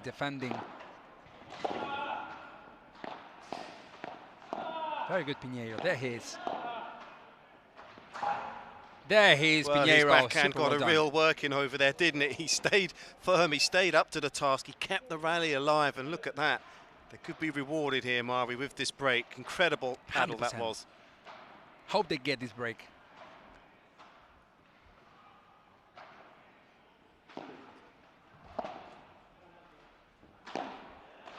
Golden point. Wow, man. This is just different level. That closing the angles and knowing that after Sanyo's volleys, Sanyo was closing, was getting even closer to the net because he knew that Pineiro wouldn't be able to do a lob or to put the ball anywhere else more than straight to his forehand volley.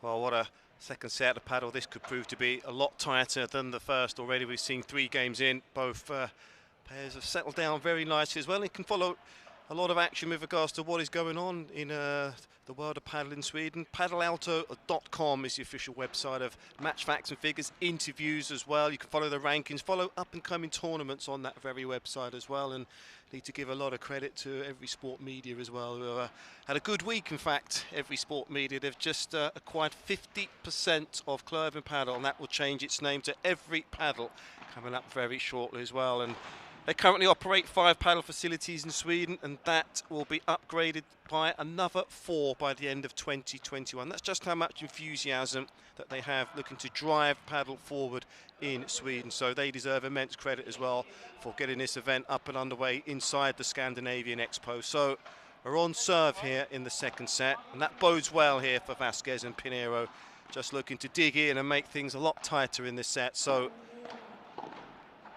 got to keep their foot on the gas and keep holding serve here if they are to gain any traction, but that's easier said than done. Please don't ask me now, if I were the coach of Simon and Pineiro, what should I do? Because it's like a little bit harder to find the way on how to play against Sanyo and Bella. I mean, tactically, Have a look at when Bella is playing the cross-court shots and Sanyo is closing the angles there down the middle.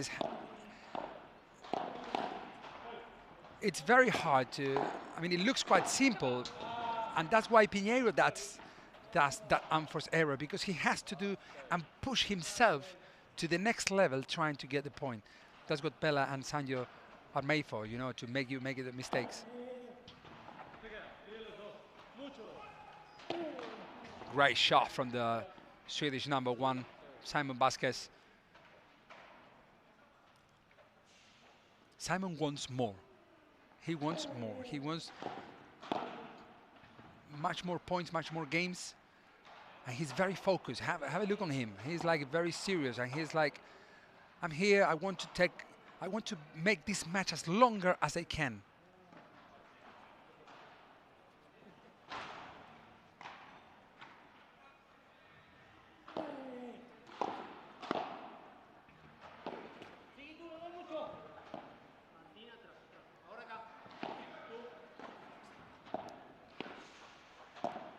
Oh, such a magic shot from the Swedish player.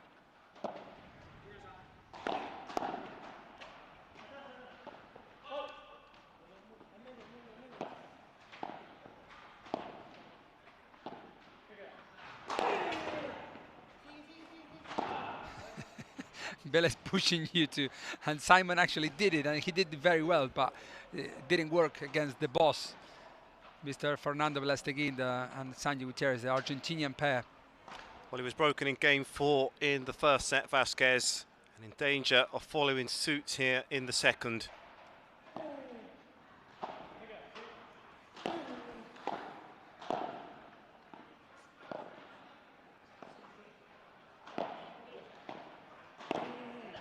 Well, that was the Simon Vasquez show in that rally. He dominated it, he took it by the scruff of the neck, and that is the way to do it.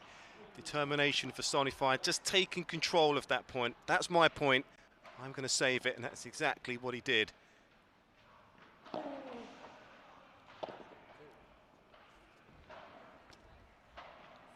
Being a right side player and right-handed, playing there on the right side, you have to be very tactical and very, you know, very mindset. A proper tactical player to be able to play on the right side is not easy. And look now, I think Simon won his second game. He made it happen.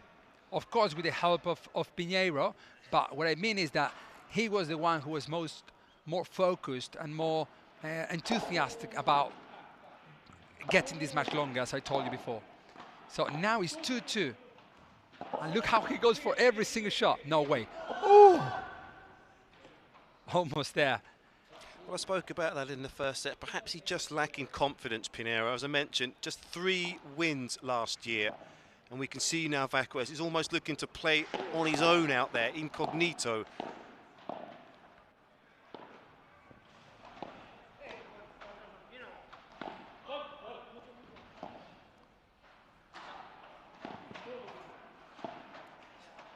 Sanyo goes? No. Oh my goodness, have a look on that. Simon Vasquez, absolutely different level with that forehand shot. Cross court to Sanyo, nothing to do.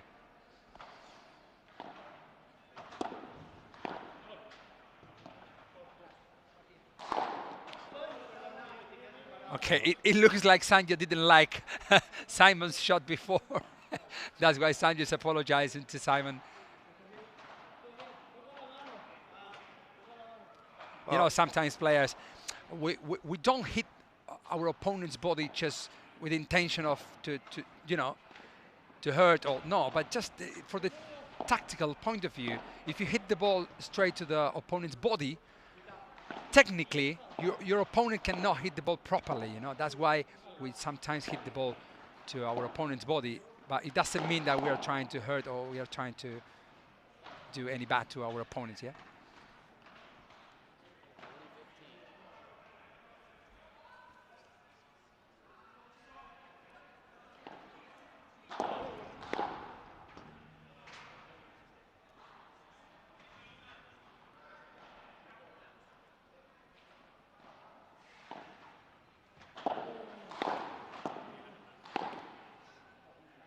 Unforced errors have crept in much more at the start of this set compared to the first. That's a good sign here for Vasquez and Pineiro, really.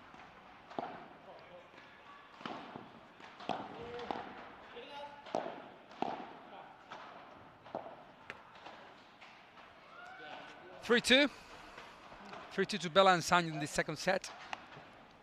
So snip and tuck is tight, just exactly as we expected here. One-way traffic in the first, and we're on serve here in the second. Belasteguín and Gutierrez are set and 3-2 up, and good to see that it's all cordial and amicable there in the chair between Vasquez and Pineiro. You need that harmony between doubles, whether it be badminton, tennis, paddle, anything. So just pointing up towards the lights, and that is what we mentioned here as well, that very high here inside the Scandinavian Expo, the lights there as well, but so far in the 4 matches that we've seen, we haven't seen too many smashes or overheads that have been missed or shanked out, so let's give some credit to the players for that. So again, it's good to see them here, but Vasquez, I have to say, he certainly earned that drink there in the chair, because he's working overtime, as you said, to drag himself and his partner off the canvas to get themselves back into this match, without a doubt.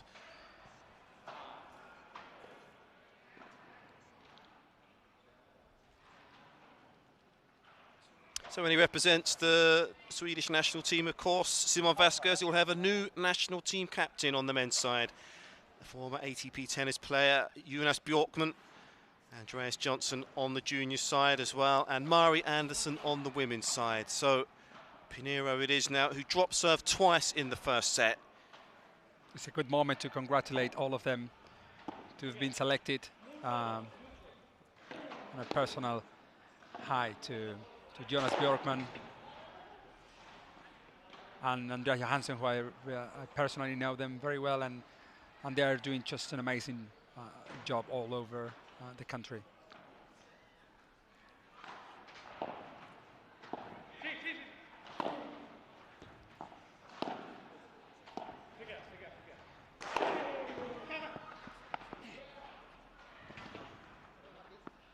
That's the boss. What I think is that from Simon, sometimes like it's quite readable what he's going to do, you know. That's why Bella was running forward before. It's like you more or less, when you see Simon, but the thing is that Simon has so much good shots. Every shot he does is very clear. Forehands, backhands, bandeja, smash, is very clear shot, but predictable. It's like, and so when you play against Bella and Sanyo, you have to have a little extra, like some unpredictable shots to make Bella and Sanyo, okay, not that comfortable on court. Well, there's 3 break points here to the Argentines to gain control here in this match, you'd expect, should they get one of them. That's what I mean.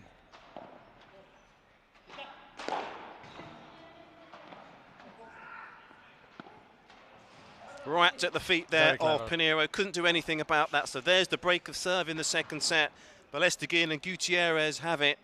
And with that now, perhaps they've got a chance here to stretch their legs with Belasteguín, the Lionel Messi of paddle, about to serve. And talk us through the tattoo that he has on his arm, the story that goes behind that. Yes, unbelievable. And Sanyo, yeah, actually a year and a half ago was Sanyo's birthday.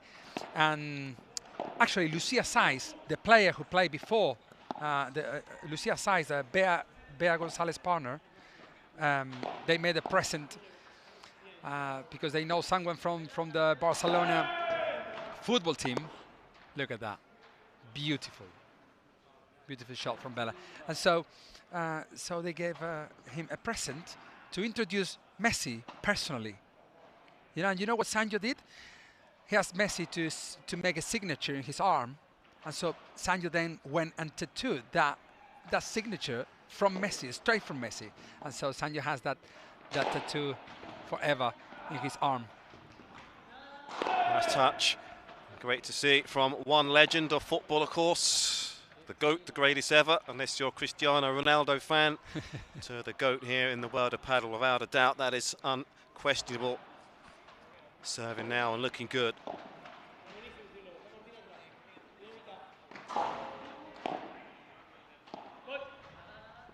Here we go for a winner, huh? I'm telling you, Ooh.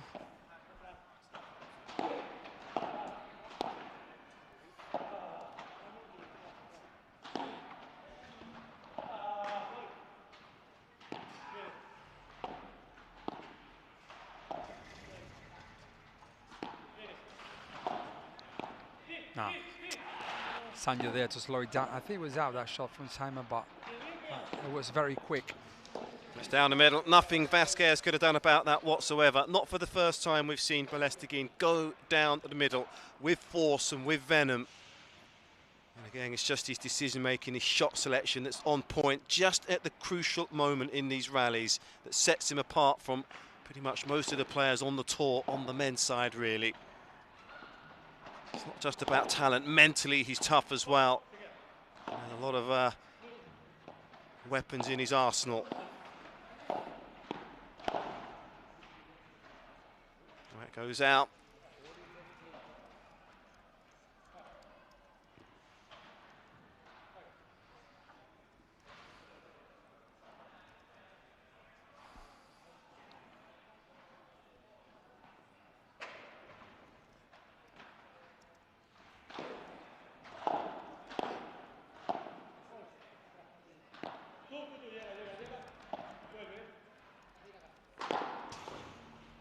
Oh, well played. Finds that level of intent again. Finds the spaces beautifully, does Gutierrez. They confirm the break, and with that, they're in a position of strength now in this match. They find themselves a set and 5 games to 2 up. So they're looking good with regards to reaching the final tomorrow, unless Vasquez and Pineiro can pull a rabbit out of the hat here and get themselves back into this match, of course. So still another couple of matches to come your way here today. No matter what happens in this one, a second or a third set, we'll have the third place ladies match as well, once this match has reached its climax, followed by the men's third place match. So another couple of intriguing matches to come your way as well. Just to bring you up to speed with what else has happened today, if you just tuned into our coverage, got the ball rolling when we lifted the curtain on our first match, where it was Gonzalez and Lucia Sainz of Spain who came through against Soleymani and Arvidsson of Sweden. 6-2, 6-love. Federico, Chingotto and Juan Tello of Argentina followed suit. 6-1, 6-3. Versus Windahl and Knutsson, and 6-4, 6-4 it was for Ari Sanchez and Paula Josemaria versus Nicole, Traviesa and Nelida, Brito. Well, they need something, a slice of luck to get themselves perhaps, and that's a start. Oh, the serve was very good as well, so he deserves that.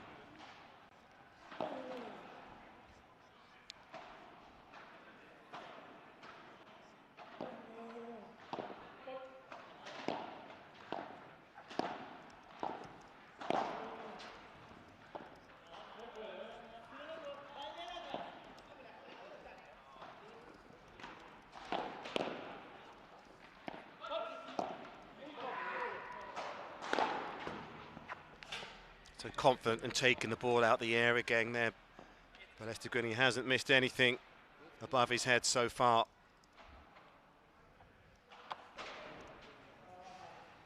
(41 years of age, 419 matches played in his career, 373 wins to his name. That just about says it all.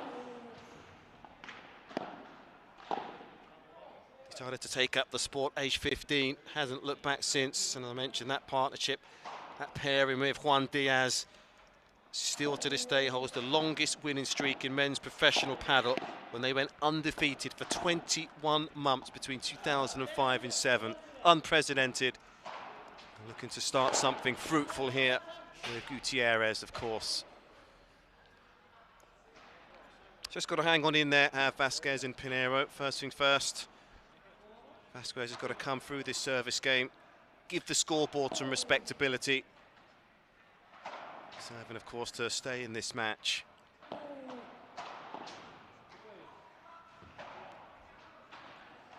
(40-30) now, yeah, so it's a good chance perhaps to go to 5-3 and see if they can break one of the serves. Well, they'll do exactly that. Enough power there off the glass from Vasquez. 3 games. I like it a little bit more now. Sanyo didn't want to run the risk perhaps in that shot, like jumping and...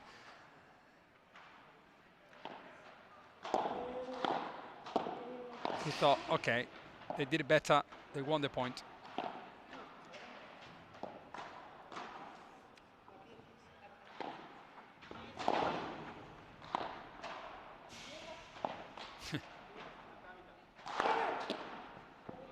Too clever, very clever. Actually, Pineiro is running forward just in case that, you know, that Simon cannot hit that ball before the ball rebounds off the back wall. But that kind of a lack of communication means that, you know, perhaps players are not very used to playing together, and that is what we were talking through the other matches as well. Very nice shot off the back wall. Bella's shots off the back wall are very, very aggressive. You know, it's very hard to.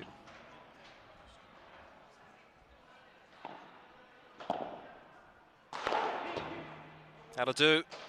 Another overhead reaches its destination. Onwards and upwards it continues to be here for Belasteguín and Gutierrez. Raced off very quickly now, fresh after that break with 3 match points.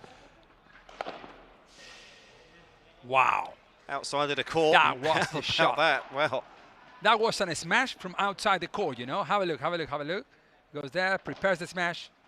Well, he's been shaky on occasions, Pineiro, but that's one for the highlight reel. Yeah. Well, look at that for a piece of stroke making there. Belasteguín applauds that, and rightly so as well. Seeing that he has that in his locker, Vasquez, in an abundance, really. So 2 match points were saved from Vasquez and Pineiro. Job done, over and out for Belasteguín and Gutierrez. The debutants, the first time we've seen them together on the World Paddle Tour. And this invitational event sees them get off to a winning start as a collaboration. Smooth sailing all the way it was. 6-love in the first set, slightly more tense and tight in the second. But one break of serve was the difference between the pair, and all in all the fundamentals of the game of paddle was there for all of us to see, and we can see why both of these players are going to feature very heavily on the World Paddle Tour this year as a partnership. Belasteguín, highly impressed with what he's seen in Sweden so far this year, and here he is, not in front of a Swedish public of course, but he showcased his skills nevertheless. So Mari will be on his way down to interview the 2 pairings. There it is, confirmation, 6-love, 6-3. Safe as houses for Belasteguín and Gutierrez. They've made it through to tomorrow's final. They can rest up, get themselves back to the hotel, which is just 60 seconds here from the centre court. Or perhaps they'll stay here and have a sneaky peek at the third place matches for the women as well as the men. So they look very satisfied, and rightly so as well. So after the interviews, we'll be back with our 5th match of the day, and it will be the 3rd place match to be contested by the ladies. Don't go away, we'll be back after the interviews.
Okay, here we go. We are here with the ones who lost the match against the boss, Belasteguín and Sanyo Gutierrez. Martin Pineiro and Simon Vasquez, the top 1 Swedish player. And the player from Galicia, from A Coruña, who came straight to Sweden to show the best skills. So thank you very much. I'd like to ask you, because it seemed like Bella and Sanyo had the match like all the time, like under control. Yeah, it could be also that perhaps is because the court is a little bit slower than what you are used to playing in Spain, or what's your thoughts about this? Shena, for me, the most important in this match is their level. They take the match in their hand every time. We fight a lot, we run every ball, but it doesn't matter the court, because if the court is faster, they do the same. We gave our best, and that's the best for us. And now we are focused in the next match, in the 3rd and 4th position against Knutsson and Windahl. It was a pleasure for us to play these kind of matches against these two geniuses. And now our match.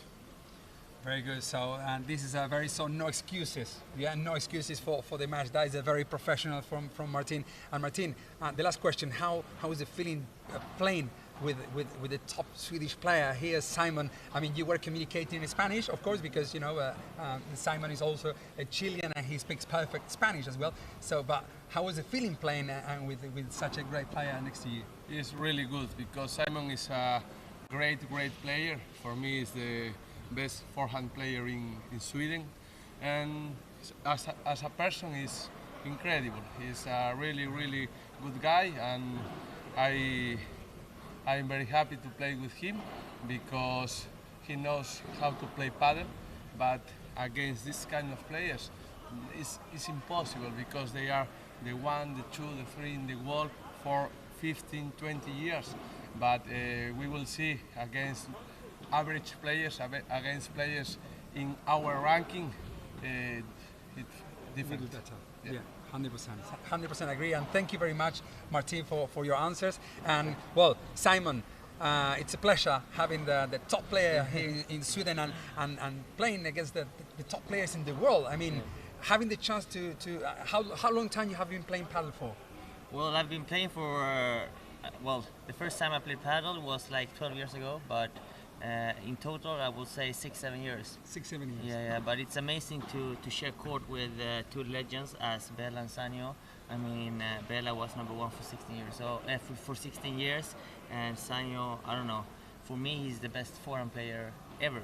So it's difficult. I mean, like, even if the court is slow or fast, they control the game so good, and the rhythm is like they put the ball perfect every single time where you don't want the ball. So it's very difficult, but I'm very happy. It was looking like you know, they were just controlling the match, and you had to push yourself to the next level, and that what makes you perhaps make some unforced errors that if you were playing against other players, perhaps you wouldn't do. Yeah, exactly. So perhaps in the next match would be different. Let's see. So and something that I would like to show to the rest of the world, because actually in Sweden the sport has grown massively. It's bigger than any other country apart of Spain, perhaps Italy. But which is your advice to those players who are as well as starting perhaps like 5 years ago? You started like competing properly and focusing in paddle. And which is your advice to those players who are now, let's say, in Holland, Belgium, Italy, who are getting into the sport, and you know, which is your advice for them regarding to competing or training or? Well, you always have to compete against the best players, and the best players you find in Spain. So there's no shortcuts. You have to go to Spain, train with the best ones in Madrid and Barcelona, and get your ass kicked, because that's how you get better. So just go to Spain, just practice and play a lot of matches. I mean, I don't know how many matches Bela had played during his life, but a lot more than me. So I need to play some more matches, and that's the best advice as well. Train hard and play a lot of matches in Spain. Thank you very much, Simon. Congratulations for the improvement you have done in the last few years, and I hope that I wish that you carry on and going for it. And I know that you will start jumping onto the World Padel Tour, so I wish you the best of the luck. Yes, and guys, thank you very much, and I hope to see you in the next match very soon. Thank you. Thank you.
pair that everyone wants to watch and to see in this magnificent event before even the World Padel Tour starts. For me, it's like it's a pleasure having these two great players. Actually, they're a friend of mine.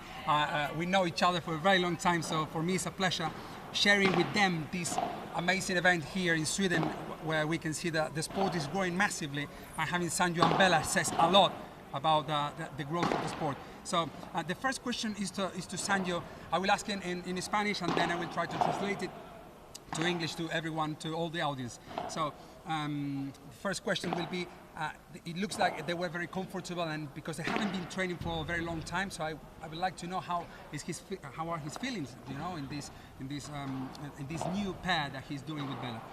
Bueno, Sancho, la idea de esta pregunta es, se los vio como muy cómodos, o sea, aparte está bien que no estamos jugando quizás contra una pareja top de las cuales se pueden llegar a encontrar en semifinales o en cuartos de finales, pero es una pareja dura. Bueno, Martín tiene mucha experiencia, el sueco Simon Vasquez también es un chico que si bien está empezando, pero juega muy bien, creo que ha jugado un partidazo, pero a ustedes se los vio muy cómodos.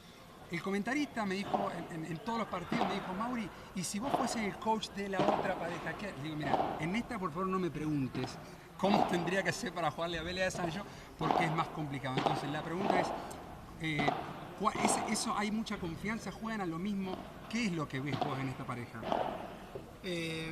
Bueno, primero que nada, buenas tardes. Yo creo que sí, jugamos parecido, vemos el pádel de una manera muy parecida, entonces es como que fluye. Evidentemente creo que todavía nos faltan un montón de cosas como pareja. Hemos trabajado muy duro, hemos entrenado mucho, pero creo que tenemos muchísimo todavía para mejorar. Me alegro que la sensación que hemos dado haya sido de fluidez y una buena sensación, porque es nuestro primer partido. Así que nada, seguiremos trabajando y ojalá que esa fluidez que se vio hoy siga por ese camino y sigamos mejorando. Thank you, gracias. Well, Sancho says that actually it's like he's happy that what we said about that they were very comfortable, very confident, and that actually what he says is that they got so much things to improve. So it's like you know, it's a funny thing because it's like they are so perfectionist, and that tells a lot about why they are together and they are trying to fight for the number one in the world for the next couple of years. So and for Bela now, my question is something that I would like to personally ask you. I think you will understand anyway my question about is what is Bela has won has been top player for a very long time, and he was top one in the world for 16 years in a row. And so my question is, what does motivate you to jump into the court and to play as if you've never won anything? La pregunta es ¿qué es lo que te motiva a entrar a jugar partidos como si nunca hubiese ganado ni un punto? Well, hello Mauri. I am very happy to be here in Sweden. For me, it's special always because Sweden help to help grow the padel amateur and padel professional. And now my ask to question in Spanish. Very good, thank you. Si yo no entrara a la cancha en cada entrenamiento, en cada partido y en esta etapa con Sanyo y me tiraría de cabeza en cada pelota, la motivación mía es le estaría faltando el respeto primero al deporte, después me estaría faltando el respeto a mí mismo, pero por sobre todas las cosas le estaría faltando el respeto a mi familia, que tuve que dejar en Argentina hace 21 años para ser jugador profesional. Entonces, si alguien conoce una motivación más fuerte que la familia, que me la diga, porque soy una persona que estoy encantadísimo de seguir aprendiendo. So actually it was a very clear answer, and actually Bela says that perhaps many of you understood as well that there are, if the day when he does not fight 100% for competing and to play 100% in every single point, he would just not play anymore. And what motivates him is the fact that he's left his family when he was, 21 years ago to come to Spain and start competing professionally. And he says, the day where I not give my 100%, I will be disrespecting all my family and perhaps as well my partner and the sport as well. So that's why he said that he gives 100% every time. And the last question, Bella, is which are your feelings like now? We come from the same city in Argentina. Now we're in Sweden, very, very far away, and actually perhaps far away as well from what we thought about the sport. And coming to Spain, Mexico, Brazil, now Holland, Belgium, Italy, Sweden. In Sweden is massive. What do you think about the growth of the sport? Where does it go? ¿A dónde va el deporte con lo que está creciendo? Yo creo que estamos ante un deporte que es muy joven, solamente tiene 30, 35 años y tiene algo que es muy bueno para que siga creciendo. País que lo conoce, país que lo hace crecer muy rápido. Así que si trabajamos todos en la misma dirección, ayudando al deporte a crecer, no me cabe duda que estamos ante el deporte que más va a crecer en los próximos 10, 15 años. Well, he says that he doesn't have any doubt that the sport is going to grow massively because in each country where the sport starts, each country where they land the first paddle court, it's like a virus, you get infected and they start growing and growing and growing. That has been shown in the last couple of years where the sport is growing massively, and he doesn't have any doubt that we're in front of, we're facing a very popular sport for the close future. So, muchas gracias chicos y nos vemos mañana en la final. Okay? Thank you everybody, and let's wait there because we go for the next match.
Sorry, say again?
Have they said anything to you about it?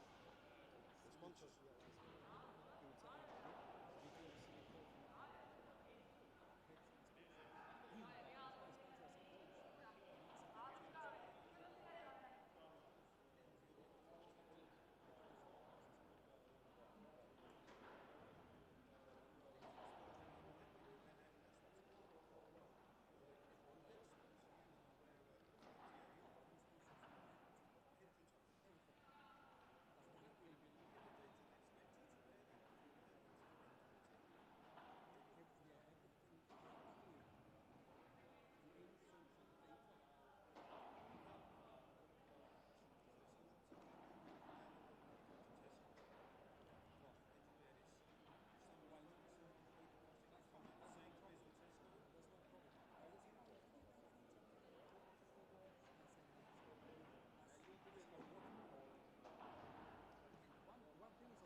Muchas gracias.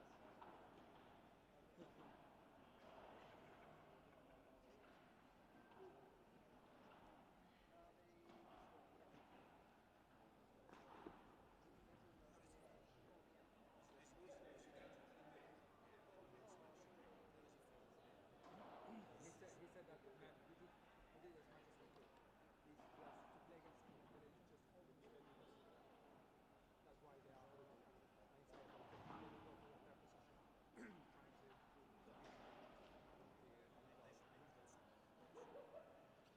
if Windahl play as he plays,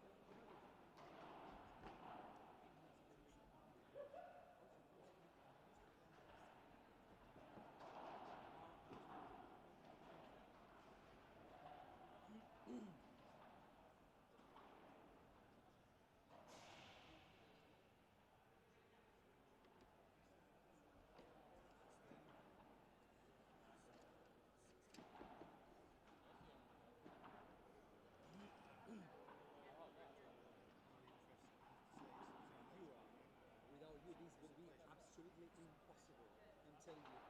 You know that, but it's good that I'm telling you as well. That all the information you do, and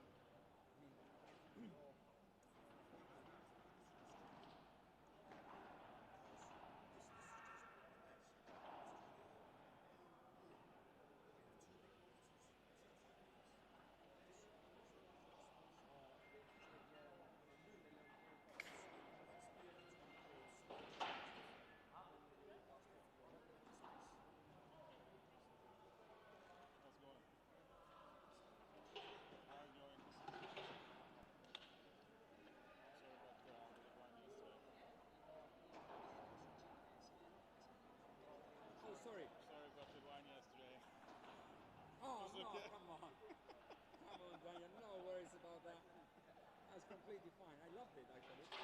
Then I lost you. I don't know. I was walking by. You know what I did? I left the building thinking that I had to go from outside. But then I saw you come inside. I thought, how did it jump in? You were through another door. There's a door. I didn't see that door. That's why I went out and then come in. Yeah. No, I went up and then I went back I down. remember. I took like 7 glasses of wine, but I couldn't remember. So I felt bad because you had it as well. Huh?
So a very warm welcome back to the action here, live and direct on Padel Alto at the ICANIWILL Invitational event here, live and direct inside the Scandinavia Expo Arena, just a stone's throw from Arlanda Airport in Stockholm. It's been a good day of padel activity thus far, 4 matches down, 2 to go.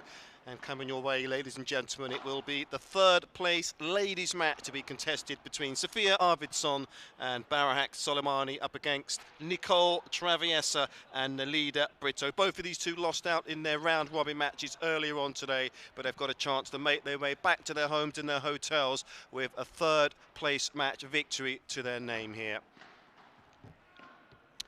Wonderful setup it has been. Just about everybody has been impressed from what we've seen so far here today, and I have to say there's a lot of hats that need to be tipped here towards everybody that's got this event here prior to the start of the W World Padel Tour event next weekend in Madrid.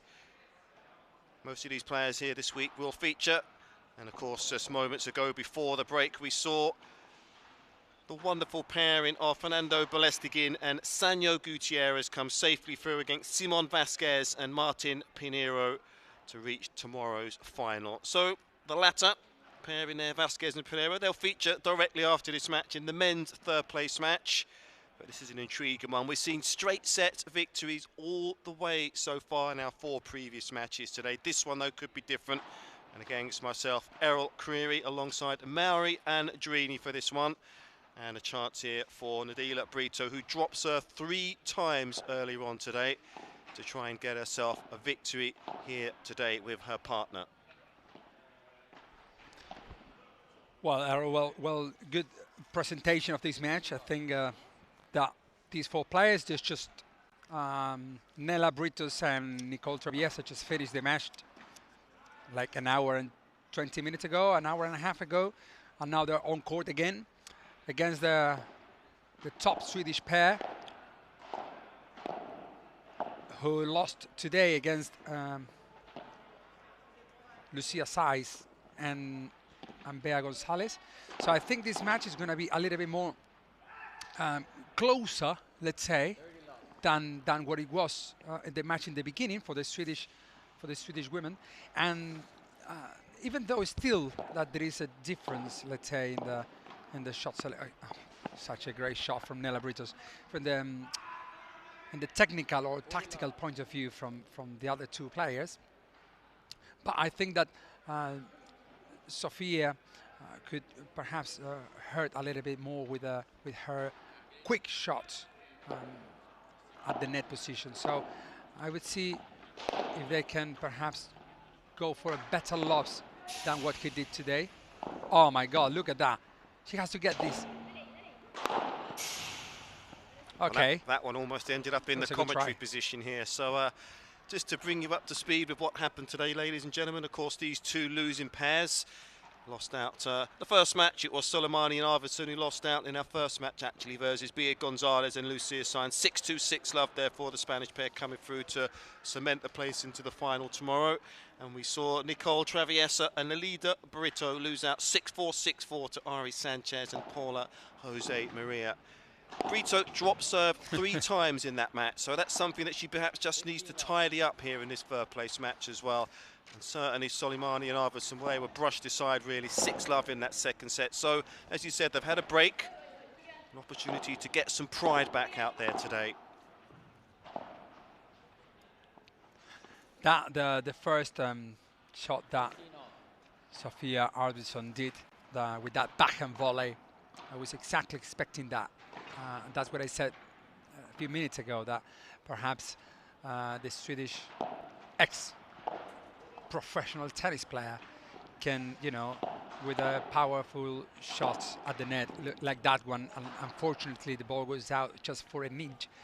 But she could make a little different in this match rather than perhaps in the match in the morning where Bea Gonzalez and Lucia Sainz, they didn't leave any space open to the Swedish to get one point easily. Like that one, the one that they just won before. That was a mistake from Nicole Traviesa, and now it's 30-0. You know, it gives them the chance perhaps to start with a 1-0. You see that great serve down the middle, perfect. There we go. So it's 1-1, and that is a very good start for the Swedish pair. Bodes well, actually. We saw in that match, actually, early doors, that Traviesa was safe as houses with her overhead. She found the destination of almost everyone. Struggled with the lower ball, though. Very tall player. That is something that perhaps, some food for thought, perhaps, for the Swedish pair, just to try and target her at her feet. And there you go. They must have meet right on cue. Arvidsson low on the volley at the feet there of the youngest player out there today. Good start here from Arvidsson. Of course, her tennis background is helping her transcend into the world of paddle. Former world ranked 29 as a tennis player in her career. A couple of WTA titles to her name as well. Great stuff that she's playing paddle now. It helps a lot to the sport, you know, to grow and to get well known around the country at least, and perhaps as well around the world. And have a look at now is love 30. There was one winner shot from Sofia, and now there was an unforced error from Nella Britos. And this is exactly what I meant today in the previous matches, that sometimes, you know, depending on the confidence, that Sofia makes that mistake because she is confident at the moment. So it's a good mistake. She has to go for it. And then if now she, I mean, if it was an unforced error, it doesn't matter, because now it's 15-30 and they can just build the point again by lobbing Nella and building the point up. But that's very important, that they are playing more confident with the lobs. Didn't play last year. The Sofia Arvidsson, of course, the pandemic as well, kiboshed many events on the calendar. But of course, the joyous momentous day in her family as well, where she became a mother as well. So she's in a good place right now. Congratulations about that. As well, and her confidence. So yeah, congratulations to her for that. And Daddy as well.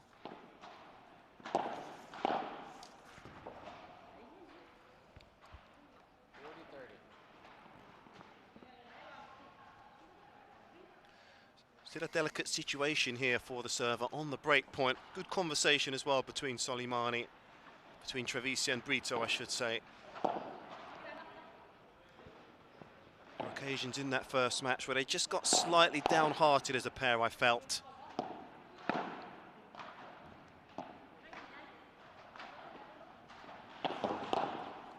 Was the youngest of the pairing that kind of held things together really on occasion. So into the net, and there's a break. In fact, just stand corrected on that. Sorry, it's deuce. Yeah, golden point. I think it goes, Sofia goes, yes. There she goes for the return. It's a very important point for the Swedish pair to get a confidence. Yeah, have a look. There we go. 2-1 with a break up to Sofia, Arvidsson and Soleymani. Unbelievable start for the Swedish pair, who are, both of them are very comfortable. Both of the players are very, they look like a little bit more comfortable on court than what they were today morning. Well, they looked slightly nervous this morning, and perhaps that was opponent pressure as well. They've relaxed, they've got that one game on the belt. There's no crowd here, but we do have a lot of production team here. We have a lot of dignitaries here. Some of the sponsorship team are here as well. People have put money behind this invitational event. They just do look relaxed. Just streaming online, yes. People watching all over the world. Arvidsson as well. Now, we've already mentioned that Soleymani had that problem. We can see there that left knee of hers is heavily strapped. She had a big knee issue in 2020. She's put that behind her now, and she will participate in Madrid next week. That's important, not with Arvidsson, incidentally. And she will go on to her familiar backhand side next week as well, playing on the forehand side here in this partnership. Wow. Spoke about that with them before, and it's a decision that they made fairly quickly when they decided to get together, that it would be Arvidsson that would play on the backhand side. She had a very solid backhand as a tennis player, actually, so in one way, that is no surprise.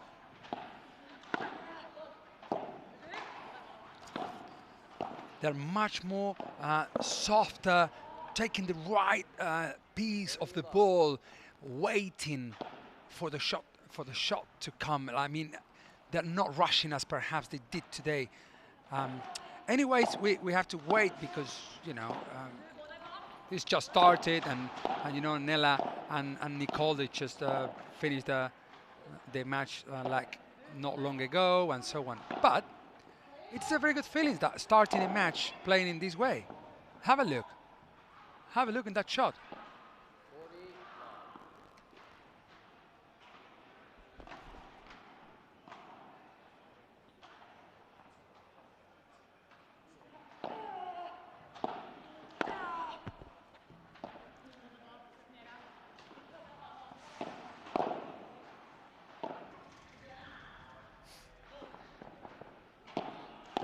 Well played, just too hot to handle. That's the shot perhaps you may struggle with, getting down low with that knee. Didn't quite have enough confidence there just to get the foot planted down, to have enough weight behind the stroke.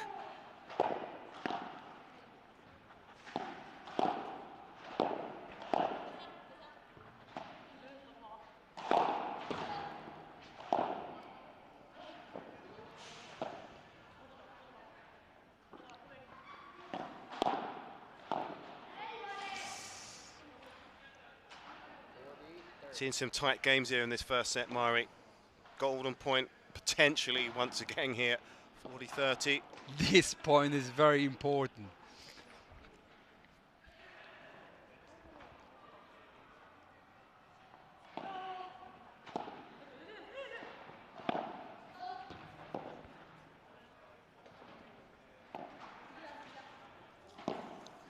Look how Nella and Nicole Traviesa are slowing down the game as well. It's like they are replying to the Swedish kind of the way of playing this match tactically. They say, okay, you are playing slow, you are slowing down the match. Okay, we're going to do the same thing, and we're going to try to do better. So this is a golden point as well. He goes for it. Oh, so unlucky. Misses the target, that sails out, so it was very nearly a service hold there to confirm the break for Arvidsson and Soleymani. As it is, Traviesa and Brito have broken back. Level pegging here at 2 games apiece. Suspected a tighter first set, and that's exactly what we've got. When you think that they bounced into this invitational event full of verve and vigour and confidence, did the Swedish pair, having won back-to-back titles this year at Örebro and Nybro as well. Defeated Antoinette Andersson and Ekdal 6-3, 6-2 at Nybro just last weekend.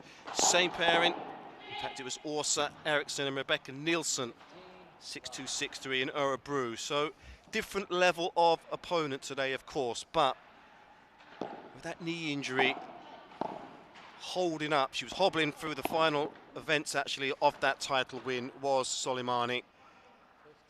Seems to be moving okay though, no signs of that injury rearing its ugly head so far.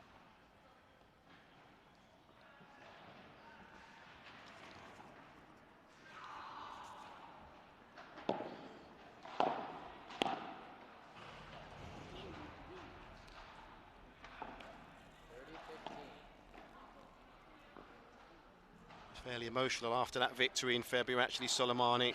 The pain that was etched all over her face, especially between the points where she was limping in the semi-final, but she stuck at it. Got their reward with that victory, so well played to her for that. It's the second time that Soleymani does that shot, like with a backhand. And think about the backhand cross court for her side is unnatural. You know what I mean? The backhand should go or down the middle or down the line for her. And even though when Nella Britos is behind the service line, it's like, you know, she could take the advantage of just placing the ball down the middle and take the net position, which means a little bit more offensive position. So it's the second time she misses the, oh my goodness. That backhand shot from Sofia Arvidsson is just absolutely different level. That's what tennis players do, you know, it's like taking kind of decisions which she took it early, didn't she? So early she took so early that. That why allows her that with the contact point has been made very close to the front foot, allows her to give direction wherever she wants, and she's the second or the third time in this match after 20 points that she does the same thing. Nicole Traviesa never expected that. So 3-2 now. So back on serve, 3-2. Good turnaround here from Traviesa and Brito from being a breakdown. Turned it around now to lead the second set, 3-2. So after a turbulent match early doors from Traviesa and Brito against Josemaria and Sanchez, they look to be back on track with regard to their confidence. We can see there that knee of Soleymani as well. She's just adjusting the strap, and let's hope it's not giving her too much discomfort in this match, actually. Got the coach down there as well, just having a quick chat with the two Swedish players. Doesn't look too sinister, nothing too untoward, and she doesn't have any pain on her face, but it's a big discussion that's ongoing there. She's got a smile on her face, as is Arvidsson, and that is good to see because it's turned into an interesting matchup so far. 5 games into the first set, back on serve. Yeah, I think also Soleymani is a very emotional player. You know what I mean? So that I think is like kind of if you want her to I mean, she will finish the match 100%, even though she's feeling so much pain. I mean, she has to be death to leave the court without finishing the match. It looks like she's very emotional and well, unfortunately, she's not 100% to compete in this event. But sometimes, and listen at this, Errol, because sometimes it's very important that if you got a little pain or some injury, it makes you slow down in your shot selection, and sometimes it's an advantage. You know what I mean? Well, she's going to play at Madrid next week with the world-ranked number 80 Belgium, Helena Whitehart. Yeah, Helena, I want to say hi as well to her. She's from Belgium, and she's been training and competing in the World Padel Tour already for the 3rd year. Congratulations also, because she's from Belgium as well. She started trying to go for it, and now she's doing an amazing job, and to show as well to all the Belgian people that they can, they can compare, they can play at the highest level as well.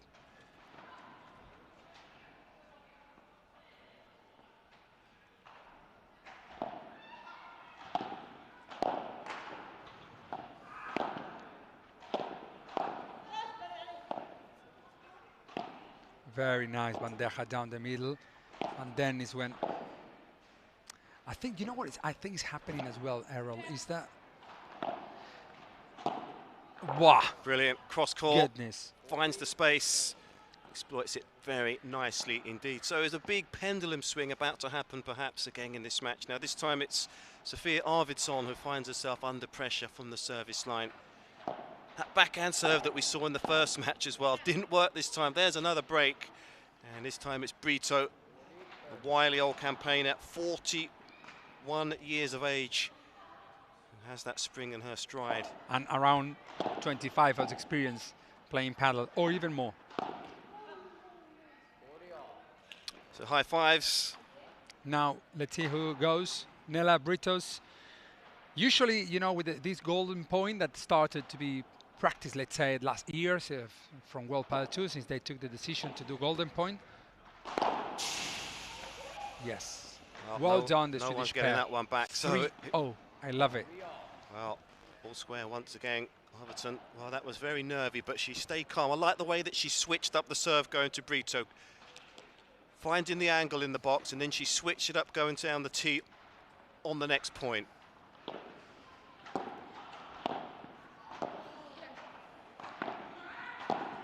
Again, the same shot, the same preparation and building the point from Soleymani. And going again with a backhand shot down the line to Nicole Traviesa.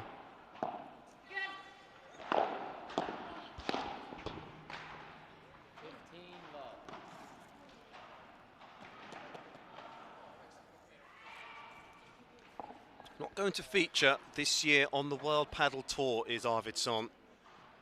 Been a smooth transition from tennis to paddle for her. Became a real name, a real force in Swedish paddle when she won back-to-back Swedish women's titles in 2017 and 18, in fact. We have Anna Svednyov, so didn't play last year, as mentioned. Looking to get vital experience on the paddle tour, on the Swedish tour this year, so we'll see how that one goes.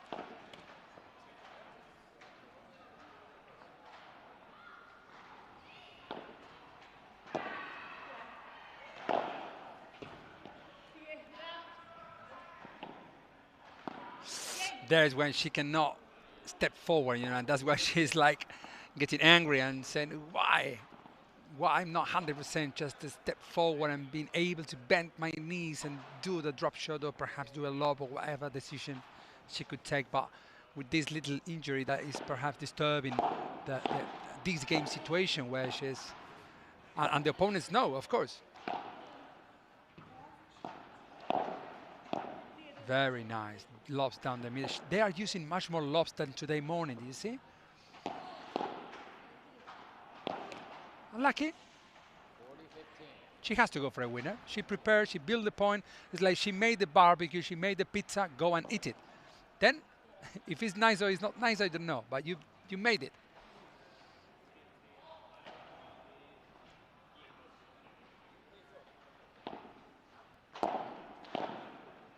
Well played. Takes all the pace off the ball, just stuns it dead. And that's a solid service hold there from Traviesa and her partner Brito. So they swing the tide their way once again, fresh after another hold. Take the first set now into a score in their favour, 4-3. So we expected this one to be a lot tighter. And as you mentioned very early, Mari, that they look a little bit more relaxed, both the pairings out there. And you just wonder, yeah, you can see her shaking her head there. Yeah. Soleymani, you just wonder if she is going to be able to stay the distance in this one, if it continues to be this tight. We'll see. We'll keep an eye on it, but let's not...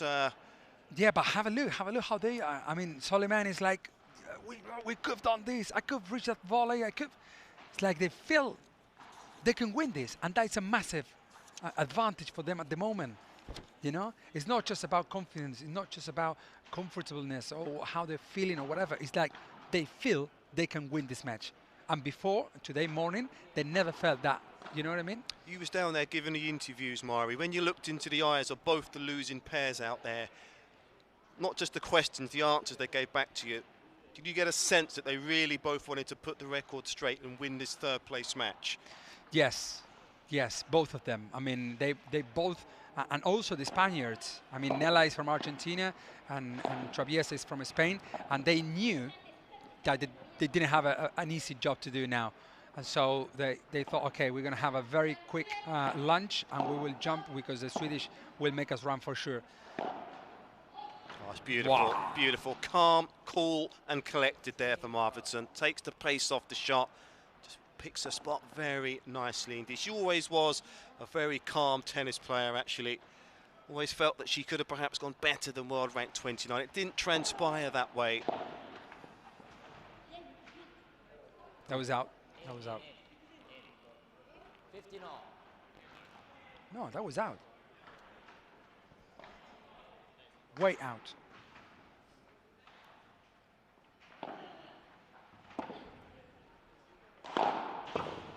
Well, no questions about that one being in or out. That's true. I think she just needs her partner here. I understand that she is probably in some pain leave, but just needs to settle down. It continues to be slightly hit and miss from Soleymani. Some good shots followed by a couple of bad shots as well, off both sides, backhand and forehand. Yeah, perhaps, you know what, have a look. Soleymani serves and she goes forward very quick. Look where she stands. Any lob their opponents do, she has to run backwards and forward and backwards and forward and backwards, and that, you know, it's what makes her like to struggle a little bit. If I were her, I would rather prefer perhaps to stay a little bit more at the back rather than being that close to the net, because any lob the opponents do will make her run backwards, and that what makes her hurt the knee, you know. They've made the decision that Arvidsson is going to play on the backhand side, and we've mentioned it before, Soleymani favours to play on that side. How often during a game of paddle do you see pairings switch sides? Never, actually. In paddle, it's not like in tennis where, you know, like you can switch sides or whatever, because we have walls, side wall, back wall, side fence, everything. So instead of perhaps being good player in both sides, better to become a master in your side, you know? So Sanyo never play on the left side. Sanyo is a master on his side, and he has to look for a master from the left side, from the backhand side. So now it's Bella. Do you know what I mean? So in the same way, this is how you should, in the sport of paddle, perhaps in the future, the sport start changing and players will play in both sides and so on. But still, you always choose your side where to play, where you feel more comfortable with the rebounds of the back wall. Do you know what I mean? So, yeah, that's why perhaps it's as well a little bit uncomfortable for them to play from the other sides. Like, you know, Soleymani plays on the right side and Sofia playing on the left. Well, they've got themselves another break here, Traviesa and Brito. Again, for the second time, it's Soleymani that's dropped her deal. Game 8, game 4.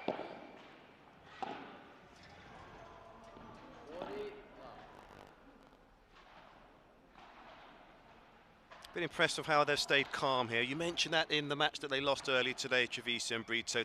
Doesn't matter what the magnitude of the situation is. They're very level-headed players. Very good covering the parallel. Soleymani when yeah, very nice shot from Traviesa. That gives them the set, and so 6-3 the first set. It's unbelievable, Errol, how you know how they were leading the game. Let's say the Swedish. But as I told you in the previous matches, that how long time can you keep that high level you are playing at that moment? 20 minutes, 10 minutes. Because the other pair perhaps will keep it for longer, and that's when then at some point something switches and, you know, 6-3 down.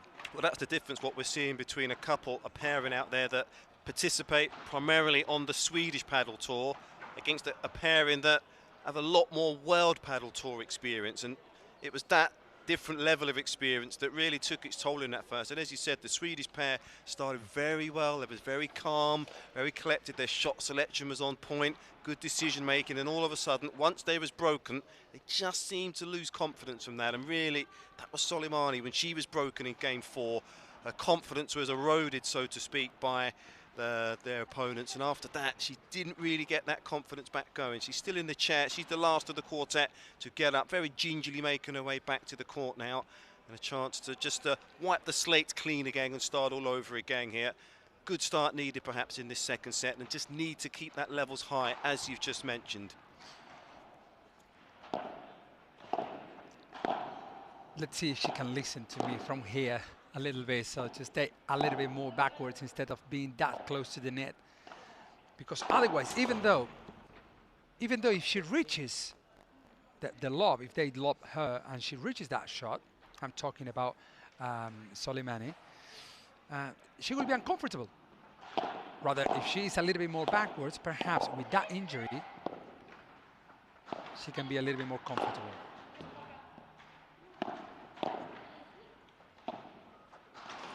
Wow. Nicole is the second shot she does in the last 4 points, actually before finishing the set, and now in this second point of this first game. A very nice shot cross court with her backhand.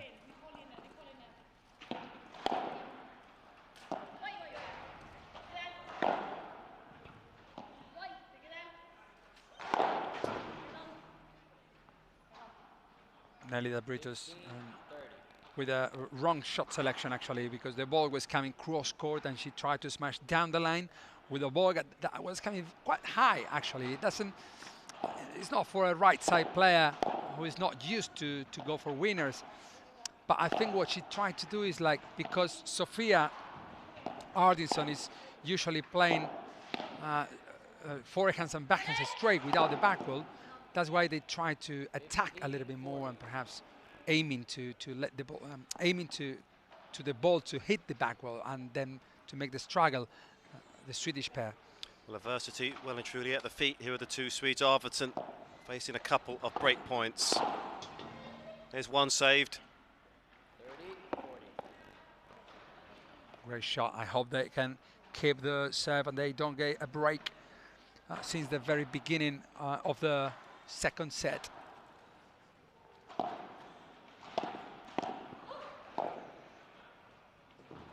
Very well done, closing the angles there. And no, now it's a golden point. Sorry, I thought it was a golden point before because I saw that they were doing a question, and now it's a golden point. What? What the shot? Oh my God. Oh yes, I love this.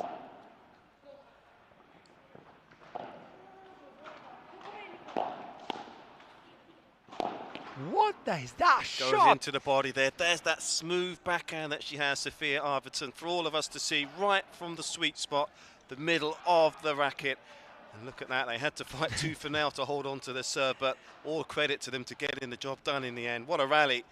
100%. You know, have a look at the both players, Nella and Nicole, they were not expecting such a backhand, because actually I think Sofia took enough time to think, and she thought, tennis, tennis, tennis, there we go.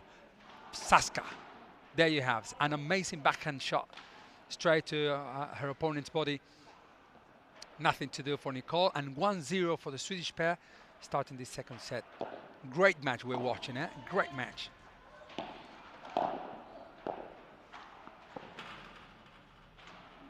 Ball died in a swing and a miss there from Soleymani.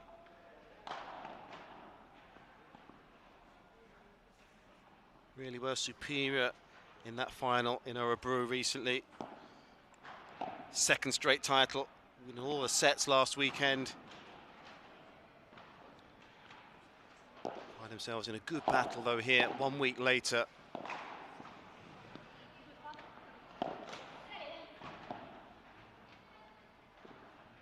Oh, such a lot. And there we go. Do you want it the backhand? But Sofia can teach you how to.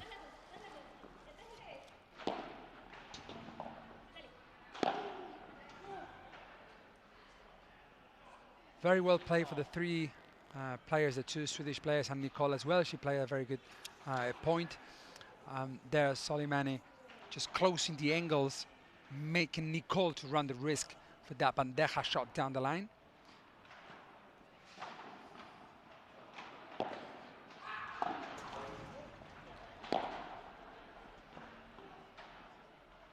There's the issue she has with the knee. Couldn't bend the knees well enough there to get that low ball back into play. Yeah, that's why she's saying like sorry to Sofia, because Sofia was there. Arvidsson was there, like trying to help her out, you know. I got my forehand here and I can try to reach that ball, helping you out because I know that your knee is hurting perhaps a little bit.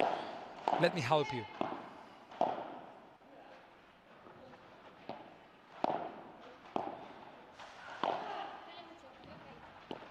Oh, look at that. We've got a perfect view of that. Touch of slice, goes down the line, exploits the space.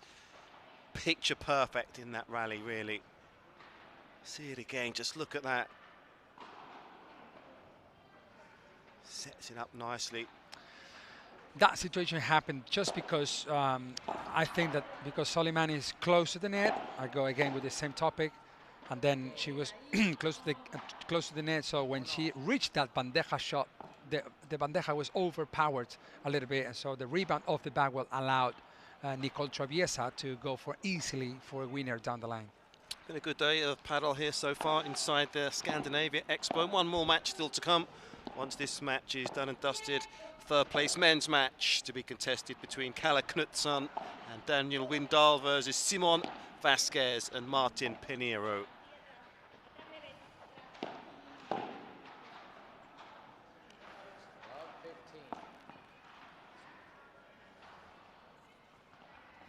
Of course, don't forget to go to paddelalto.com. Immerse yourselves in all things paddle with regard to what's happening here in Sweden, of course.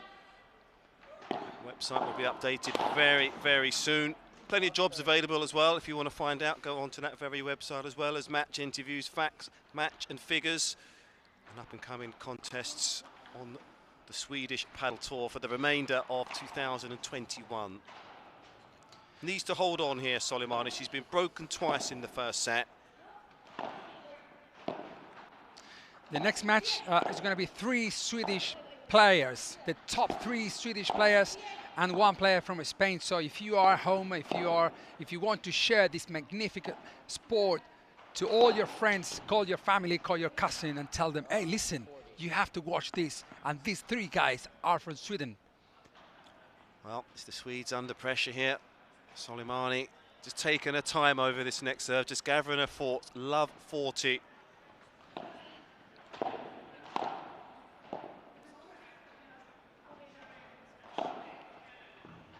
Unbelievable.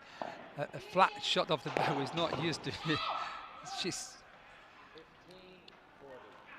You know what? I think Sofia Arvidsson now is doing a great job because her partner is a little bit injured.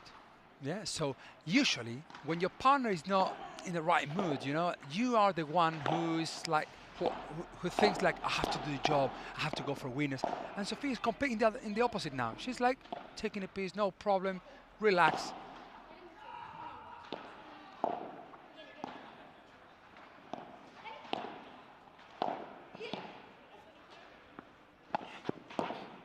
Very, well very played. good. They fight. Fighters. Well, we saw that last weekend in Nybro. She was in pain. She's in pain now. We can see that clearly, but really like the way that she's showing a good attitude out there, Soleymani, in fighting.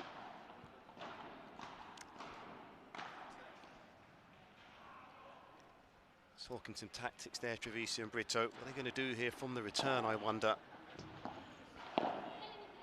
Such a touch. Such a great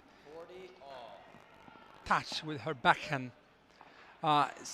She has so many different resources to sort things and situations out with her backhand, Sofia Arvidsson. She's like, you know, she plays double-handed backhand, one-handed backhand to do lobs. She plays a great volleys, topspin volleys. I mean, there are so many different shots that perhaps, let's say, the Spaniards are not used to receive that kind of shot, you know?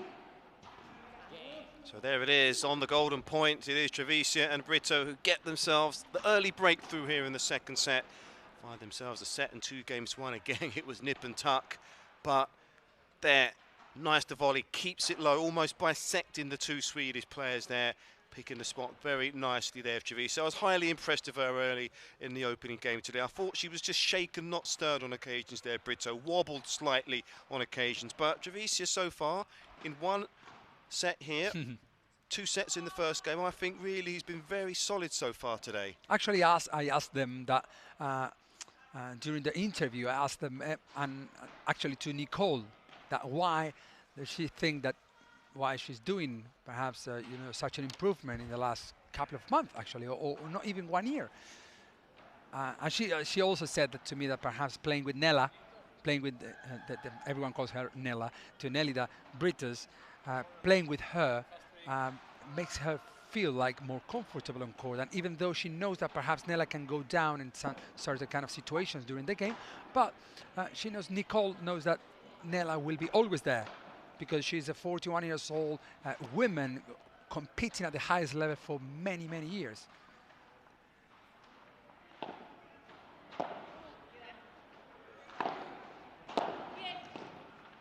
She's very steady. Like Nella is very steady. She doesn't. Sometimes she goes for winners, like perhaps an unforced errors, but not as much as perhaps other players.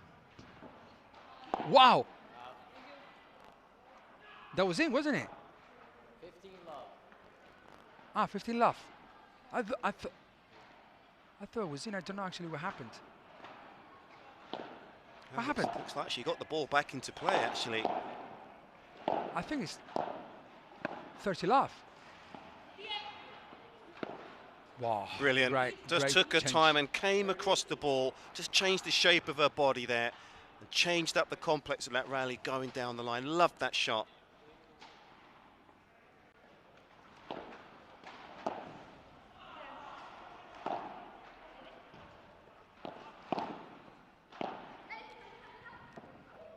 Oh, this time it's Soleymani who follows suit. He's catching.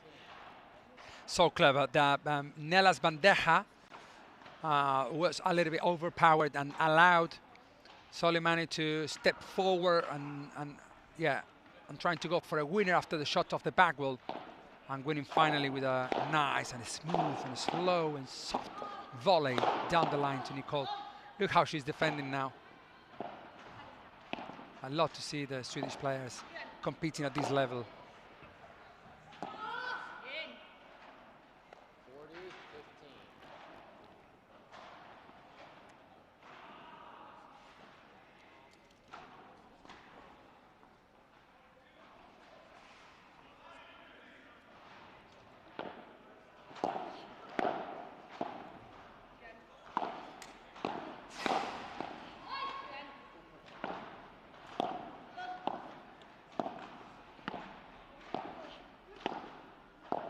Nella has been changing the whole direction of the balls during every single ball. Have a look that she's changing the direction of the ball. That's quite risky, actually. Yeah, she will reach that. No, slower. Unbelievable that point. Was just paddle to a tee, that last Yeah. rally. If you want to get yourself started in paddle, watch that rally. Fantastic stuff. If Sofia had played that last smash a little bit slower down to Nicole's feet, they were done. I mean, Nicole couldn't do anything, but because Sofia Arvidsson just hit the ball a little bit harder, allowed and gave much more time to Nicole to hit that ball back. Well, they have the momentum now. They've confirmed the break and they're on a roll here with 3 games in a row. Traviesa and Brito. And you just feel, really, for the complex of this match, hugely significant service game this from Arvidsson.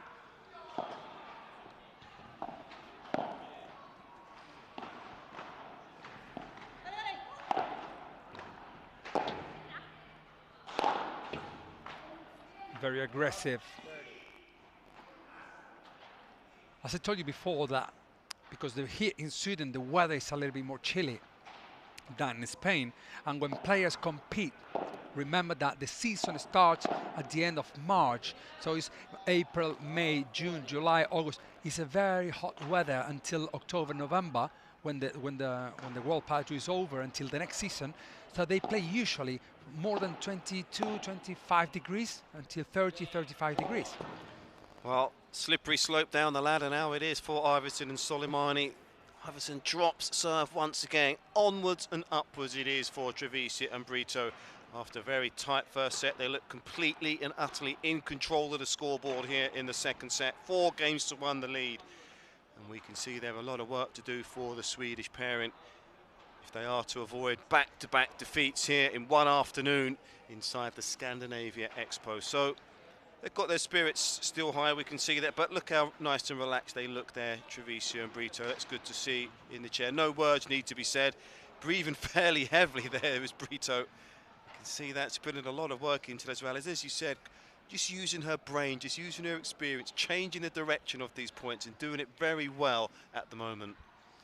Yeah, that perhaps is what makes the difference at the moment of the match, because there were like getting more balls to Nelida, to Nella in the last few games. So Nella had to do something in terms of, okay, changing directions or doing something different, because if she goes for winners, perhaps she will do the mistakes she did in the first set. Like, you know, she's a right side player. She's the, let's say, the tactical player of the pair. She's the captain of her team, so she has to take the control of the game rather than perhaps going for winners or trying or perhaps doing unforced errors. So now we can see here Soleymani just jumping on one leg, and I feel quite sorry about that. You know, that she's not feeling 100% comfortable and with her knee, and to play these kind of matches that not all the time you can play against the top players in the world.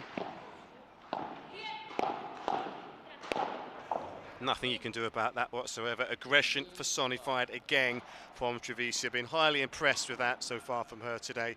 Uses her height well. Generates good racket head speed on the smash overhead as well, and put that one away very nicely.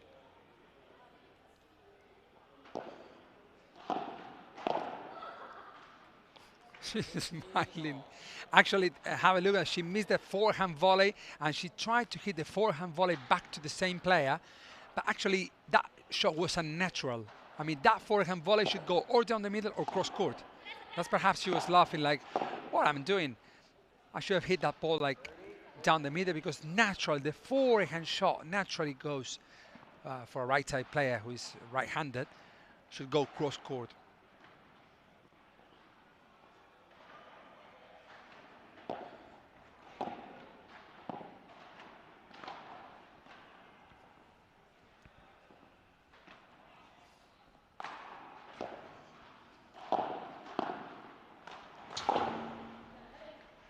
Ah, unlucky. That was close. 40-15. Okay, 4-1, 40-15. It seems like it's going a little bit quicker than the first set, and Nella and Nicole are very comfortable and very confident with every shot they do, and that's why now it's 5-1. Errol, if the Swedish don't do a change now, like in terms of starting with a better lobs and Sofia start perhaps getting into a little bit more down the middle, trying to go for some winners, this match could be over in this game or perhaps in the next one. Well, dropped twice in the first set, did Soleymani. Arvidsson twice has dropped serve in the second. Magnitude of the situation slightly higher though. Serving now to stay in this match, of course, a set and 1-5 down. Down the middle.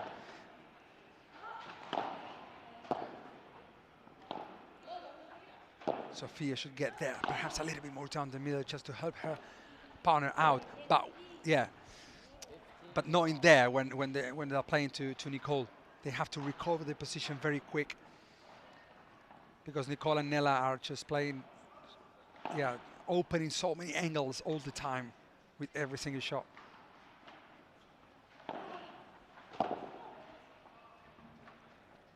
30-15. Let's see if they can get this point and put the Argentinian and the Spaniard under some pressure.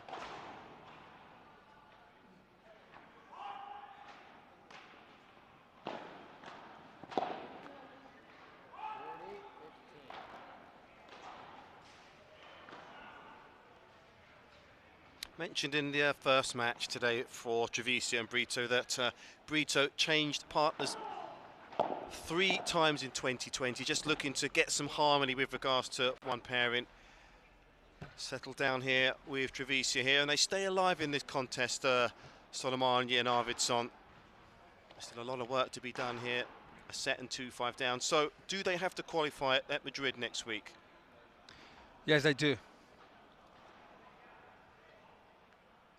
Looking good though, I have to say, with regards to what I've seen today compared to their first match. A lot more harmony. Now, have they stepped up, or is it the opponents, the level of the opponents that they're playing today that perhaps isn't quite the same as the first match? No, I mean, it is. Of course it is. There is a big gap between this Argentinian and Spaniard pair compared to Sainz and Lucia Sainz and Bea Gonzalez, you know. But I didn't understand when you told me about that the pair has to qualify. You were talking about them, not about Sofia, yeah? Traviesa and yeah, Brito. Traviesa. I think no. I think they are in the main draw. No, I think no. They are in the main draw for sure.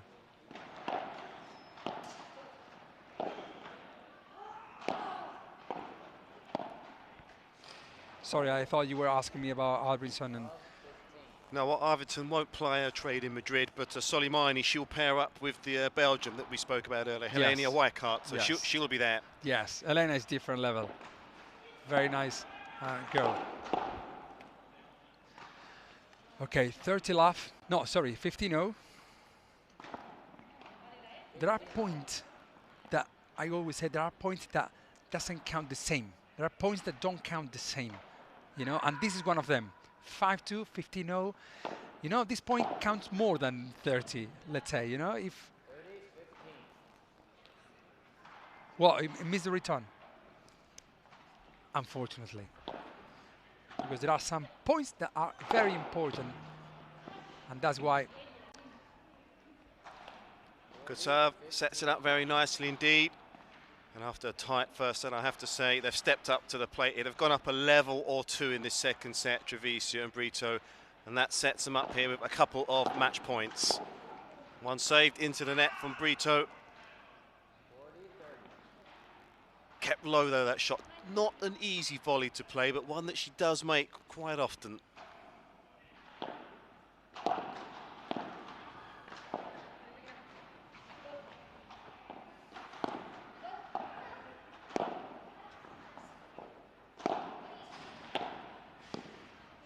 There we go. Well, what a way to wrap up proceedings here in the third place ladies match here today. It is a straight sets victory for Traviesa and Brito over Arvidsson and Soleymani.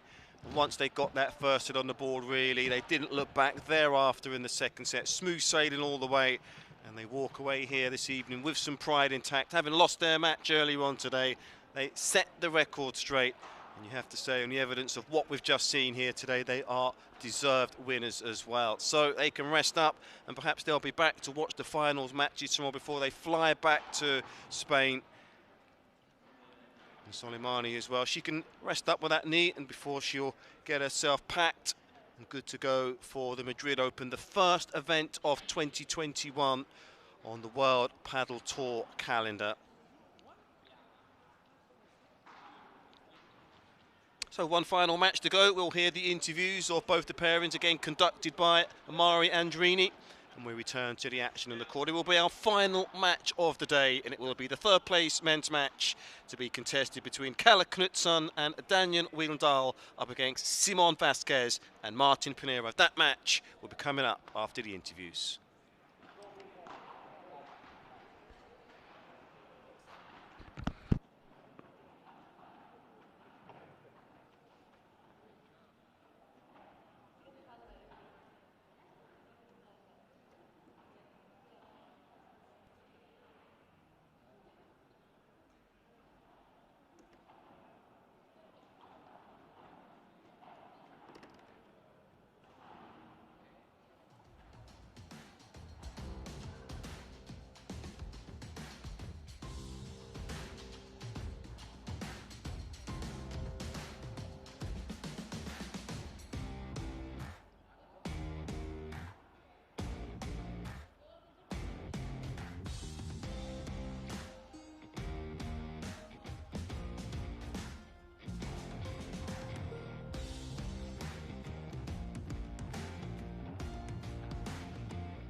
But unfortunately, we got Soleymani, who is a little bit injured with her knee a little bit, and now Sofia is.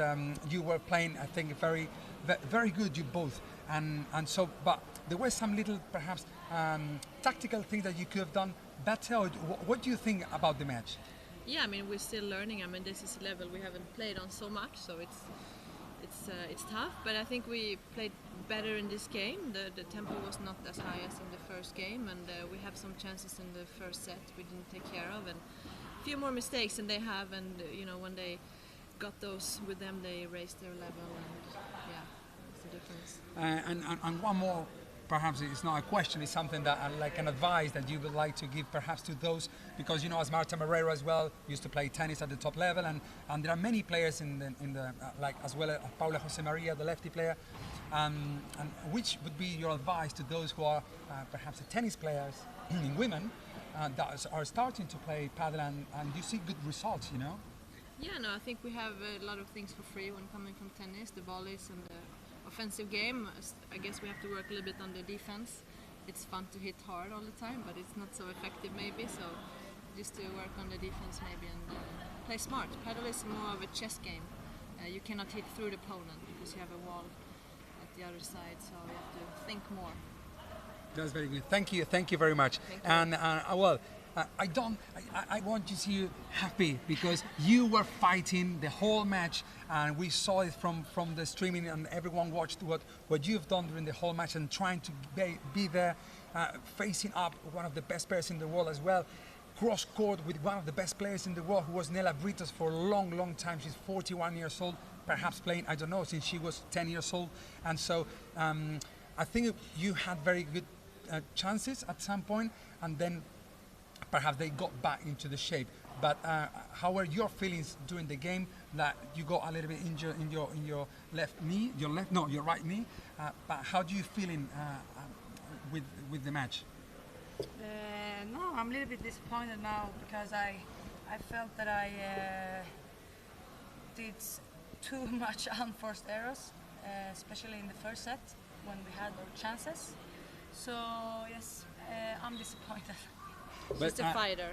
She is a fighter. I was actually, when we were commentating, I said that you are very emotional, and that is, that is something that very good that comes up when you have a partner like her, that she's like relaxing a little bit, chilling down a little bit, because otherwise perhaps it could, it could crash that both emotionally very hard. But what I mean is that I saw you like emotionally like going down a little bit because you couldn't find the way. Did you feel the difference between you, let's say, and these players? How far do you feel that playing against these players who have been playing perhaps for 20 years more than what you have? Yes, they are much better, but I think we are not so far away from them. We can beat them, but yeah. They are more experienced. Yeah. I mean, Barry is still learning and, taking big steps all the time. So, just give her a few weeks, month, and play them again, and maybe we are closer. Yes, the thing is, when you have the chances, you have to take them. At this level, for sure. Yeah. They. So yeah. Every detail counts, and when you are very even and very close, then something happened that perhaps make them win the game or win that golden point, and you say, it escapes from our hands. It's sports, it's a mental game as well. So, we just have to get back on the court and play better. Okay, I wish you the best of the luck. I very want to congratulate you two for being here and to make the sport bigger in your country. Yes, Sweden, the sport is growing massively, and I'm glad to be here sharing with all of you top players in the world, sharing this fantastic event from Palo Alto. Thank you very much, and I hope to see you in the next event. Thank you. Stay there because we come with the next match with top players as well from Sweden.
With the winners, the one who got the third position in this Invitational Palo Alto, different level. Well done, girls. We are with Nelida Brito. She doesn't want it. Nelida Brito, no. Nelida Brito and Nicole Traviesa, the Catalonian player here, smashing it all over. So congratulations for the third position. I will ask the question in Spanish and then we go back to English. ¿Cómo te sentiste en este partido donde ves a las jugadoras suecas con ganas de más, con ganas de ganar a jugadoras experimentadas como ustedes o jugadoras que viven en España y que compiten a este nivel tan alto? Pues la verdad es que las he visto súper bien, con un nivel muy alto. Y bueno, nosotras hemos jugado muy sueltas, teníamos ganas de ganar y nos ha sorprendido porque la verdad es que han jugado muy bien, pero bueno, al final hemos conseguido la victoria. I asked her how does she feel about that, playing against a pair from Sweden who started playing perhaps a few years ago and now coming here and face them up like, okay, here we are and we want to beat you. We are not going to play a match, we're going to beat you. How do you feel? And she says that she got a little bit like, she couldn't believe that how good they were playing in the first set, but actually at the end of the match they started to coming back and started to doing their own game and finally to win the match. So congratulations about that. Thank you. Do you want to say something for the Swedish people who are here? Thank you for all Sweden. That was just perfect. Yeah.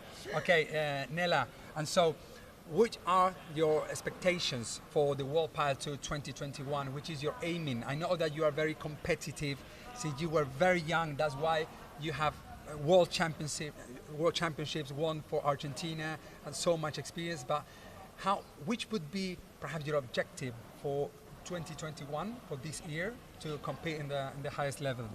A ver, yo lo que creo al final que las chicas de aquí están empezando hace bastante poco, tienen una cultura de tenis tremenda y en pocos años ya estarán en un nivel alto.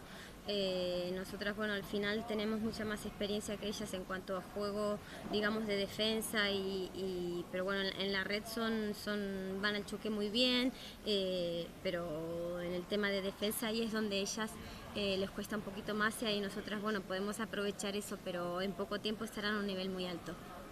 Well, Nela is answering that what she's feeling is that the Swedish players sometimes what they are struggling a little bit is just the defensive point of view when they struggle a little bit playing from the defensive part of the court, from the shot of the back wall and so on, but all the rest of the shots are very professional, very good players, so that's why she says that perhaps in a couple of years this pair, the Swedish pair, could be much closer than what actually been now losing this match in 2 sets. Perhaps in the future will be a 3 sets, or perhaps the Swedish can also win such a match. So, muchas gracias y nos vemos pronto en el próximo, si Dios quiere. Thank you very much and stay there because we come back with the next match. The 3 Swedish players competing at the highest level here in Padel Alto, just different level.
Final match of the day here inside the Scandinavia Expo, live and direct once again on Paddle Direct. Of course, it is the ICANIWILL Invitational event. Paddle Alto have really got their weight behind this event, and rightly so as well. It is the third place men's match coming your way here once again, and it is Calle Knutsson and Daniel Windahl versus Simon Vasquez and Martin Pineiro.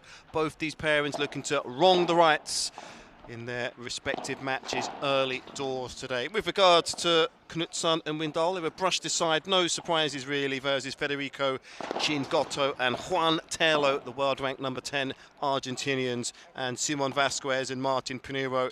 Well, they too were put to task really. 6-love, 6-3, Fernando, Belasteguín and Sanyo Gutierrez, the debutants here in Sweden, came through that match very easily indeed in under an hour. So they've had a rest, they've had some food, and here they are, they're good to go once again, looking to walk away with some pride here with the third place win here this evening in Stockholm. Wonderful event it's been an excellent day of paddle. Really do hope you've enjoyed it here today, because we've had some top talent showcasing their skills from Spain, from Argentina, as well as Sweden respectively, and we can see Vasquez world ranked 158 pairing up this week with Pineiro, looking to get some professional paddle practice under his belt before he makes his way to Madrid next week for the first event on the World Paddle Tour 2021 season in the Spanish capital, of course, for the first Masters event. So with me for the final match and the final time today, myself, Errol Creary, alongside Mari Andrini inside the commentary position for this one. When you bear in mind what we saw early doors with these two players, they were brushed aside easily. They didn't manage to get too much of a foothold in these matches. 3 of the 4 players out there today are Swedish born. So with that in mind, what do you expect to see out there in our final match of the day? Well, there is something. First of all, welcome everybody who are watching this amazing setup from Paddle Alto. Thank you very much for being there the whole day. We got so many spectators, and the audience has been amazing, and thanks for the messages all over the world. And so, Errol, I think that, you know, these 3 players, the top players in Sweden, that happens also in the UK, in Belgium, in Holland, in Italy, is that because there are not so many players at this level, they know each other very well. They know the strength and the weaknesses for each other. For each other. So the one who might make a little different here might be Pineiro, the Spanish guy, who has, you know, a better ranking, not only because he has a better ranking in the World Paddle too, but as well because he's been playing for much longer and he got a little bit more experience. But if Windahl plays as he played the match today in the afternoon, I think this match would be very interesting. Very interesting. So let's see, because Simon Vasquez played as well and a great match against Bella and Sanyo, even though they couldn't manage and they couldn't do more. But when they got the 3 games in the second set, he was the one, no Pineiro, I think, in my opinion. He was the one who was pushing it forward and trying to get as much as he could. So let's see what happens. Let's this match start and let's everyone enjoy this fantastic match. So I always say, sit back, relax, and enjoy the match. So the scene is set once again here. 5 down, 1 to go here inside the Scandinavian Expo. Mentioned before, all of the players been very well looked after here yesterday and today as well. Their hotel is just a 30-second walk here from the centre court that we're watching. All of the relevant COVID-19 protocols have been very nicely implemented as well. And all of that just makes the players just that slightly more comfortable as well for the weekend as well, knowing that everybody's safe and very well looked after. That's what I call a shot off the back well. Unbelievable shot that Pineiro could sort it out easily off the back well as well. Errol, I think this is going to be a good match. They're like, you know, measuring themselves and how they're feeling. Long point, no unforced errors, good lobs, very tactical game. We're going to have a great match, I guess, in this Well, it'd be interesting to see the energy levels of Simon Vasquez when you think in the second set he really took the ball by the horns and threw everything into some of those rallies. Real energy, lung-busting effort. So, looks good so far. It's mainly, in fact, only just an hour ago, in fact, that match was done and dusted. So he hasn't had too long to rest. But he looks razor sharp out there. Yes, it's just the first couple of points, but his movement looks good. I think he's the fittest guy, not in paddle, in the whole Sweden. He's very fit and very focused when he jumps on the court. He's very professional as well. And that's why I was congratulating him straight after the match when I was doing the interview and asking him about what is the key, you know, for those who are starting all over the world to start playing paddle and who want to improve and to be able to compete at this level as they've done in Sweden.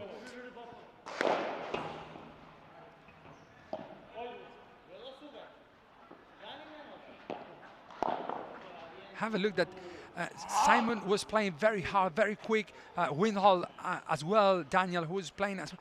And then suddenly Pineiro played a shot off the backward, which should have been a little bit more like aggressive or a winner shot. He played a chiquita down to Calle's feet.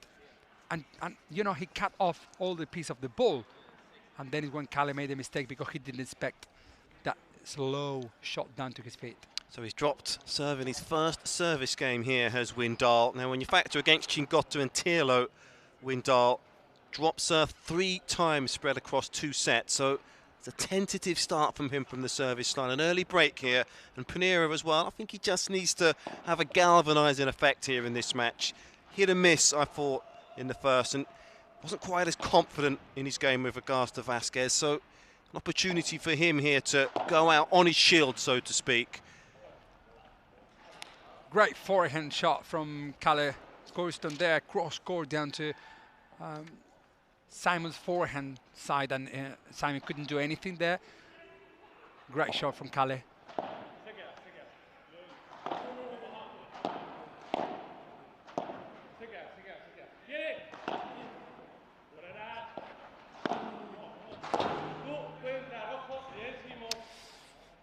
I think that what Calle and Daniel are doing at the moment is like pushing a little bit more or getting a little bit more shots down to Simon at this moment. And I'm not sure that if that is the right tactic to go for, because Simon is, you know, he's very steady. He doesn't go for winners. He's like, you know, relax a little bit. And perhaps if Daniel and Calle plays a little bit more to the Spaniard, to Pineiro, perhaps, you see, this is exactly what I mean.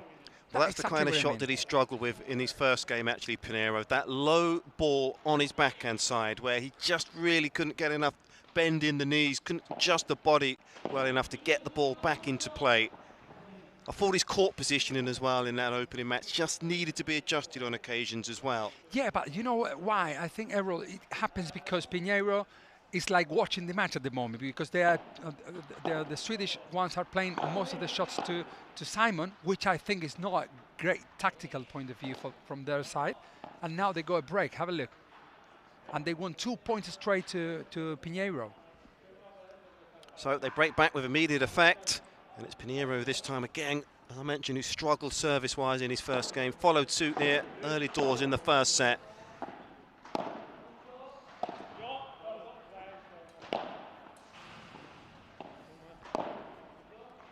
That Windahl now is playing a little bit more. That was in.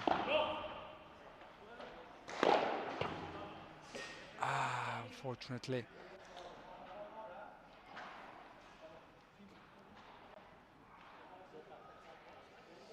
That happens a lot in paddle, and we call it the fridge. When you put someone on the fridge, that means that you are not hitting the ball to that person, because let's say one player is better than the other one, so you try to avoid that player trying to play to the other one. In this case, let's say they're playing a little bit more to Simon, but when you play a little bit more to one player, then you close your angles as a player. You have to play only to that corner, and that is not being a good business, because Simon is covering the whole court. He's very comfortable, and so that's why now perhaps I feel that Daniel is feeling a little bit more confident, just playing as well cross court and going for to face the Spaniard guy, because Daniel has a lot of skills to play against anyone.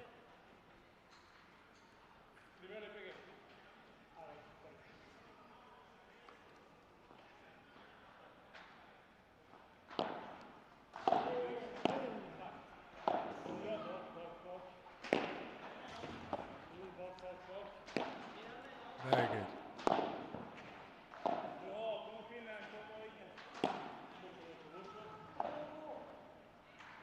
The ball died after the rebound off the back wall.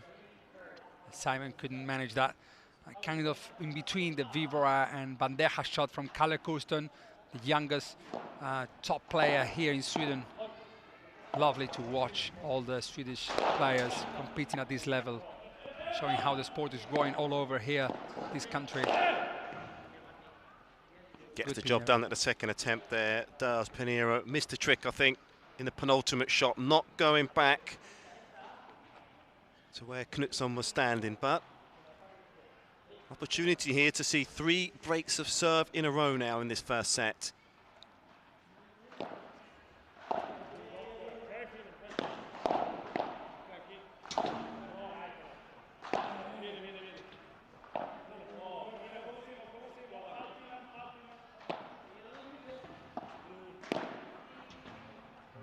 Ball died Did you again. see that forehand Kept volley? low. Well, they're still in it.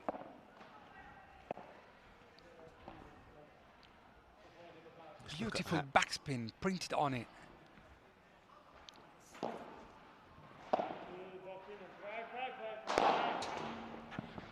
Very good shot selection, just kicking the ball a little bit with a little topspin. Topspin smash, just kicking the ball back instead of trying to hit the ball out of the court, because he knows that Pineiro would run out of the court. It's a very important point.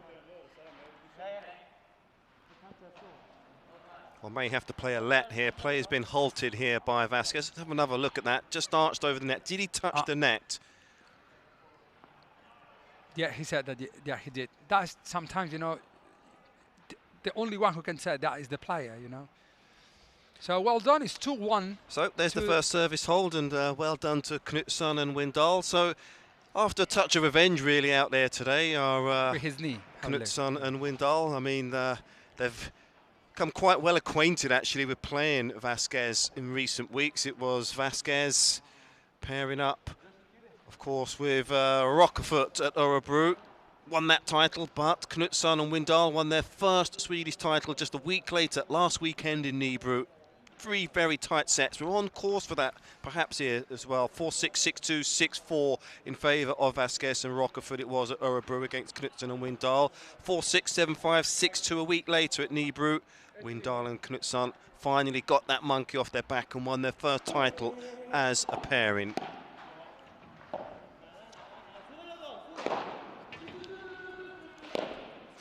That's what I mean, an absolutely different level shot from Daniel Windahl, just running out of the court and smashing the ball back and showing to the Spaniard, hey, here I am, and I'm also comfortable running out of the court and winning the point from outside. That was brilliant.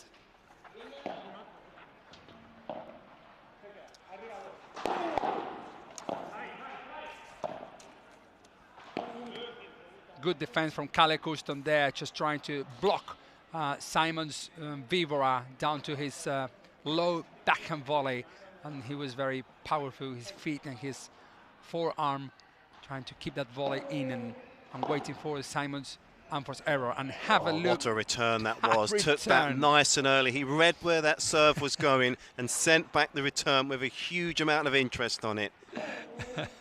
Wow. What I mean is that Simon, in the first few games, he received the same kind of shot from Calle. Calle hit with a forehand, a little topspin forehand shot return. And then now with the backhand, I mean.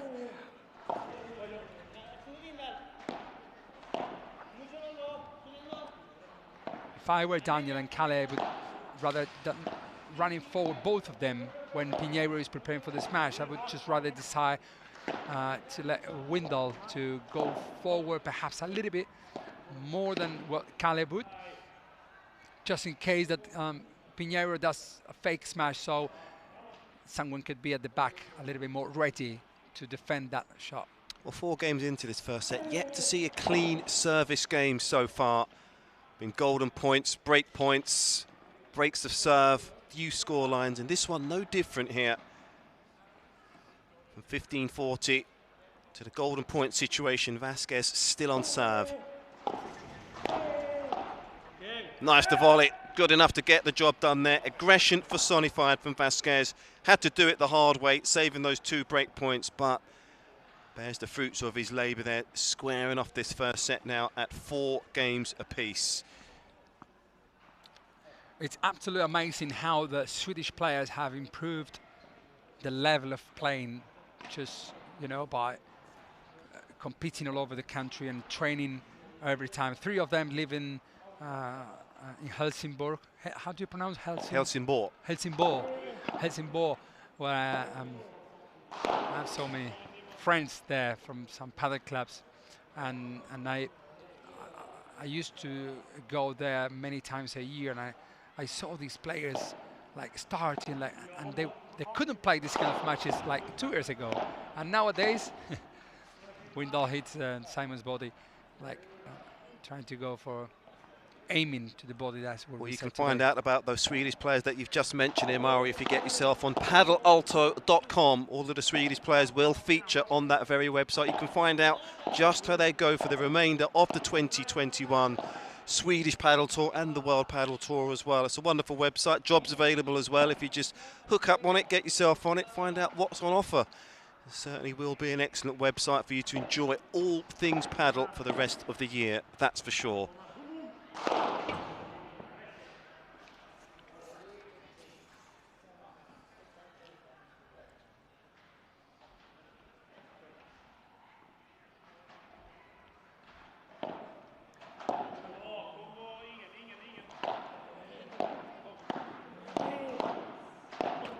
Great paddle, apart from the final shot, shanked to the net there from Pineiro. So, on serve here, very good. 5 games of paddle so far in this first set. 3 games to 2 in favour of Knutsson and Windahl. You know them well, you've trained them, you've coached with them as well, and of course they don't have their usual coach with them this weekend, Knutsson and Windahl. Andreas Johansson, if you're listening, congratulations for becoming the new national team captain for the juniors on the Swedish side. So you're doing an excellent job with Knutsson and Windahl, and I'm absolutely convinced you'll do an excellent job with the juniors as well. So the future of Swedish teams and the Swedish juniors is in good hands, yeah? Well, it's progressing very well, and as you mentioned, 2 years ago they certainly wasn't at this level. So 24 months we can see now just how much they're closing the gap on the Spanish/Argentinian players. Still a long way to go before they get to that level, but the signs are good, Mari. You they're cannot learning. compare these with other countries perhaps at the moment, you know. I think it's the only one comparable would be just Sweden, you know, and they are here in the country, they are opening much more clubs, they're just doing an amazing job, and as more courts there are in the country, more players, more fun, more activity. And yeah, this is actually the result of what have happened in Sweden. Have a look. 3 amazing players competing with another top player from Spain. Didn't quite do enough there, Pineiro, with that. That was easy pickings for Knutsson. Came off the wall, took his time, but went down the middle. Not much pace on the stroke either.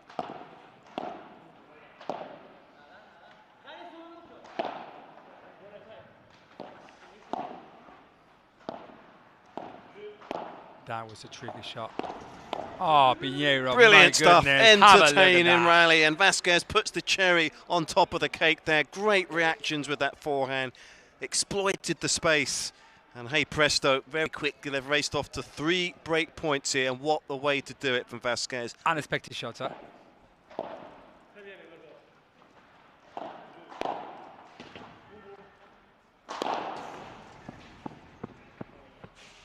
The smash down the line in this kind of courts makes a lot of sense, because if Windahl hits the ball out by the 3-meter side fence, he knows that the Spaniard Pineiro could run out of the court.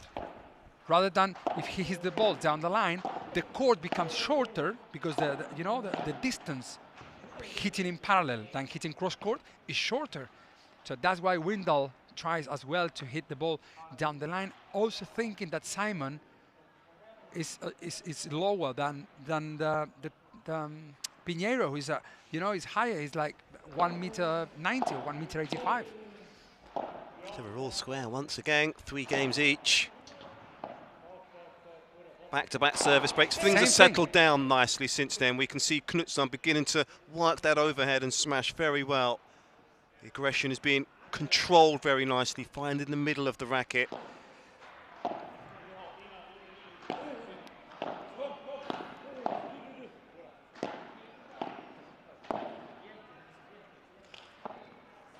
Got to give immense credit as well to Everysport Media, who bought 50% of Clerven Paddle this week. Will change its name to Every Paddle very shortly. Clerven Paddle currently operates 5 paddle facilities in Sweden and plans to establish another 4 this year. It's another slice of how things are progressing very nicely in Sweden with regards to paddle. As well as Paddle Alto, Everysport worked hard to get this invitational event here all over your TV screens this weekend.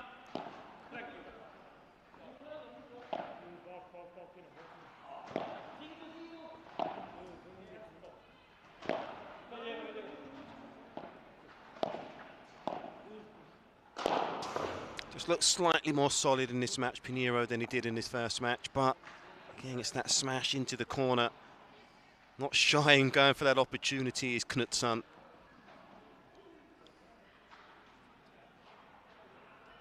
Of course, Vasquez,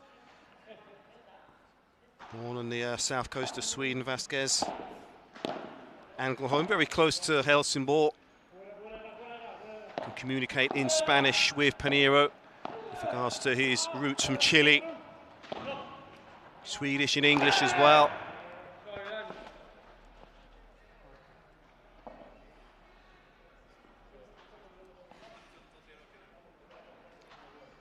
So here we go again. Did you remember today when we were commenting the match for the girls, and I told you that there is a moment which is important, and it's the 3-0 or 3-4. Is that when breaks come and perhaps now it's 15:40. Like 10 minutes ago, Windahl and Calle were like very leading the game, and they were kind of comfortably. But all of a sudden, something changes. Well, it's been that kind of match, really, where both pairings are looking to get themselves the impetus. Been bundles of breakpoint opportunities in this first set. Perhaps the winner of this match could come down to who is more clinical on those breakpoints / golden point opportunities, perhaps. Oh, that's an easy miss from Pineiro. Has to put that one away, and a big point as well. That is the point that counts double or triple than any other. Is the golden point. Well, will they play their get out of jail free card again here, Knutsson and Windahl?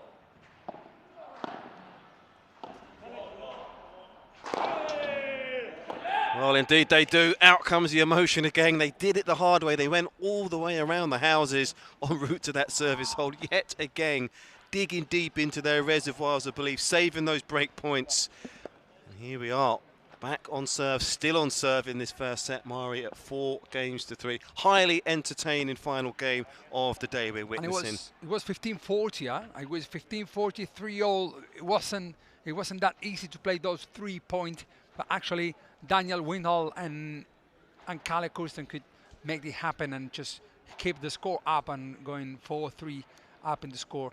Have a look now how Pineiro and Simon Vasquez are talking. 4 of them are very focused. This is the right moment where we can see paddle at the highest.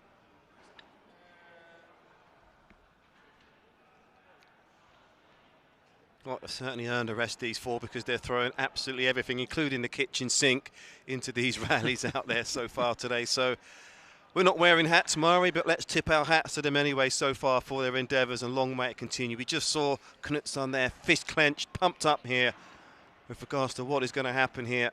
And as I said, they're very familiar, not so much Pineiro, but Knutsson, Windahl and Vasquez, certainly, as I mentioned, in the last month or so, have played each other's in finals, of course. This is not a final, third place match, but pride and looking to get some momentum at the start of the season of the World Padel Tour, of course.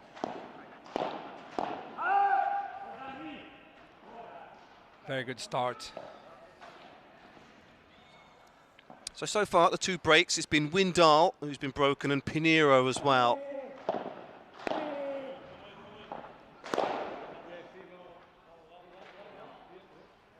Every ball comes next to us, yeah, when they hit the ball out of the court. Oh, what did you say in those we interviews, will be the Mari? ball boys. Yeah, perhaps because my interviews, that's why they want to hit me with the balls, yeah. That could be.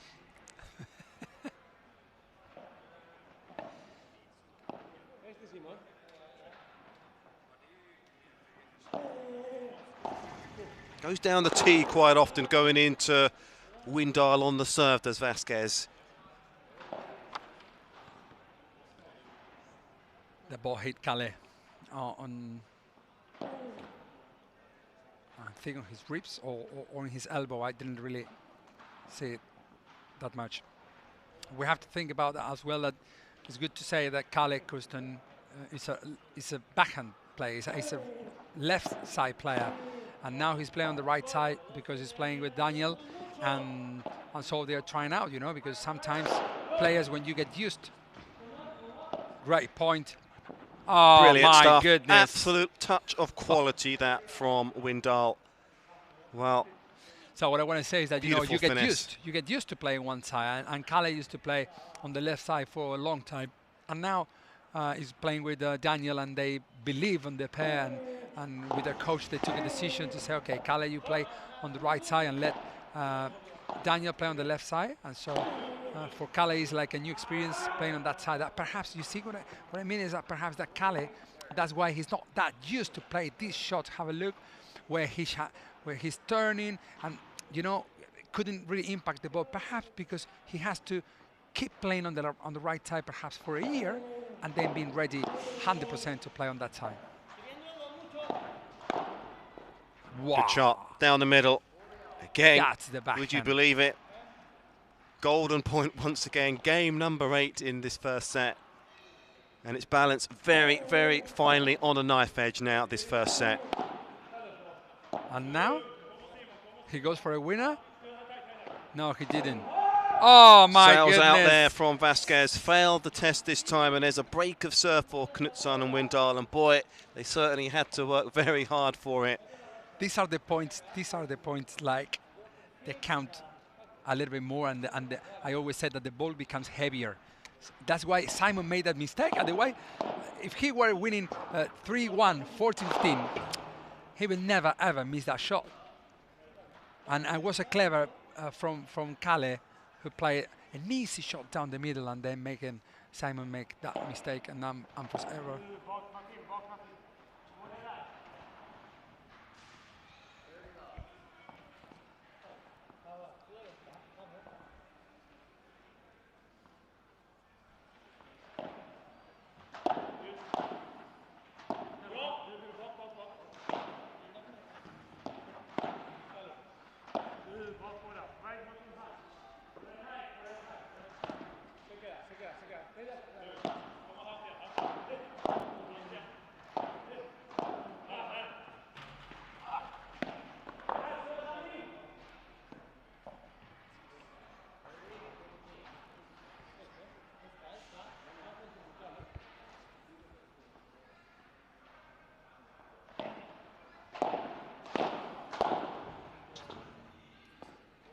Sails out, got themselves the break. And with that, after a hugely entertaining tight first set, Knutsson and Windahl have a couple of set points on serve.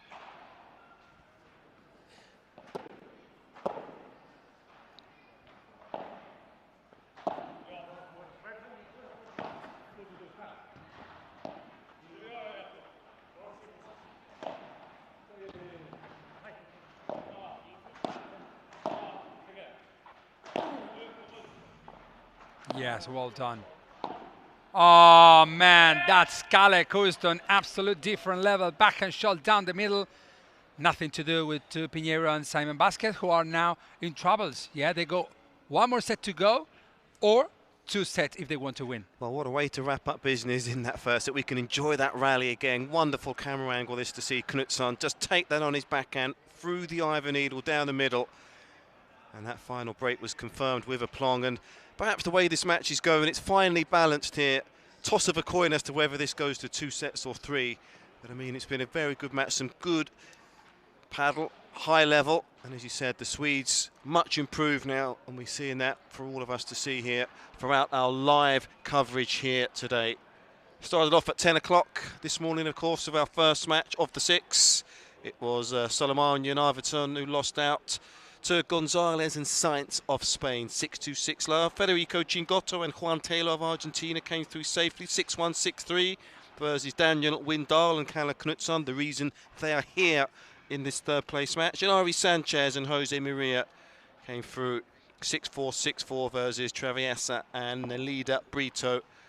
And of course we saw Fernando, Belasteguín, the man, the myth, the legend, pairing up for the very first time here, making their debut, and it was Sanyo Gutierrez, his partner, and they came through 6-love, 6-3 versus Simon Vasquez and Martin Pineiro in that match. So second set, Pineiro first serve.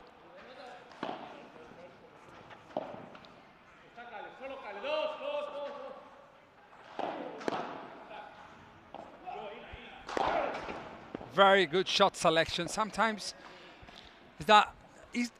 you might be thinking, like, but that was a smash that was good enough technically, or that was a good smash. I mean, actually it wasn't, but the shot selection was right, and that's why he won the point. Because he hit the smash hard at the right moment when the opponents were at the back and they were, they were stepping back. Rather, if you see the player, one of your opponents running forward, better to change perhaps the power of the shot, because they might reach the ball off the backward.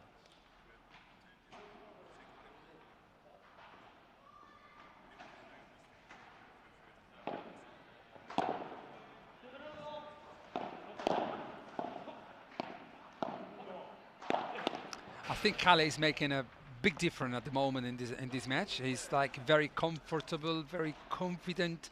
It's like the last 10 shots were in, and he's like, okay, here I am.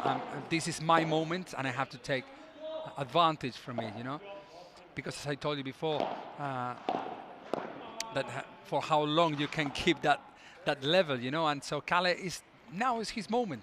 Perhaps in 10 minutes he's not feeling that comfortable, and he starts perhaps doing unforced error or whatever. But this is his moment, and that's why they are 6-3 up.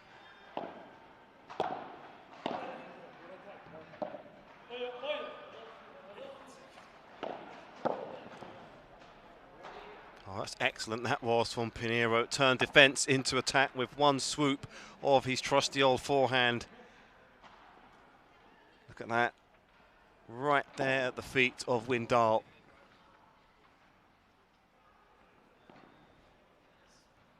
What a setup from Padel Alto, huh? All the cameras, everything very professional. We are very comfortable here in the microphone here of this magnificent international event. Sweden is the next home of paddle, hopefully, huh? More and more confidence in his backhand the longer this match has gone on, Pineiro. That's a good service hold.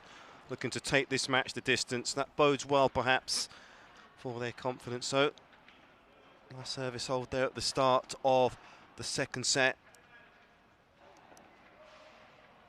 And with regards to Knutsson, really has thrown himself into making a name for himself in paddle. Equally determined that he would move to Spain, Calle Knutsson, to be as good as where he could have been. 4th ranked player in Sweden. Been active on the World Paddle Tour, having played 42 matches, in fact, since 2017. Currently ranked 147.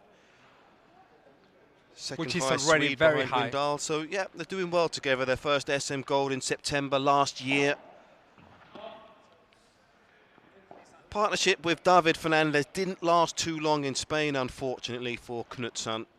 So it's back to where it all began, really, in the country of his birth.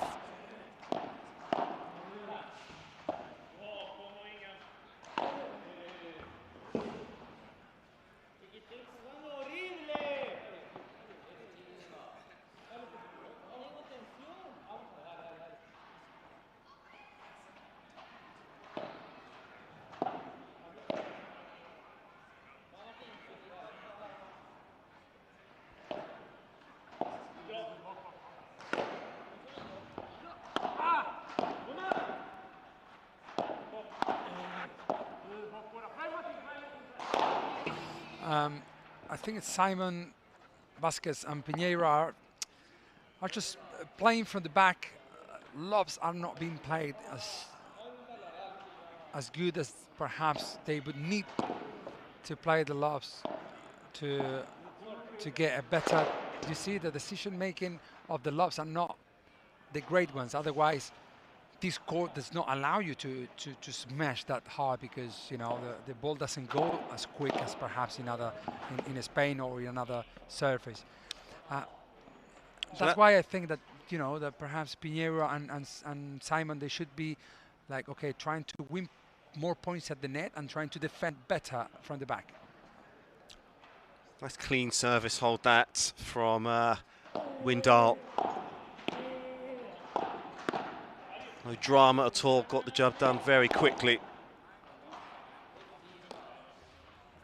Could be a match of attrition, and when you can hold serve quickly like that, it puts pressure directly on your opponent if you can come through your service games quickly without facing any break points or golden points. If I were Calle in that shot, perhaps I would not allow Simon to step forward and to give him time, letting the ball reach the back wall. I would just, rather than that, I would try to volley. That volley, I would try to volley, that shot I would try to step a little bit more forward and try to volley. Not this one. There's the second time you see that Calle, unfortunately, he doesn't feel that, perhaps, a confidence from the right side. That's why, exactly, that's what I mean. There he feels much more comfortable and he can reach the net easier than playing off the backwards. And there he goes. Absolutely fantastic. It seems like he hears when I'm talking, Calle, super well done. They have stepped it up, perhaps they did hear you, metaphorically speaking, that was, because they're not as tentative now, are they? So, I mean, we are rather close to the court here. Microphoned up, of course, but no spectators inside the arena. The sound just travels fairly quickly. What a bandeja shot down the line from Daniel Windahl. Absolute brilliant, short preparation, perfectly the technique was perfectly done. Short preparation and just placing the ball where he has to place the ball to win that point against Simon Vasquez, who couldn't do it. And another great shot selection. Well, it's looking like a smooth service game. In fact, it was from Simon Vasquez, but anything but smooth now from 40 love. Pegged back now to the golden point. Huh.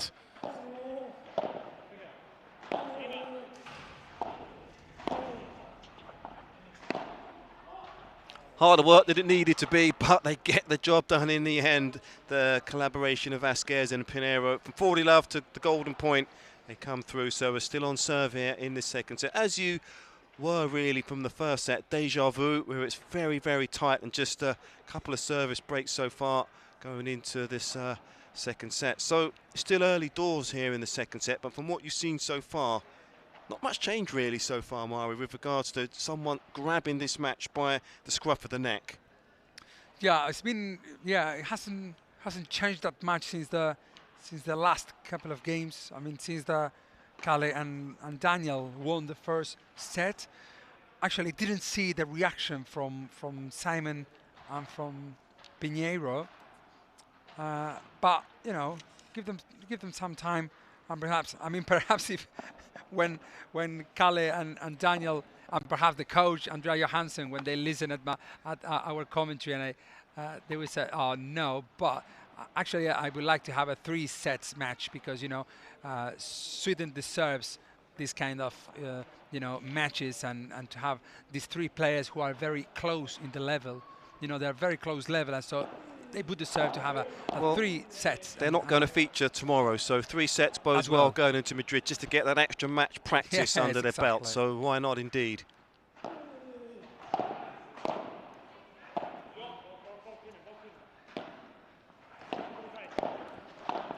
Well played, good reactions, good anticipation there from Vasquez. Knew what was happening, was just one step ahead in that rally.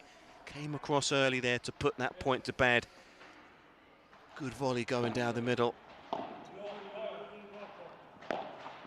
Windahl is just using that a lot, because what happens with those players who smash the ball very hard is that if they know as well how to use the one I call the fake smash, that to reduce the, the speed of the ball within the last second, that gives them a massive advantage.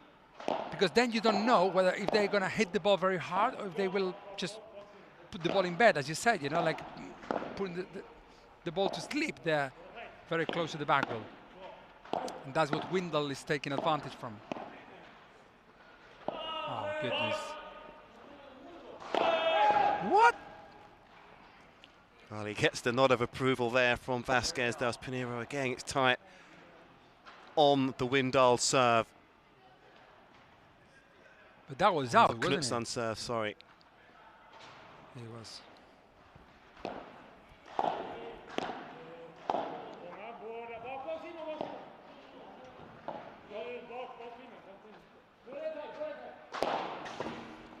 Man, they are playing with the guns, no with paddle bars, no with rackets. Absolutely amazing, the speed of the ball.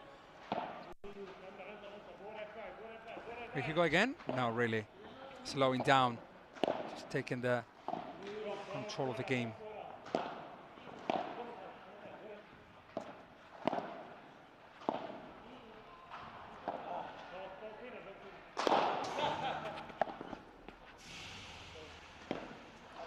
Very well done, very fair play from Simon. He touched the net.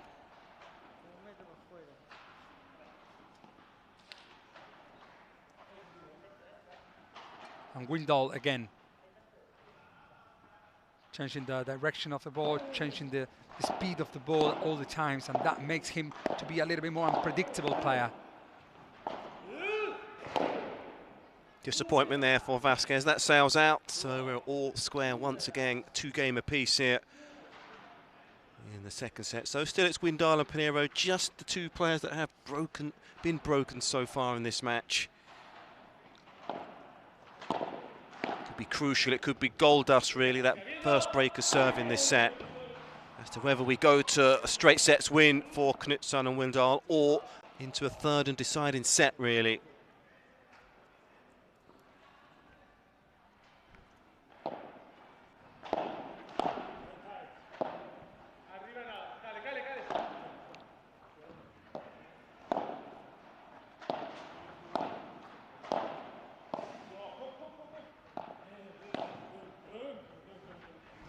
Well played. Grown into this match has Pineiro. Decision making, shot selection a lot better, just as I say that. The first serve goes into the net.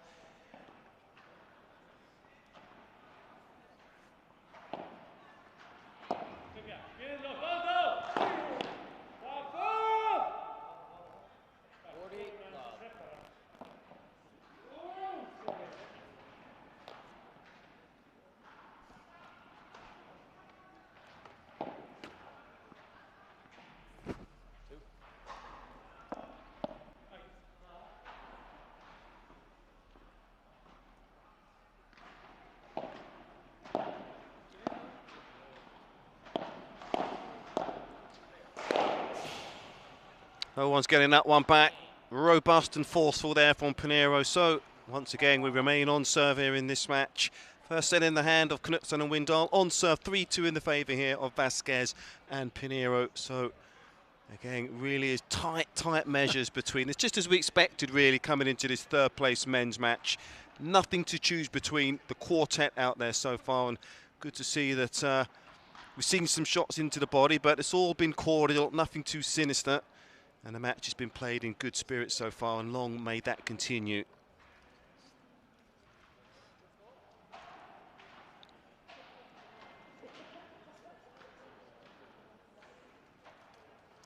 So 9 o'clock start again tomorrow, ladies and gentlemen, if you want to follow our coverage as well on Padel Alto.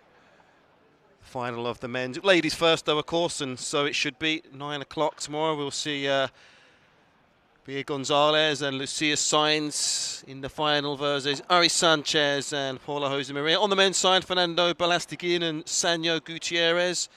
Well, they will face Federico, Chingotto and Juan Tello. What a final that could be. If you didn't see all of the action today, make sure you tune in for those two finals tomorrow, because they are mouth-watering to say the least. So still on serve here in this match. Knutsson and Windahl, 2-3. Brilliant. I love your Spanish pronunciation of the name and surnames of the top players, man. Absolutely fantastic. Very well done.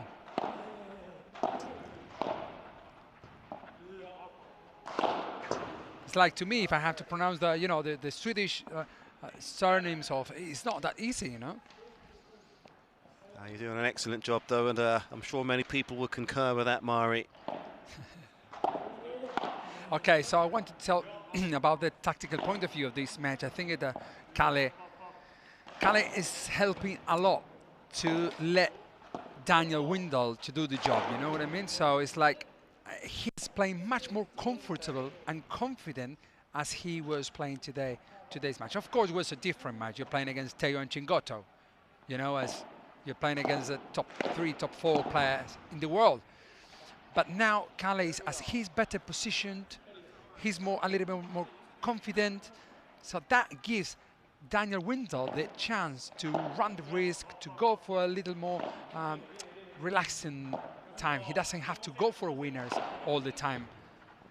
That, you see it. I mean, Calle is winning so many shots that usually the left side players are the ones who run the risk a little bit more. But actually, in these last few games, Calle has been, you know, doing a little difference. There it is again. Finds the mark, finds that level of intent with the overhead. So 6 games in, 3 games apiece once again. Now you have to factor in that we had back-to-back service breaks in this match. Game 1, Game 2. Since then, despite the fact they faced some adversity, all 4 players from the service line somehow managed to get themselves out of trouble. What a decision making from Pineiro. That shows his skills and why he's a top player in the world.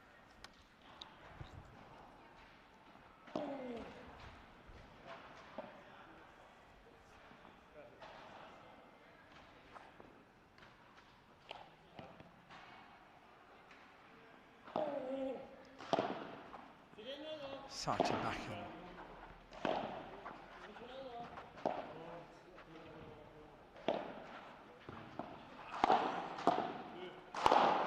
And Calle again, so confident, smashing that ball cross court to Simon Vasquez, who couldn't manage that great smash from the young boy, Calle Knutsson.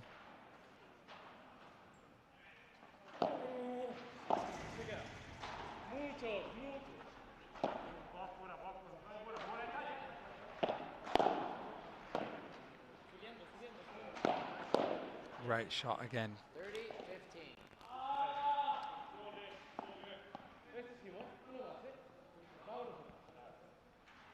Very close match, complete, well-deserved for the 3 Swedish players, of course, as well to Pineiro. But you know, I want to mention the 3 Swedish players who are always around the country, flying, going, coming, training. I know them, and I know how they are doing such an effort to start the coach. Oh, look, have a look. Calle? No way! You got to be kidding me. No way. That shot was the shot of the tournament, I'm telling you. Have a look on that shot from Calle Knutsson. I told you that since the beginning he was doing a great job. He's confident, and have a look on this. He ran away out of the court, and look. That's different level. Knowing that one. Couldn't do it again. Even Superman wouldn't have got that one back into play. Good effort, though. Good to see he's got a smile on his face as well. Yeah, he's happy because he knows that that shot was absolutely perfect, because that's something that I always say to beginners or to amateurs, you know, never give up. In paddle, it's not like any other sport, like never give up in every point. So that's another service hole that we've got through. 7 games in now to the second set, and we can see just how pumped up he is here. Windahl really encouraging his partner in the chair, and why not as well. What an fantastic match we're involved in here. And again, no breaks so far. So 4-3. We're watching a great match.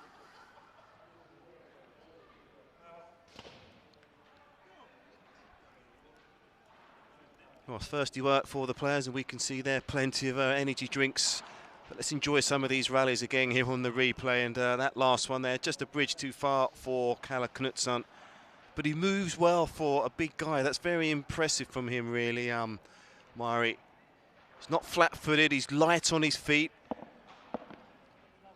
And you can say that really for all four players out there really today. Highly impressed with what I've seen so far today, 100%.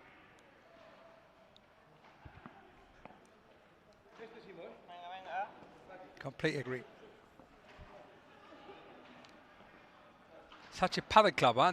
The court, everything, all the setup is very, very professional. So to bring the best players in the world, and there is more to come. I've just been told that something else will come very soon, and they want to do much more things all over the country as well. So getting towards the business end now, really, of this set, where there's no margin for error. A break of serve, you feel, here for Vasquez and Pineiro. Definitely could be a case of game on.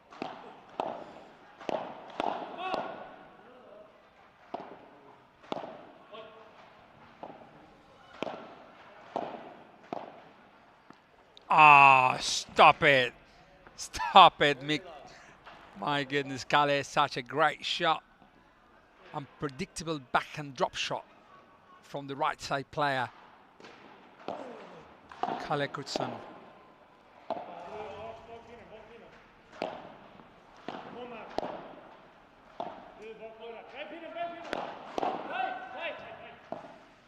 Listen to the communication between the players, and that shot selection from Pineiro was right straight down to Calle Knutsson's feet.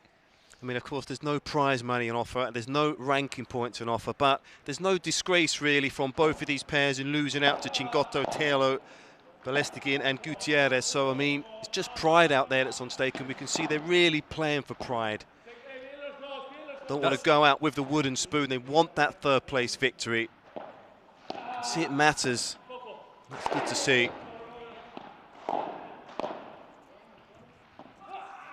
Oh, goodness. Have a look at that shot from the Spaniard. The guy from Galicia. Mr. Martin Pineiro is such a nice player and person as well. Great shot down the line. Quite unpredictable. It's like he hides the shot so much before impacting the ball in front of him.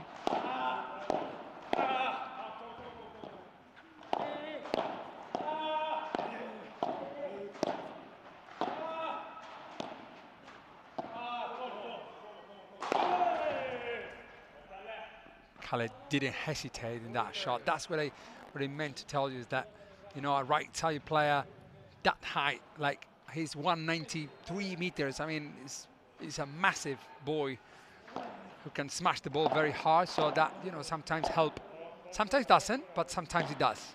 And this match, he's making very good match and helping a lot his partner to go for some winners. Huge point this could be on the surface of what we could see here for the remainder of this match. 4-3 up here in the second set. Vasquez and Pineiro. Golden point. Will we see the golden shot here to get this elusive break of serve now in the second set?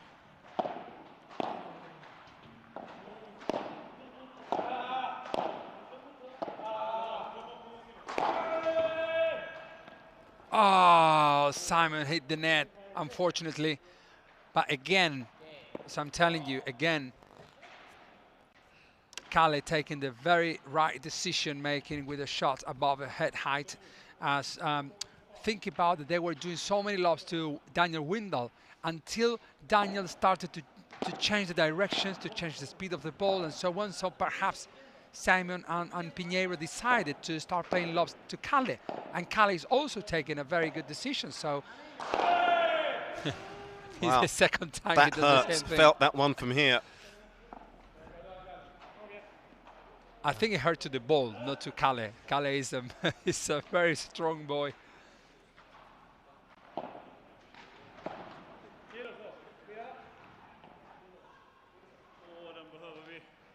Now with 30 left, quite quick. It's not a very good sign for Daniel and Calle, who had just saved the last game. And again,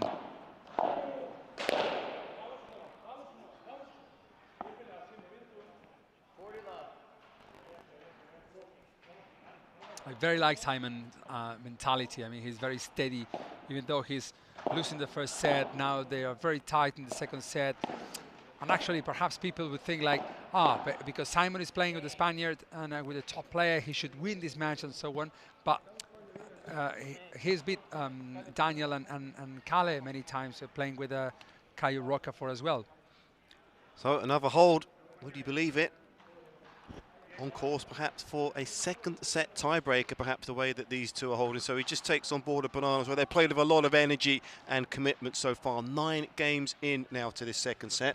And I mentioned it before in the commentary as well, and I'll just bring you up to speed of it again, of course. Still a long, long away from now, but again, another slice as to all good things that's happening in Sweden with regards to paddle. The first paddle fair will be held in this very arena next January. And such is the interest in that fair that it's on schedule to break all records for a Swedish fair, with 80% of the stands in principle that have been sold out. Vasquez will be here, as will the #1 player here this weekend as well, of course. And that man is the Lionel Messi of paddle, goes by the name of Fernando Belasteguín.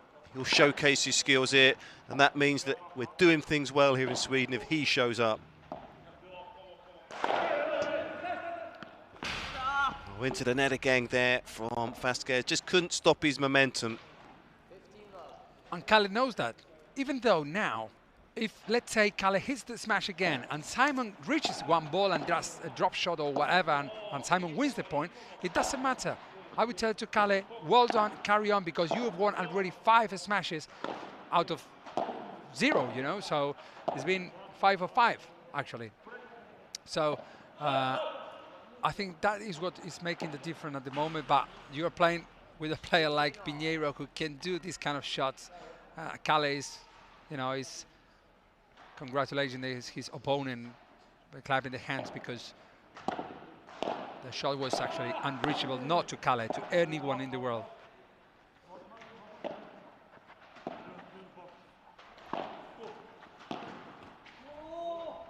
Tactically perfect. Calle telling to Daniel where are the opponents. Well, Daniel was deciding to play slow bandeja cross court until Simon stepped a little bit forward, and then when they decided to play to Simon. Now they change sides.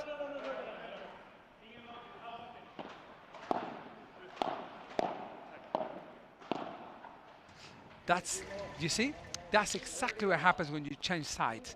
You start covering places where you are not used to. That's why Simon played down the middle, and Daniel, you know, he's not used to go and cover the backhand side. He's more used to cover the middle from the left side. So that's why perhaps players try to keep the positions. Unbelievable smashes. So just when the opponents get a sniff of that break point at 30 all, golden points, due scorelines, the opponents close the door with regards to that in this set. Windahl again here looking to follow suit here. Oh, nothing he could have done about that. That's how you just reverse the whole complex of the rally there from Vasquez. Pirouetted, went down the line. Wonderful, wonderful athleticism by Vasquez.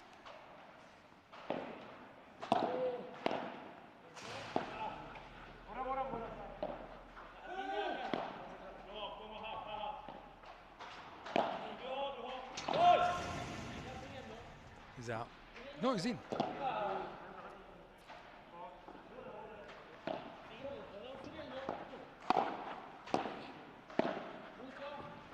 On the set point, that's how you save it from Knutsson and Windahl. Well, with determination, endeavour, and a touch of skill thrown into the honeypot as well. And well, that was really, really finely balanced. We held our breath here in the commentary position, but they saved the set point all square once again at 5 games each.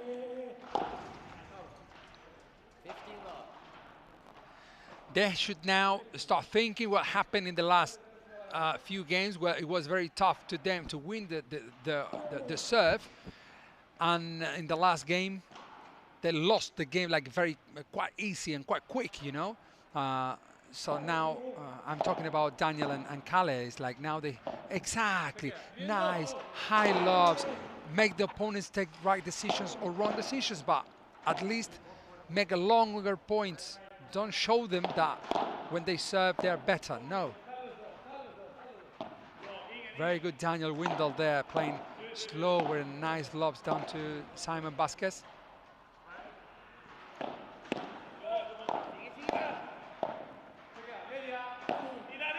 Such a tactical game.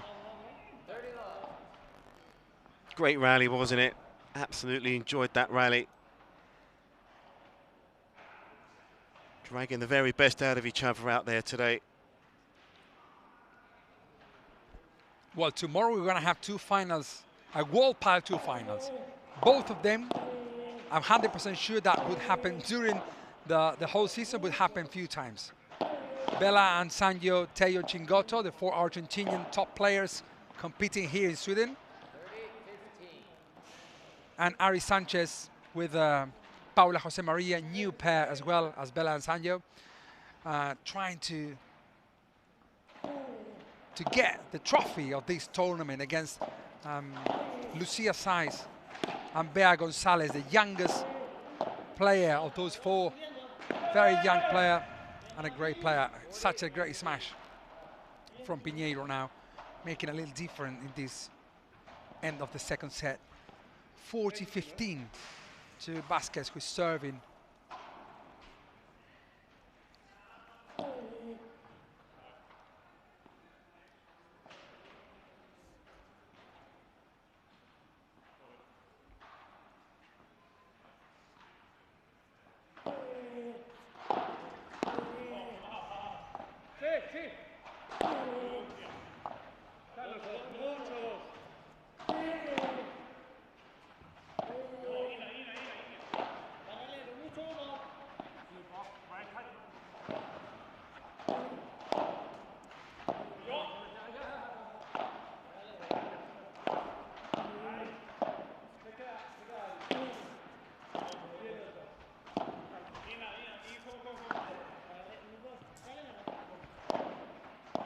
I'm just enjoying every single shot they play, because this moment is an unbelievable shot cross court, like kicking the ball cross court from Daniel Windahl.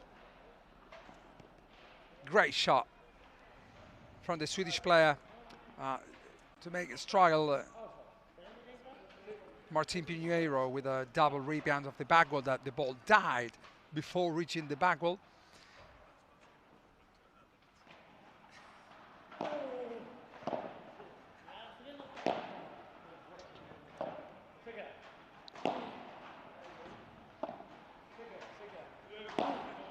No one wants to do any unforced error, you know. All of them, they're just waiting for the right moment to go for a little harder shot to make the difference. Well, there was an unforced error, unfortunately, there for Knutsson in the end, and we are 1 game away here from a second set tiebreaker. Haven't seen any tiebreakers at all so far today. It's been that kind of day, really. That could be the one. This is the one that's really the tightest of all, and let's give some credit here to the players for that as well. So no breaks of serve, unbelievably, here in the second, despite the fact we've got very, very close to it on several occasions. So pressure perhaps here for Knutsson and Windahl for the second time now, once they just re-emerge from the chair, looking to serve to stay alive in this second set now.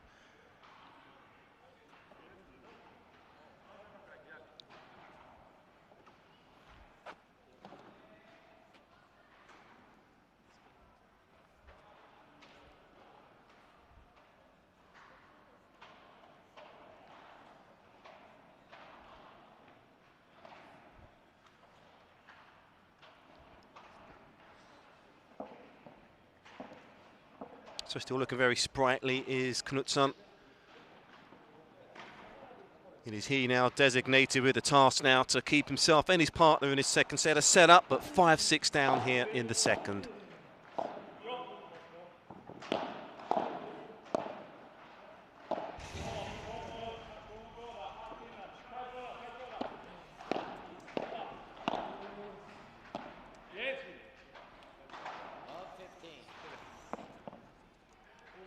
Certainly deserve to take this match the distance, Vasquez and Pineiro. Of that, there's very little doubt, really.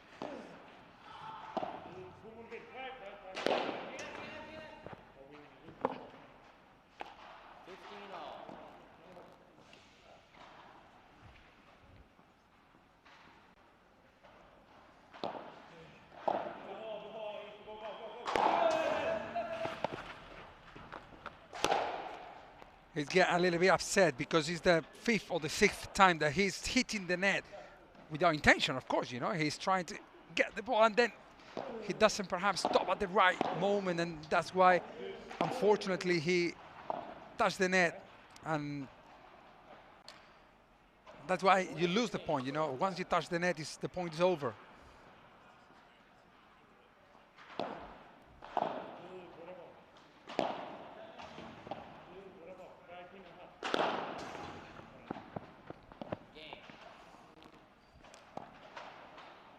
So, the tiebreaker situation it is here. No breaks to serve whatsoever in the second set. In the tight measures, I expect to spill over into this tiebreaker. Pineiro it is, he'll get us up and underway.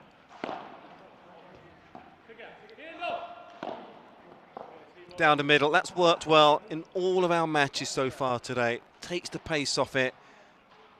Keeps the ball nice and low. It does have an excellent skill set, does Vasquez. You've touched upon that, and I think he just ticks the boxes really in all aspects of the game. Perhaps not the best player in all of those aspects, but very solid and no hairline fractures in his games. He's fit, his movement is good, he's determined, he's got a good attitude, willing to learn. Competent on the forehand as well as the backhand side.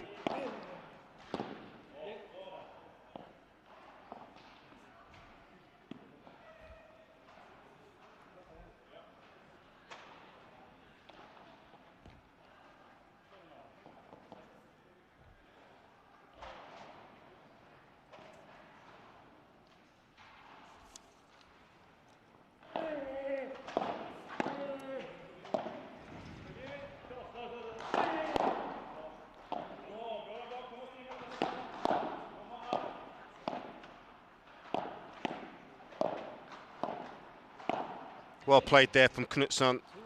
Nice to volley with pace. Nothing he could have done about that really, Pineiro. So again, 2 points apiece.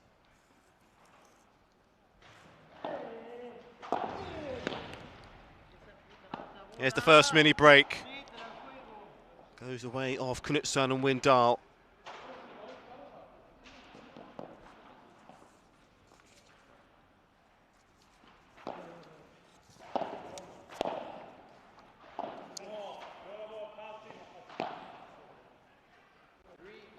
Well, a break back with immediate effect as the players swap ends. 3 points apiece. Back-to-back unforced errors. And that just gives us an indication of what it means to these two players that we've seen that. That was an easy miss there from Pineiro. It couldn't be any tighter.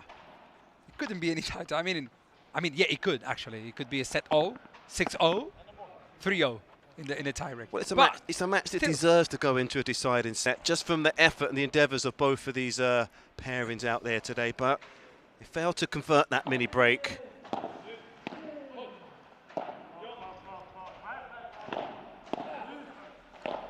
No, Daniel, I promise you, Daniel has been surprising me with the level of the shot selection. Not about the shots, because I know that his shots are just perfect. You know, he's a very talented player.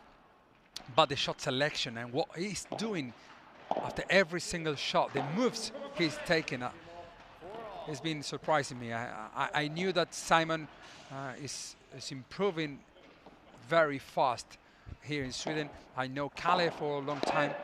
But with Daniel, I've seen him and his shots like very, very, very good. So happy to see this improvement. Twisted and turned and made sure that they got the point. So 5-4. It is Knutsson and Windahl now on serve, 5-4. So penny for the forts right now of the server Windahl. Huge point this one, just to give themselves some breathing space, looking to close this match out.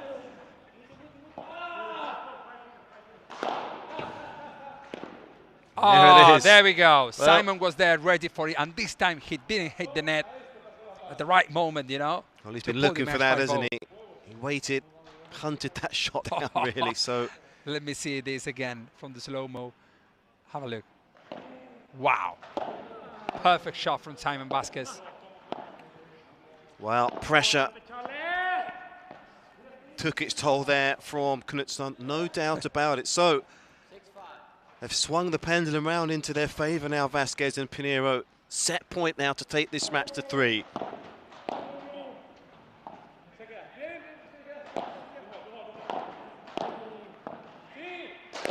He goes. And that's how they get the third set.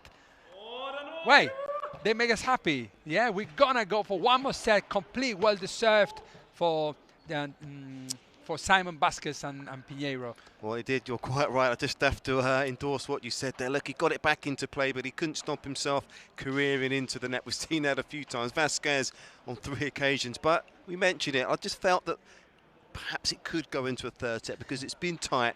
And whenever somebody's been in front, they haven't been able to consolidate their position and push on. So, with that in mind, we're not betting men, but you'd have to be a huge betting man to put some money on who is going to win this match, because so far, 12 games in the second set, no breaks, just 2 in the first. Really is that kind of match, and it's a good one to bring the curtain down on proceedings for today, I think. You'll be a very big man to predict how this one is going to go. This is the lovely part about this game, you know, about this sport, is that, you know, it's not that every single point counts the same, even though emotionally they are not the same points. Of course, the last point of the match, or the last point of the set, it does, it counts the same, it counts 1 point, but, you know, emotionally it counts like much more than 1 point. But what I mean is that now this set could change complete, you know. I don't know, the first set was for Daniel Windahl and Calle. I wouldn't say easy, but it was like 6-3. They were very comfortable, very confident. Then the second set was very, very tight. It couldn't be any tighter. 6-0, and then go to the tiebreak and winning the 7-5 for Simon and Pineiro. And this paddle, it's like in tennis, you know, you never know after a set. It's like you, how to say, you switch on and switch off and switch on again. Well, that's always the challenge, isn't it? After a hugely, immensely tight set, you've invested so much physically and emotionally in that set. You get in the chair, when you get back up again, you've got to get it back very quickly. Start all over again, and that's the challenge here for one of these 2 pairings now. Second match of the day, of course, of both of these. If you have just tuned into our coverage, haven't lost their round-robin matches earlier on today. This is the 3rd place match. So survival of the fittest out there today for sure. Okay, both of those matches were over very quickly, but it's a real match of attrition, this one.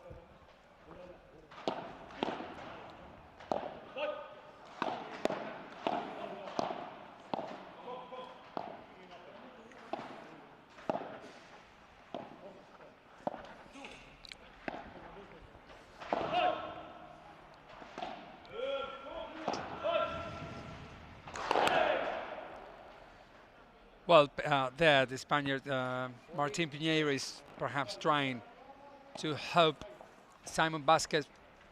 I don't know, I didn't go that close to Simon's side, just for many reasons. First, because you might make him lose some confidence, perhaps on the air game. And secondly, because it's very hard to win the point in this kind of court, in the surface, which is not as quick as Pineiro would love to. Wow. Great volley that from Knutsson, wasn't it just? Such a block volley. So, yeah, I think that the Spaniard is trying to do something else, to win this match quicker than what he should win it if he wants to win. I mean, it's very even. It's a very close match, so they have to be patient, or Calle and Daniel will go back to what I've done in the first set. Just have to wonder as well, the winner of this match could come down to perhaps the winning pair committing the least unforced errors, really, because, again, they're facing problems on serve, but they're getting through every single time, really, from the start to the second set up until now. Who's going to be the bravest pair out of the two, perhaps, to go ahead and grab this match, or play conservative, wait for the mistake, build the points, build the rallies, and wait and see?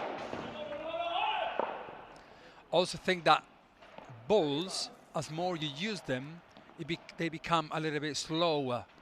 Yeah, so perhaps Windahl will not be able to smash as he did perhaps the first set. Now Pineiro still doing it because, you know, his smash is unreal. I'm not saying that Daniel or Calle's smash is not bad. What I mean is that perhaps from the confidence point of view, they will not lead the game as perhaps they did in the beginning with their smashes.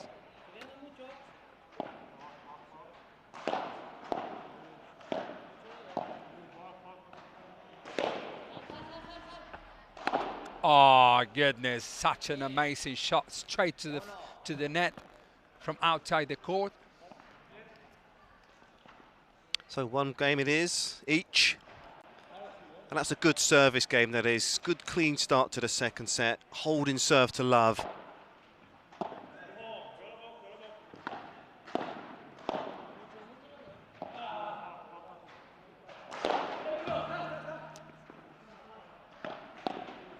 This is what I meant before. The ball is not as pressurized as it was perhaps in the beginning of the match. 15 love.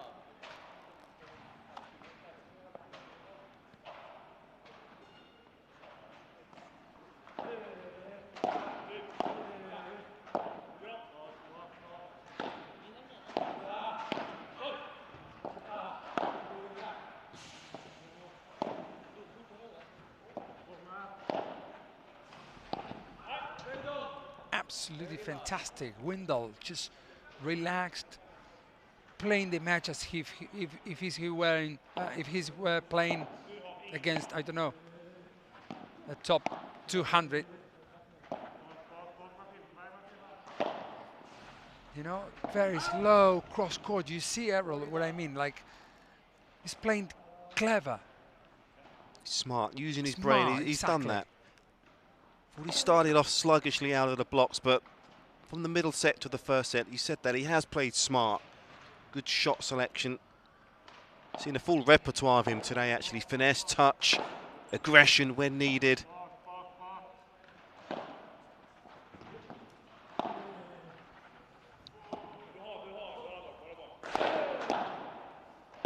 Great defense from Simon Vasquez there from the back, blocking that shot.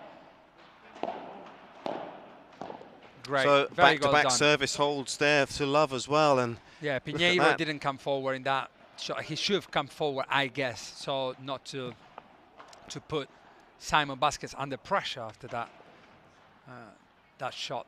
And yeah, so he didn't come forward, and because Simon went to the net expecting his partner to come with him, didn't happen, and that's why Windahl got the shot down the line and won the point.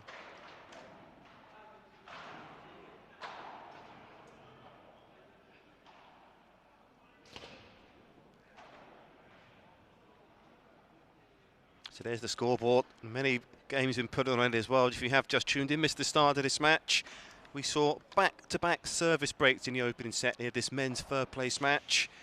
It was Knutsson and Windahl who struck first, breaking in game number one. Vasquez and Pineiro came back immediately. After that, we haven't seen a break of serve since. So 12 games in a row in the second set with no breaks. 3 in a row here in the third, and it is Knutsson and Windahl up first from the chair.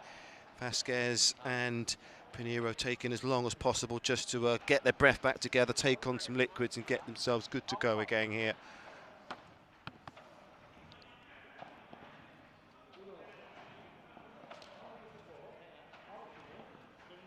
I said it before and I say it again, if there is to be a break of serve in this set, it could be absolute gold dust on the evidence of what we've seen.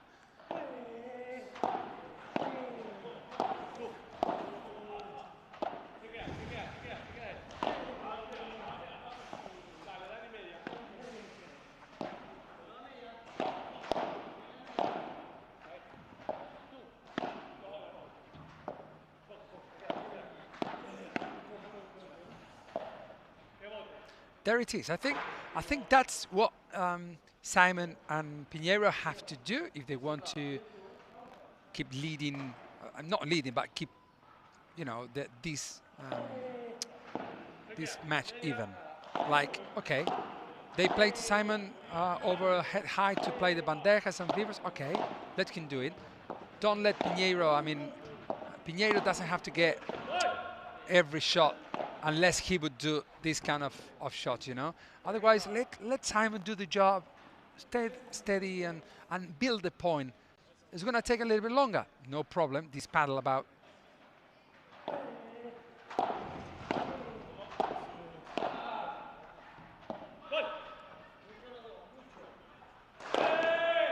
Oh, not for the first time. Knutsson takes one right in the liver.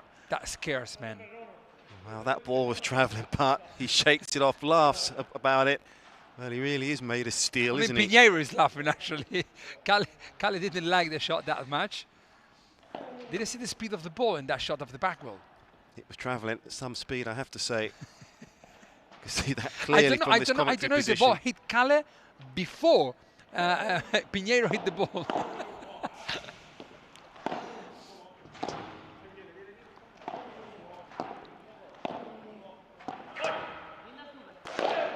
Oh, there it is again. What has he done to upset Pineiro today, I wonder? You make me laugh, Errol.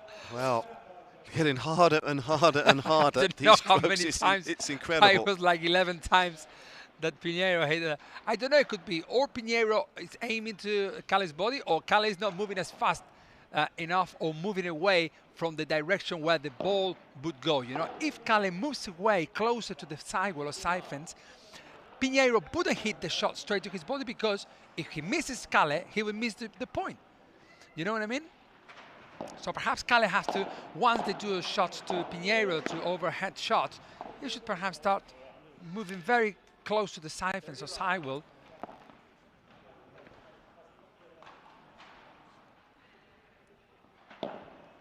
Well, it's noticeable, really. The longer this match is going on, the easier players are beginning to hold serve now. You spoke about the pressure of the balls just dipping slightly as well. That could be a factor in what we're seeing with regards to the serves. But very clean. Saw plenty of golden points and break points in the second set. The longer it went on, certainly at the start of the third set, not so much anymore.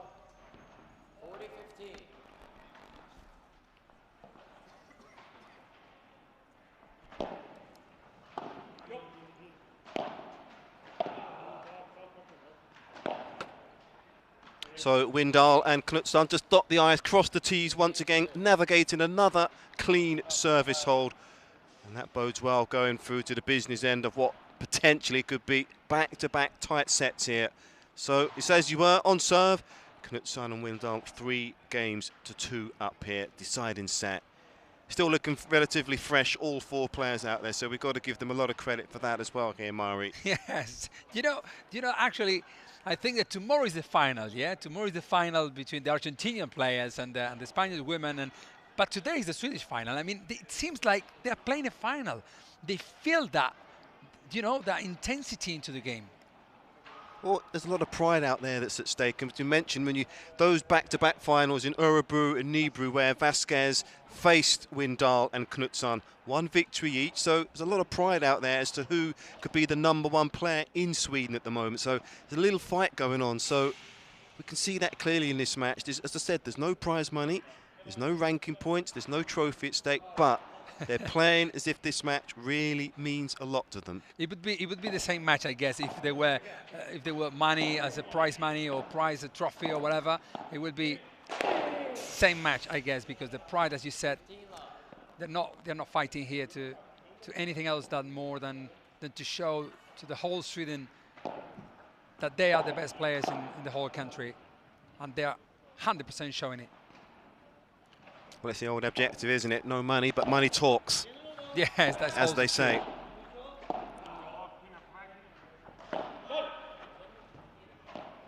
Oh, well played. Made his move early there, Windahl, and Pineiro saw that. Just picked his spot very nicely indeed. Windahl is like, didn't like his bandeja shot as the bandeja was a little bit overpowered, and yeah, the ball rebound off the backboard quite a lot, giving Pineiro the chance to take a very good shot selection, not risking at all. Oh, God, that they deserve that. Pineiro can't believe it. They very deserve that point. Very well played from Calle and Daniel Windahl.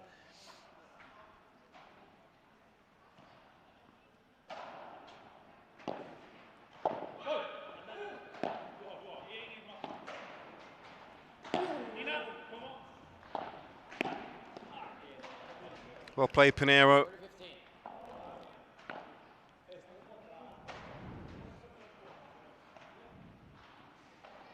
Like the way that he stepped up to the plate in this match, Pineiro.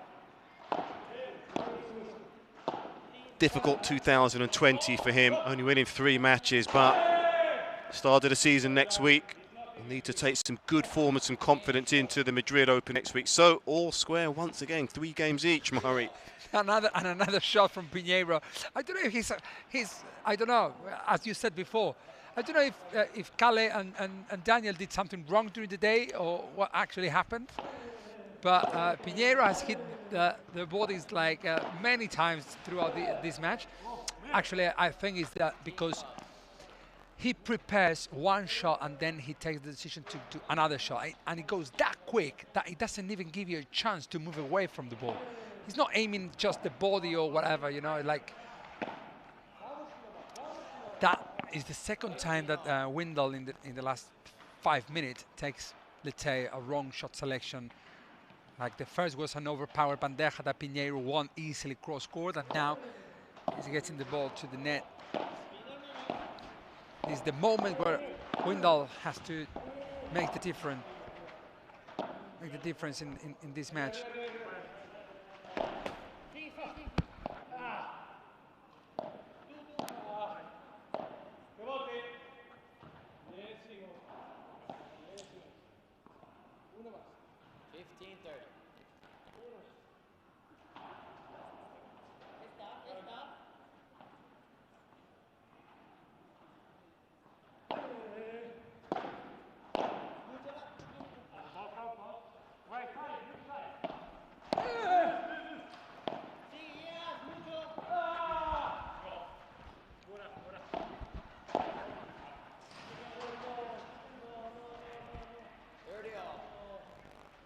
(30-0, 3-0, set 0. What else you want, Errol? Cigarette paper between the pair of them. Absolutely nothing to choose between these pair out there today. Everyone who loves paddle might be loving watching this amazing match here in Stockholm, Sweden. A massive event from Paddle Alto. We are very enjoying it. We are pleased to be commenting and doing the commentary of this streaming online. Oh, what a my piece goodness. of skill that from Vasquez. That's a Take magical. about Simon Vasquez. That was incredible shot making there of the highest order. Let's enjoy this again on the replay. He had no right whatsoever to get that ball back from that part of the court, but he did. And look at the confidence in that shot. And now both Well, of them, have a look now. 4-3, break up, serving to go for 5-3. well, that's incredible. You know how paddle changes, I mean, how sets change the rhythm of the ball when Pineiro hit the ball that hard to the players, when Simon was very steady and kept fighting for every single ball, and then Calle and Daniel. If Daniel make one little mistake and Calle didn't push as much as he did in the beginning, if you slow down a little bit, that happens.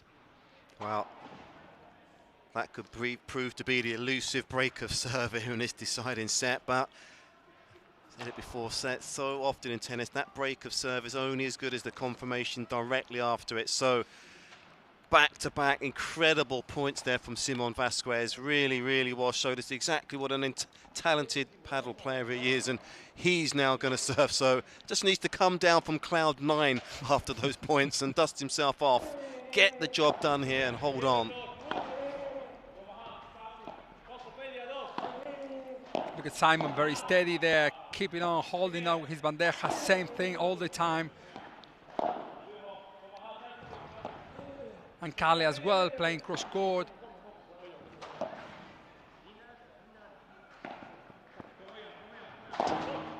Now he goes down the line. Exactly, that's what he meant to do in the first one, that he did a little fake smash, waiting for the second shot to come, and Calle couldn't go forward and reach that smash from the Spaniard.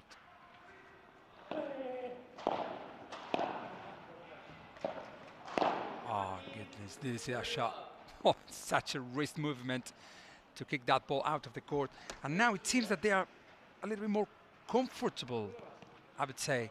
Well, it's amazing what a break of serve can do for your confidence. Yes. I mean, I've questioned his backhand many times today, Pineiro, but he's answered those questions. And that's what you want to see in the right manner, the right fashion, you could say. He's got better and better. He's got more confidence on it the longer this match has gone on, really. And that is a comprehensive confirmation of the service break there. Vasquez and Pineiro now in the ascendancy in this men's third place encounter. 1 game away now from taking the bragging rights here inside the Scandinavia Expo.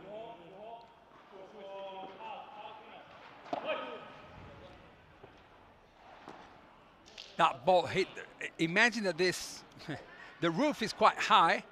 I would say it's like 12, yeah, 14 meters. Yeah, more or less around. And and Calle hit the roof with a lob. So you can imagine how high the lob went through. And now it's 15. No, it's a very tough moment for the 4 players. No, Simon can't believe it. He hit the net once again. I'm sure he will go back tomorrow and he will start training that shot again and again and again until he doesn't do it anymore. Because the whole match he played such an amazing match.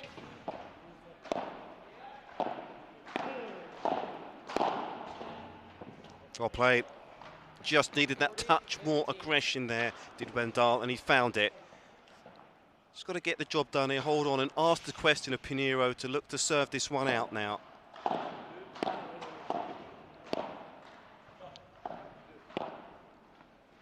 Oh, Calle, stop it. Beautiful backhand and the right moment where, you know, they are struggling a little bit with the result, let's say, of the third set when they are a break down.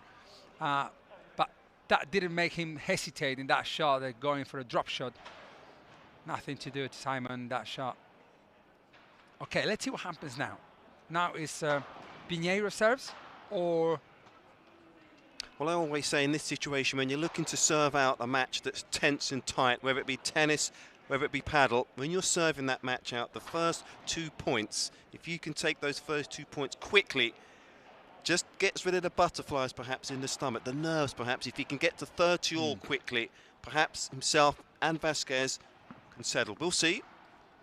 But it's been a tense, tight match, and as I said, just 1 break of serve right from the start to the second set. So the important here, the return of the serve will be very important as well. He was seeing some good quality returns from Knutsson. Very nice, hitting the ball back to the player who is running forward after serving. In this case, Pineiro. Very nice, there we go. They're happy and celebrating because they knew that the very first point of this game was as important as the whole set, perhaps.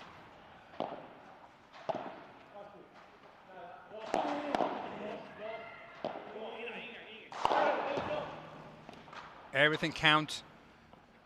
That's love 30. Well, I said it. Didn't take those first 2 points. Let's see if they can recover from here. Love 30.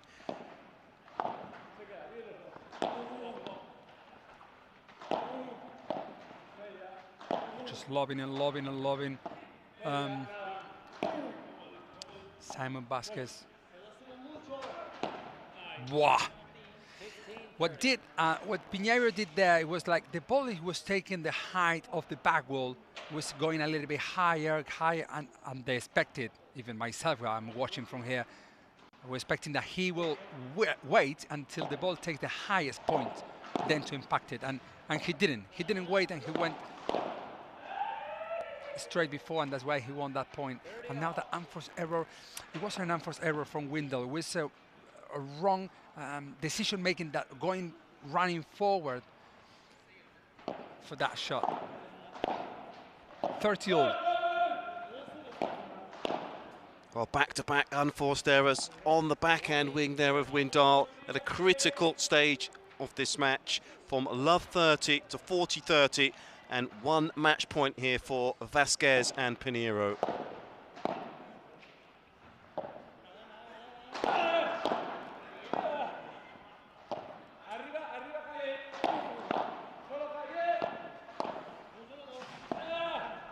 That'll do it. What a way to wrap up business here in the men's third place encounter. It was tense, it was tight, it was nip and tuck, but it was highly enjoyable nevertheless. And it's Vasquez and Pineiro who have got the job done. They did it the hard way, having dropped the first set, went to the tiebreaker in the second set, and that one elusive break of serve, the difference between the pair in the third and deciding set. So they take the bragging rights, and they have won the men's third place match here today. And they will be absolutely delighted with that as well. You've got a feel for Knutsson and Windahl. They put everything into that match. And it'll be interesting to see what they both have to say once Mari makes his way down to conduct the interviews to both the winning pair and the losing pair as well. So he'll make his way to Madrid, of course, will Simon Vasquez. And back to the drawing board, they'll remain on the tour as well. We'll see Knutsson and Windahl. They'll have to qualify in Madrid as well if they are to make it into the main draw. But good that they came through a tense, tight 3-set match here today. Back-to-back matches, of course, today inside the Scandinavia Expo. So they've got some good match practice under their belts here today, and I'm sure they enjoyed the occasion as well.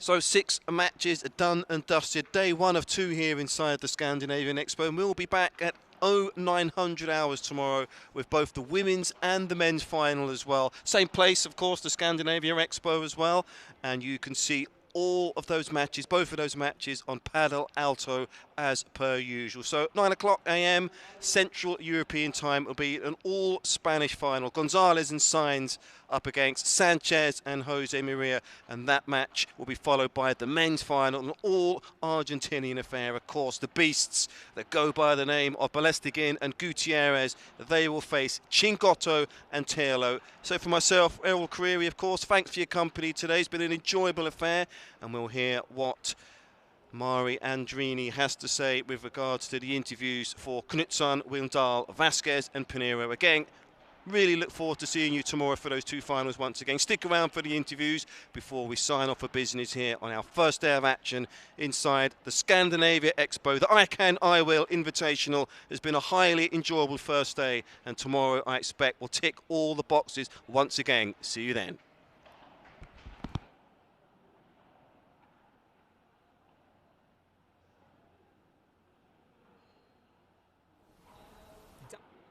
Windahl and Calle, Knutsson, that, yeah, it's trying to pronounce as better as I can. Match they've just played, the 3rd and 4th position of this great event from Padel Alto. They have set up this amazing event with the top players, and this was a great match we have seen with the 3 top, the best players here in Sweden, and one of them is Daniel. Daniel, congratulations for the match, even though that you lost the match. But I was telling you before the interview that I thought, or I got the feeling as a commentator, I was feeling that you had the control most of the times during the game.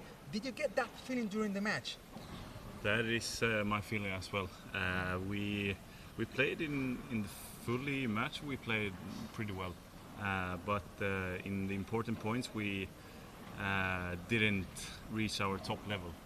We missed some easy shots, and they made some good shots, and that was the thing that was tipping over for their advantage.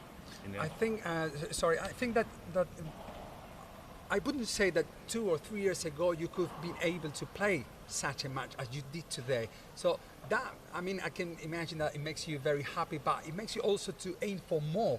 I can imagine that you want more from this sport, don't you? Yeah, of course. Martin is a very good player, Simon as well. And as you say, 2 years ago we maybe wouldn't have been in the third set or even one set. And now we're standing here with the match in our hand, and it slips out. So it's pity. Yes, it is, but perhaps for the next time. So For very sure. well done, congratulations, Daniel. And now, Calle, what would you advise to players as young as you are? Because, you know, I know that you used to live in Spain, now you are living here in Sweden again, and you're going and coming, and so you also help, as Daniel did, as Simon did, as Andreas Johansson did, it's helping the sport to grow all around the country. But you're the youngest, let's say, gun here in you know, the top level. What would you recommend to those from other countries as well who are trying perhaps to build up their level? What would you recommend them to do perhaps to reach the level you have nowadays? I mean, for me, I started out as a tennis player from before, and I've always liked competing. But I think the biggest difference for me has been competing, for sure. I've been competing in Spain, I've been competing in Sweden, I've been competing everywhere. And little by little, you go like kind of moving that little, how do you say, threshold higher and higher, so to say. So just like Daniel said before, I think 1 or 2 years ago, I don't think we would be able to compete against Martin like we did today, and Simon, of course. But competing and with a lot of training, it's come through. So we're happy to be at our level, but we want more. Well done. That's what everyone and every Swedish paddle lover follows you as well all around. And I think that how did you feel like, because you are more left side player right than right side player, Yeah. and because now you play with Daniel, and then you decided to step forward as a pair and playing and competing together.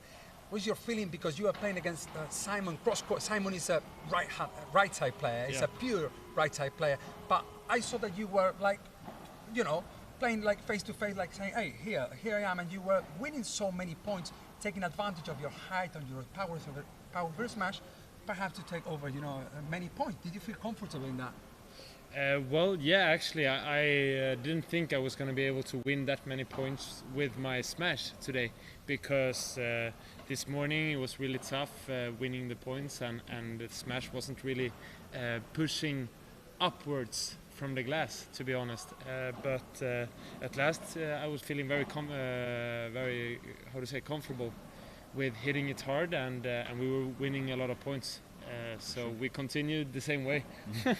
And okay, just to call it again, let's say if perhaps Andreas Johansson were here, you could have won the match.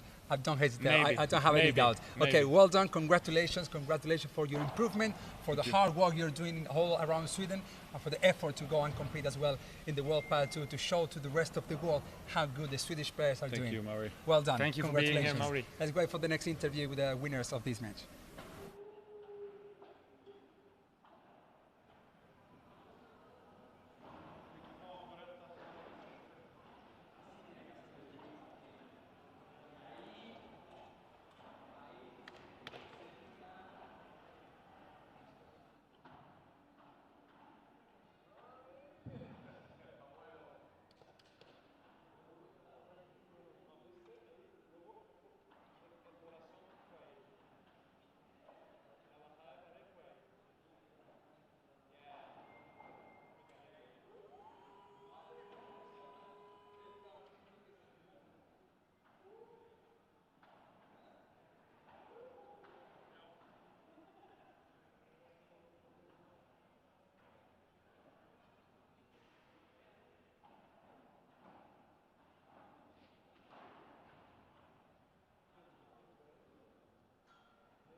With the winners, with Simon Vasquez. Simon or Simon? It depends. In Spanish it's Simon, in English it's Simon, and Swedish is Simon. Okay, You can choose. we're in Sweden, so Yeah. Simon. Simon. Yeah, with Simon Vasquez, top 1 Swedish paddle player, and Martin Pineiro, a World Padel Tour player from Spain. They've just won this amazing match. I was telling to them at some point, I was feeling that from outside that they had the control for a long time during the match, but somehow little details you made it happen, and you came back, winning the second set and winning the match. Why do you think that happened? Well, we didn't start so well. We did a couple of mistakes at the beginning, but then we changed the tactics and played a lot easier. And when we started to follow the tactics, we were starting to dominate the game a little bit more. Still, I wasn't playing like 100% good, but I'm very happy to have a partner which played very good. So, and then at the end we finished stronger together. So I think that at the beginning we changed the tactics. Martin did some few changes. We started to win a little bit more points in the second set. We had a lot of chances to break, but we didn't take the chances. We went to tiebreak. We did a good tiebreak, and then a better start in the third. I think it was like you changed the tactics like 2 or 3 times in different situations during the match, and that perhaps is how you adjust to the game. That would be perhaps that thing that they didn't do when they had to do it, and perhaps that makes a difference. Well done. Thank you very much for being here on this event, and thank you as well, Martin. Martin, how was your feeling? I said as well to Paula Josemaria today, because her way of playing the sport of paddle is quite aggressive. That's why they call her Dinamita, Dynamite. And how do you feel here playing in Sweden? Do you find any different than competing and playing in Spain? Yes, really different their game. They play really hard, and it's very difficult to find holes in the game because there's not gap. There are guys who like 1 meter 90. It's really difficult to find a gap to take the net, to make a passing is really difficult. But I think we work really good today. We go keeping up and going down with risk, because we started with a good strategy, but we couldn't do that because the risk was really high. And then we keep the risk down and start playing. And I think it's very important know how to win matches, not playing so well. Is the goal for us. Maybe if we play our 100%, okay, we can win good matches.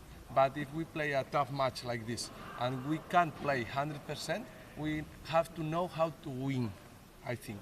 That is a key for every paddle player. You know, knowing winning when you're playing 100% is like easier than that. You know, I always said that Bela winning, he wins as well playing bad or playing 60% of his level. So that's why it makes the players reaching a higher level depending on how they're performing. So thank you very much, guys. Well done for the 3rd position, and I hope you are also watching the streaming tomorrow with the finals with Bela, Tello, Chingotto, Sanyo, and the girls as well competing. Yes? Of course. Thank you very much, and I hope to see you for the next event. Thank you. And hej då, vi ses. That was different level. Thank you.